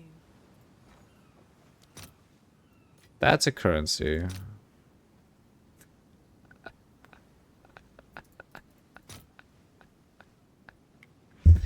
Wow.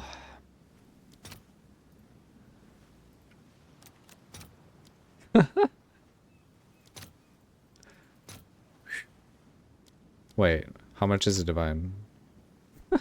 I could have bought like 10 of these for a divine. XDD. Okay. The lineage is also currency. You wasted so many divines. What's new? Wait, let's see, let's see. Are these actually? No stock. Wait, there's no stock. What? Okay, so the Dewedry one is fine. The perfect is actually cringe. Okay, okay. Let's actually do this test though. So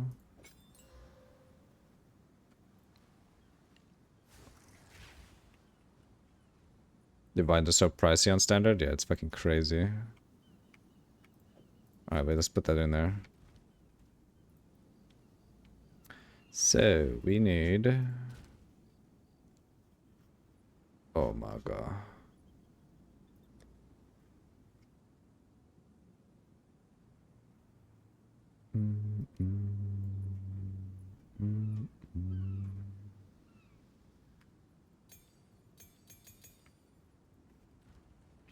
Get some windscreen boots.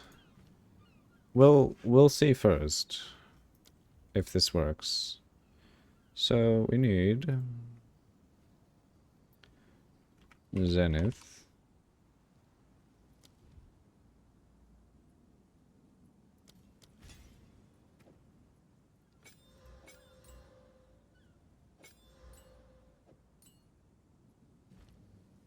Life tab.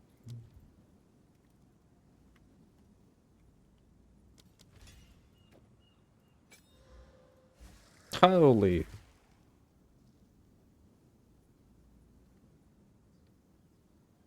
Why did you do that instead of just unchecking the box at the bottom left? What do you mean?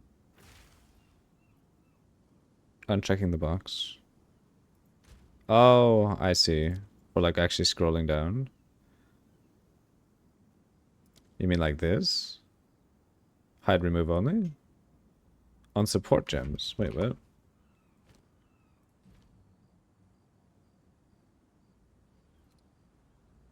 Oh, show recommended gems? I didn't even see that.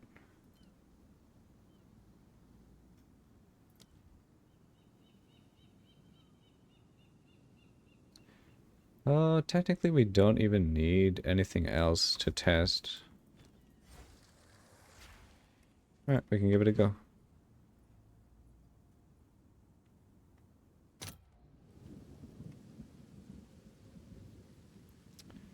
Alright. Eh? Ah, fuck, it does too much damage.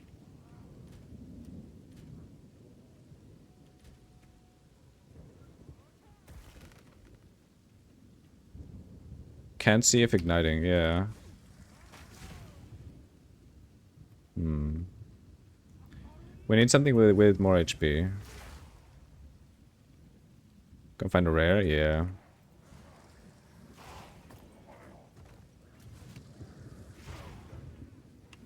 It's kind of funny that like this does more damage. Ah, fuck. I think we need to take off lifetime. How do we sustain this?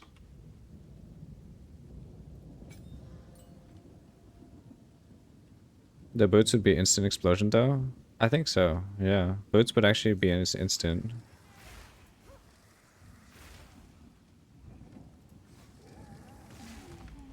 That was a 92% elemental weakness?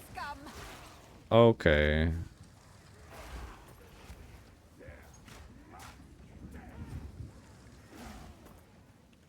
You don't see any ignite flammability. Yeah, I don't see it either. So it doesn't work.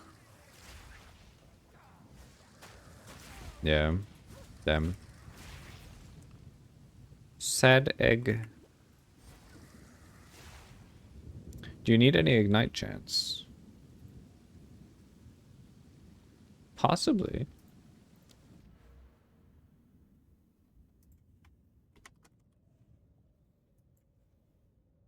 Hmm. No.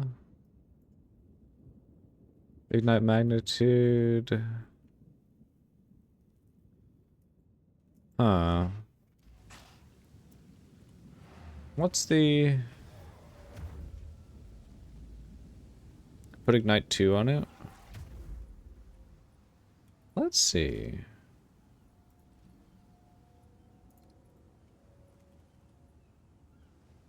Oi, oi.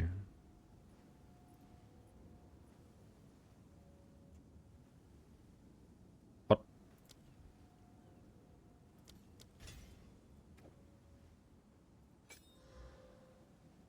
Oh, this is more flammability magnitude? Wait.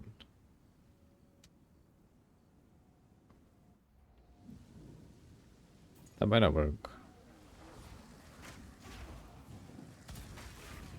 Yeah, it's not.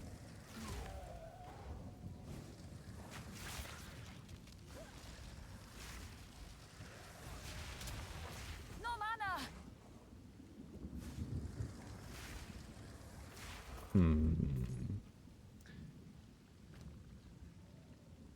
It only supports hits, which ally weakness isn't.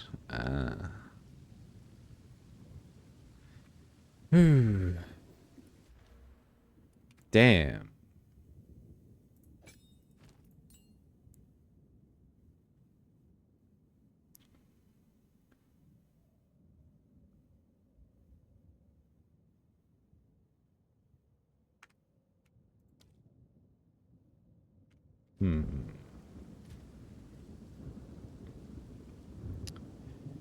Well, that sucks. So it is not possible. Can you look at elemental weakness damage details?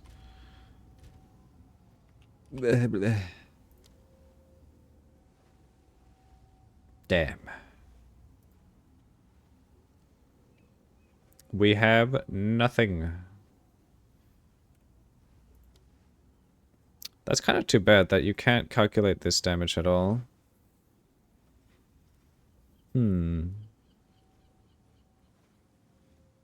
So it doesn't count itself as doing damage, yeah.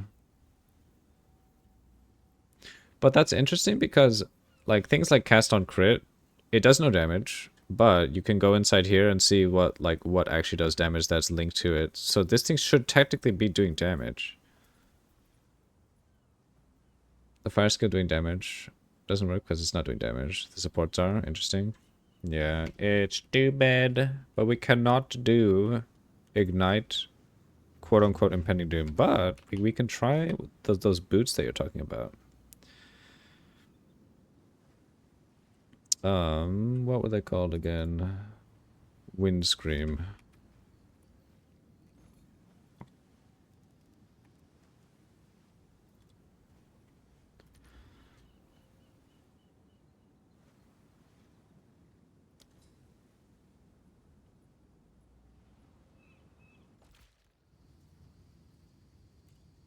One X. Give me that shit right now. Oh my god, we're gonna lose so much.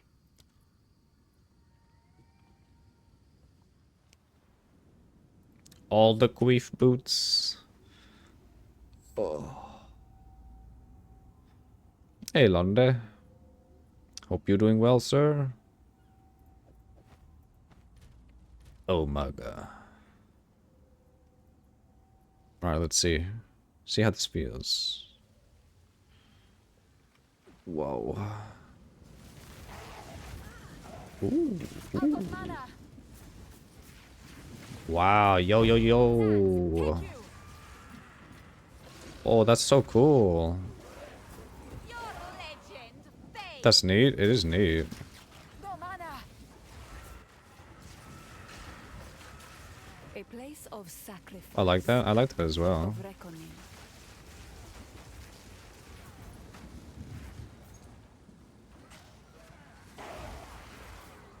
That's actually really cool. It gives the same feel as Impending Doom.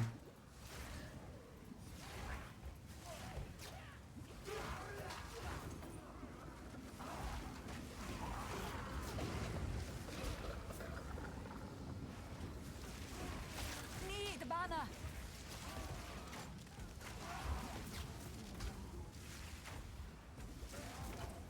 Okay. If we can get curse duration down a lot, it could be Impending Doom. It could be. The thing is, yeah.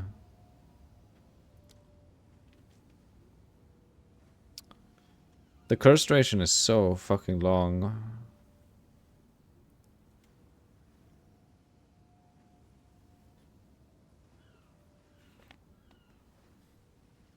You must have extra duration. I do. On the tree. I wonder.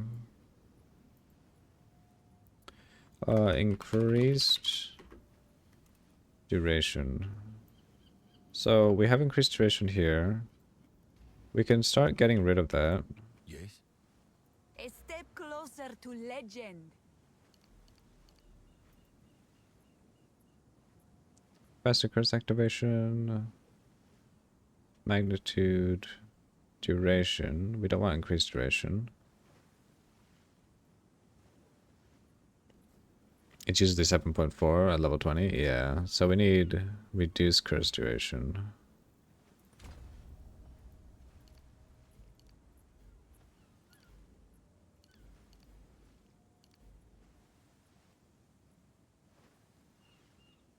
And then we take this reduction real.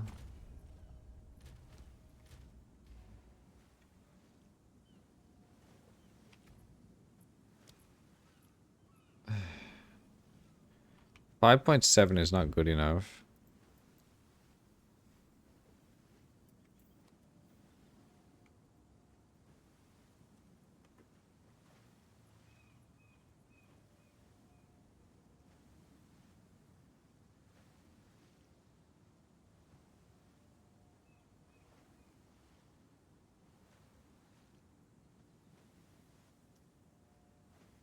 I'm already taking everything that I can, technically. Except for these. Unless I path all the way over there for that, and that's not enough. What about less duration supports? There are less duration near Templar Druid. These things.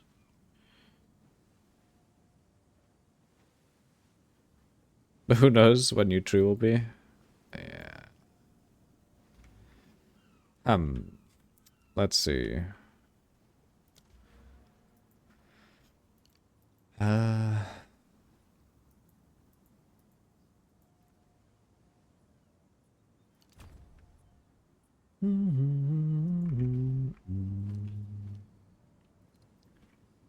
Reduced? No.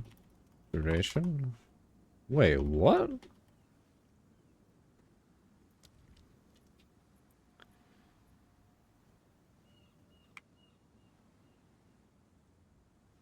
Those things? Yeah. What is... In compliance with Australia's social media minimum age law, Twitch will no longer allow Australian users under the age of 16 to have an account. Starting today, new users in Australia under the age of 16 will not be allowed to create a Twitch account. And existing Australian Twitch users under the age of 16 will have their accounts deactivated on January 9th. Oh. Happy New Year, sons of bitches. Oh. Oh, I'm so sorry, man.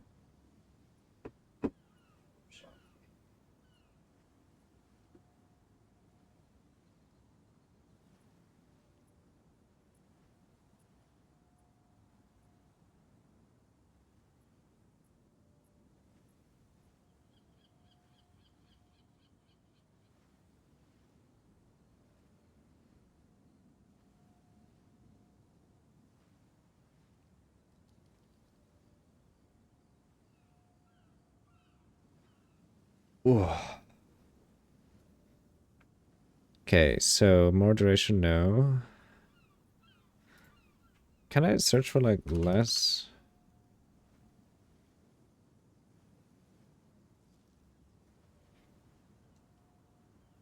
Less delay.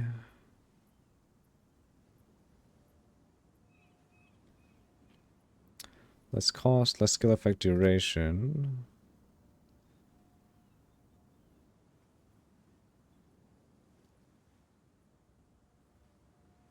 Oh, overabundance. Oh, that's huge. Okay, so compress and...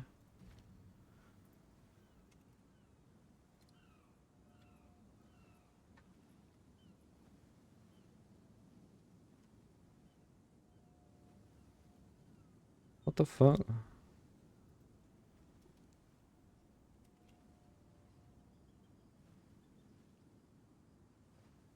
Fuck, we need a 4? Did you feed the kittens in Jarvis? Uh-oh. I did not. But Jarvis is fed. Let's see. Hey.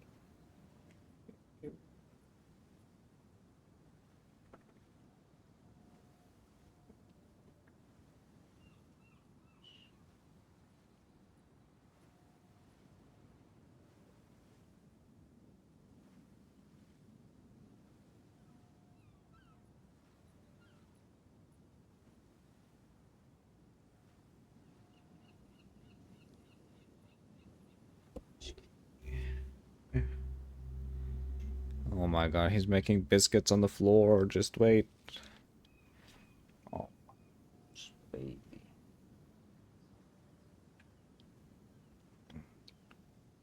Just a sec. We must attend to the Batman.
Okay.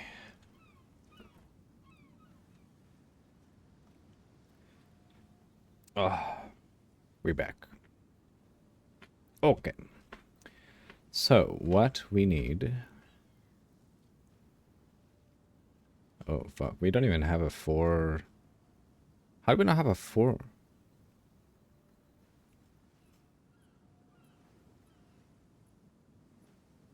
We don't have a 4 support?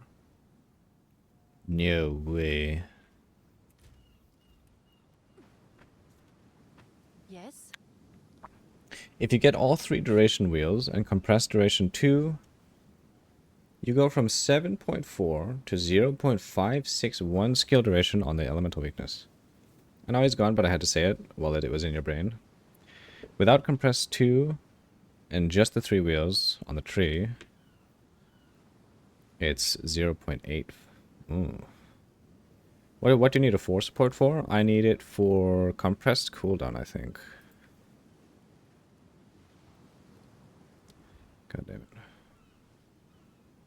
No, I need it for, wait, which one was it? No. Fuck, what was it?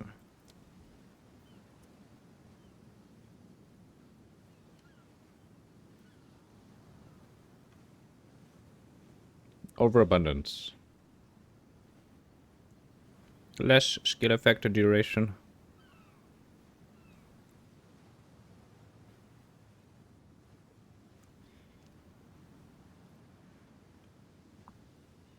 Oh, it's you.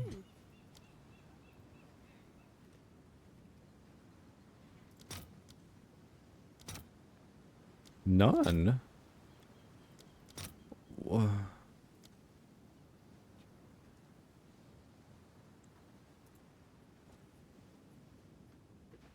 Bruv. Are these guys so destitute? With overabundance, compressed duration, and 3 wheels, you get 0.33. Ooh, okay. That's not bad, actually. That's like impending doom.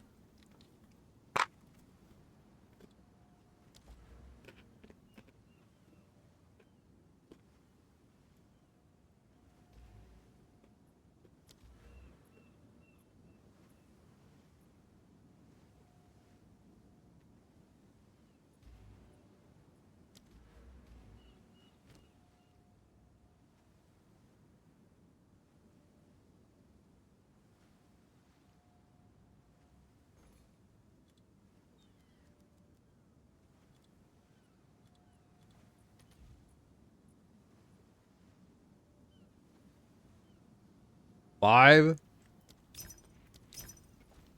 What the fuck is this?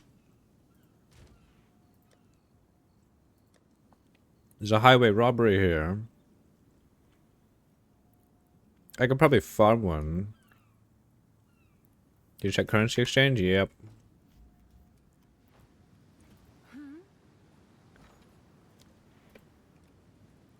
Here, let me show you.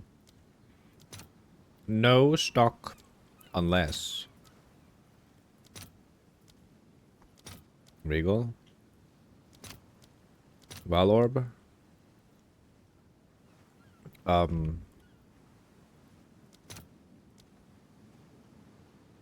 Transmutation Shard, anything.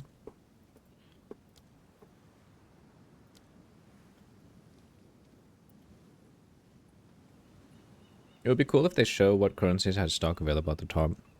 It would be really cool. Hey, Pippin. Oh my. This baby.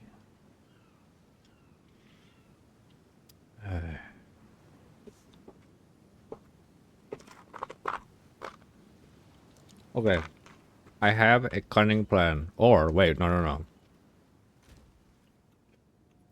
Even more cunning.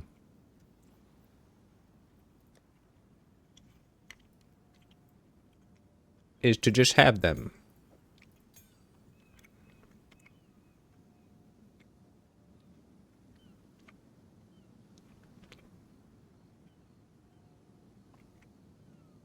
You're giving up 2 supports for pretty much just last duration. But if you're getting the if you're getting the stacking mana intelligence from the wageries and impending doom, might just make up for it. Maybe? We will see.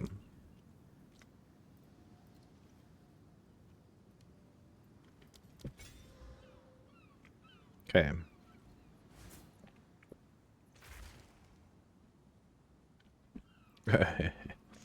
This is where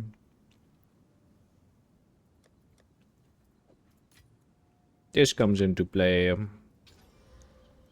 XDD. Ooh.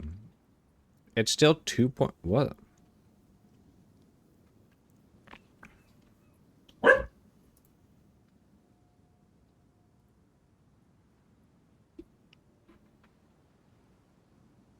Who this?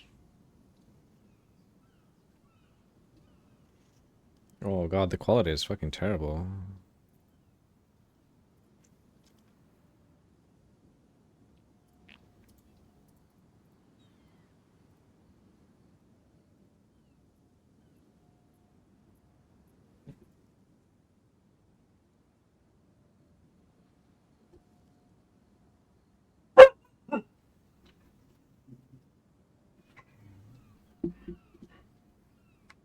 He's not even there anymore. You love the camera slowly rotating to the left. It's fucking, cord. XDD. Oh, Batman. Did you get the third wheel? Third wheel. So, less duration. That doesn't matter. Where's the... Wait, so I actually have to go down here? The Templar wheel? Fuck, so we actually have to go there? Okay. Go on.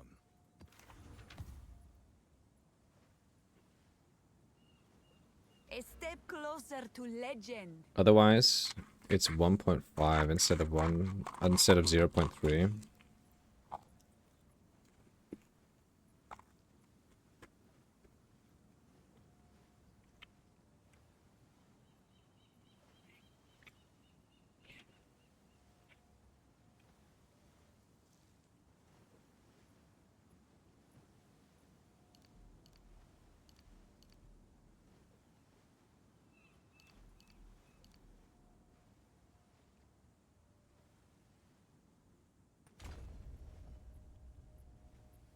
Where's the second wheel? For the duration?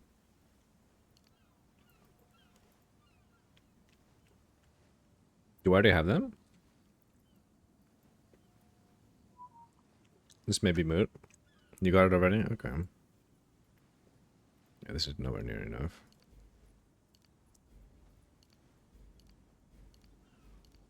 God, this is so disgusting.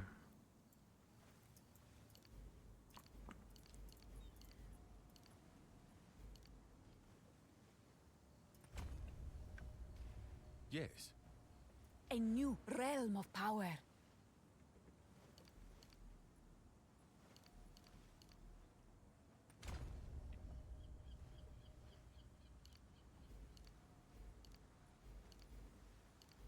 Ah.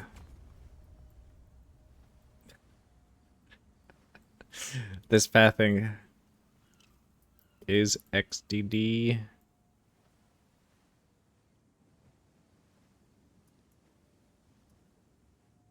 Oh, that's right. We can take this.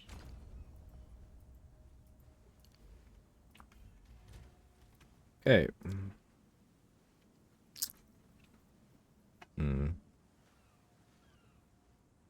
The curse duration plus 2 skill effect durations. Oh.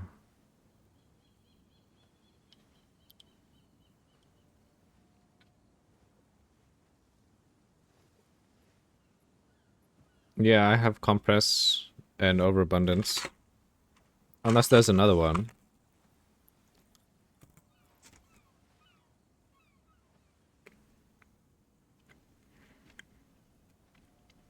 Is anything increasing duration?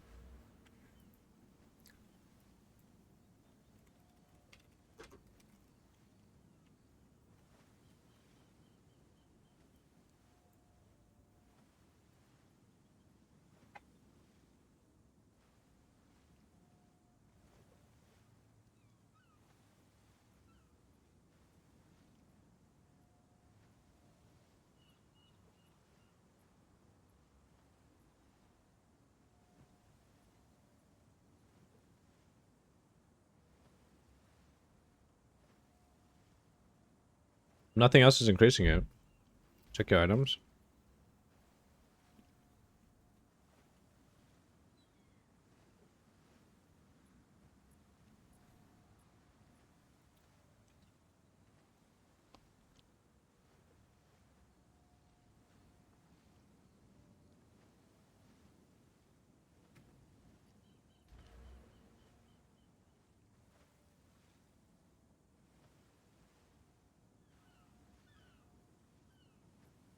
No. What level is your LA weakness? 19.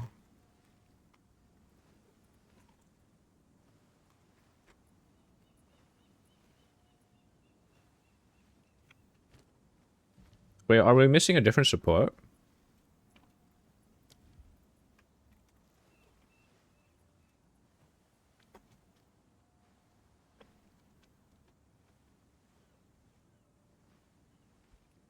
If that doesn't help, but PoE still shows 0.3.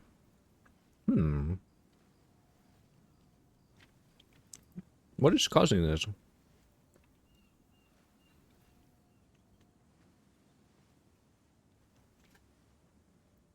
We could get a swift affliction. Less duration. We only have these. Elemental weakness, the wages are doing. Impending doom, compressed duration, and overabundance.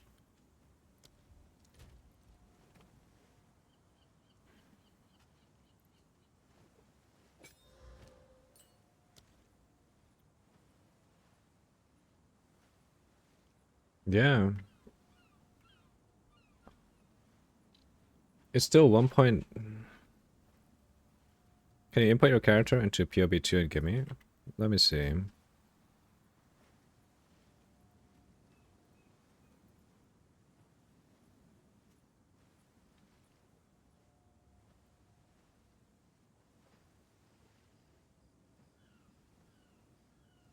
Steam...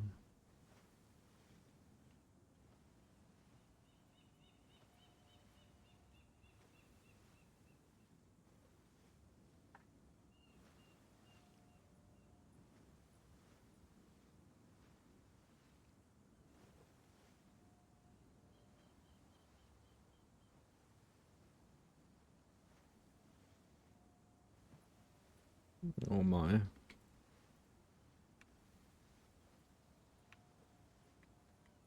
Oh my goodness, what the fuck?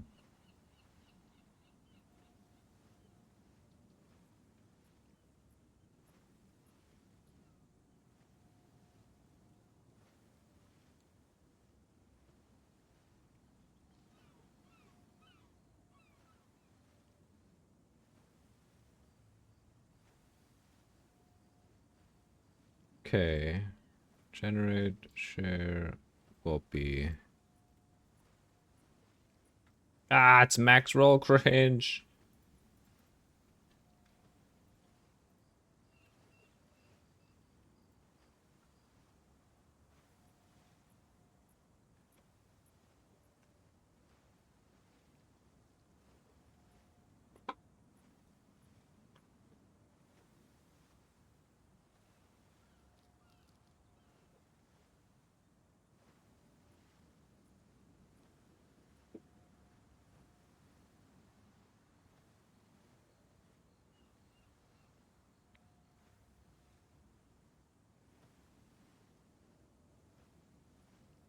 Yeah.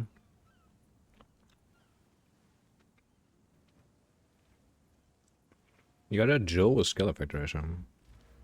What the fuck? Oh.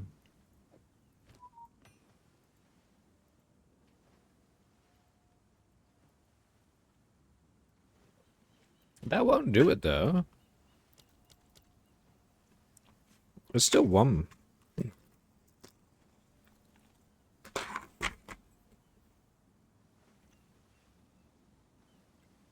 1.1.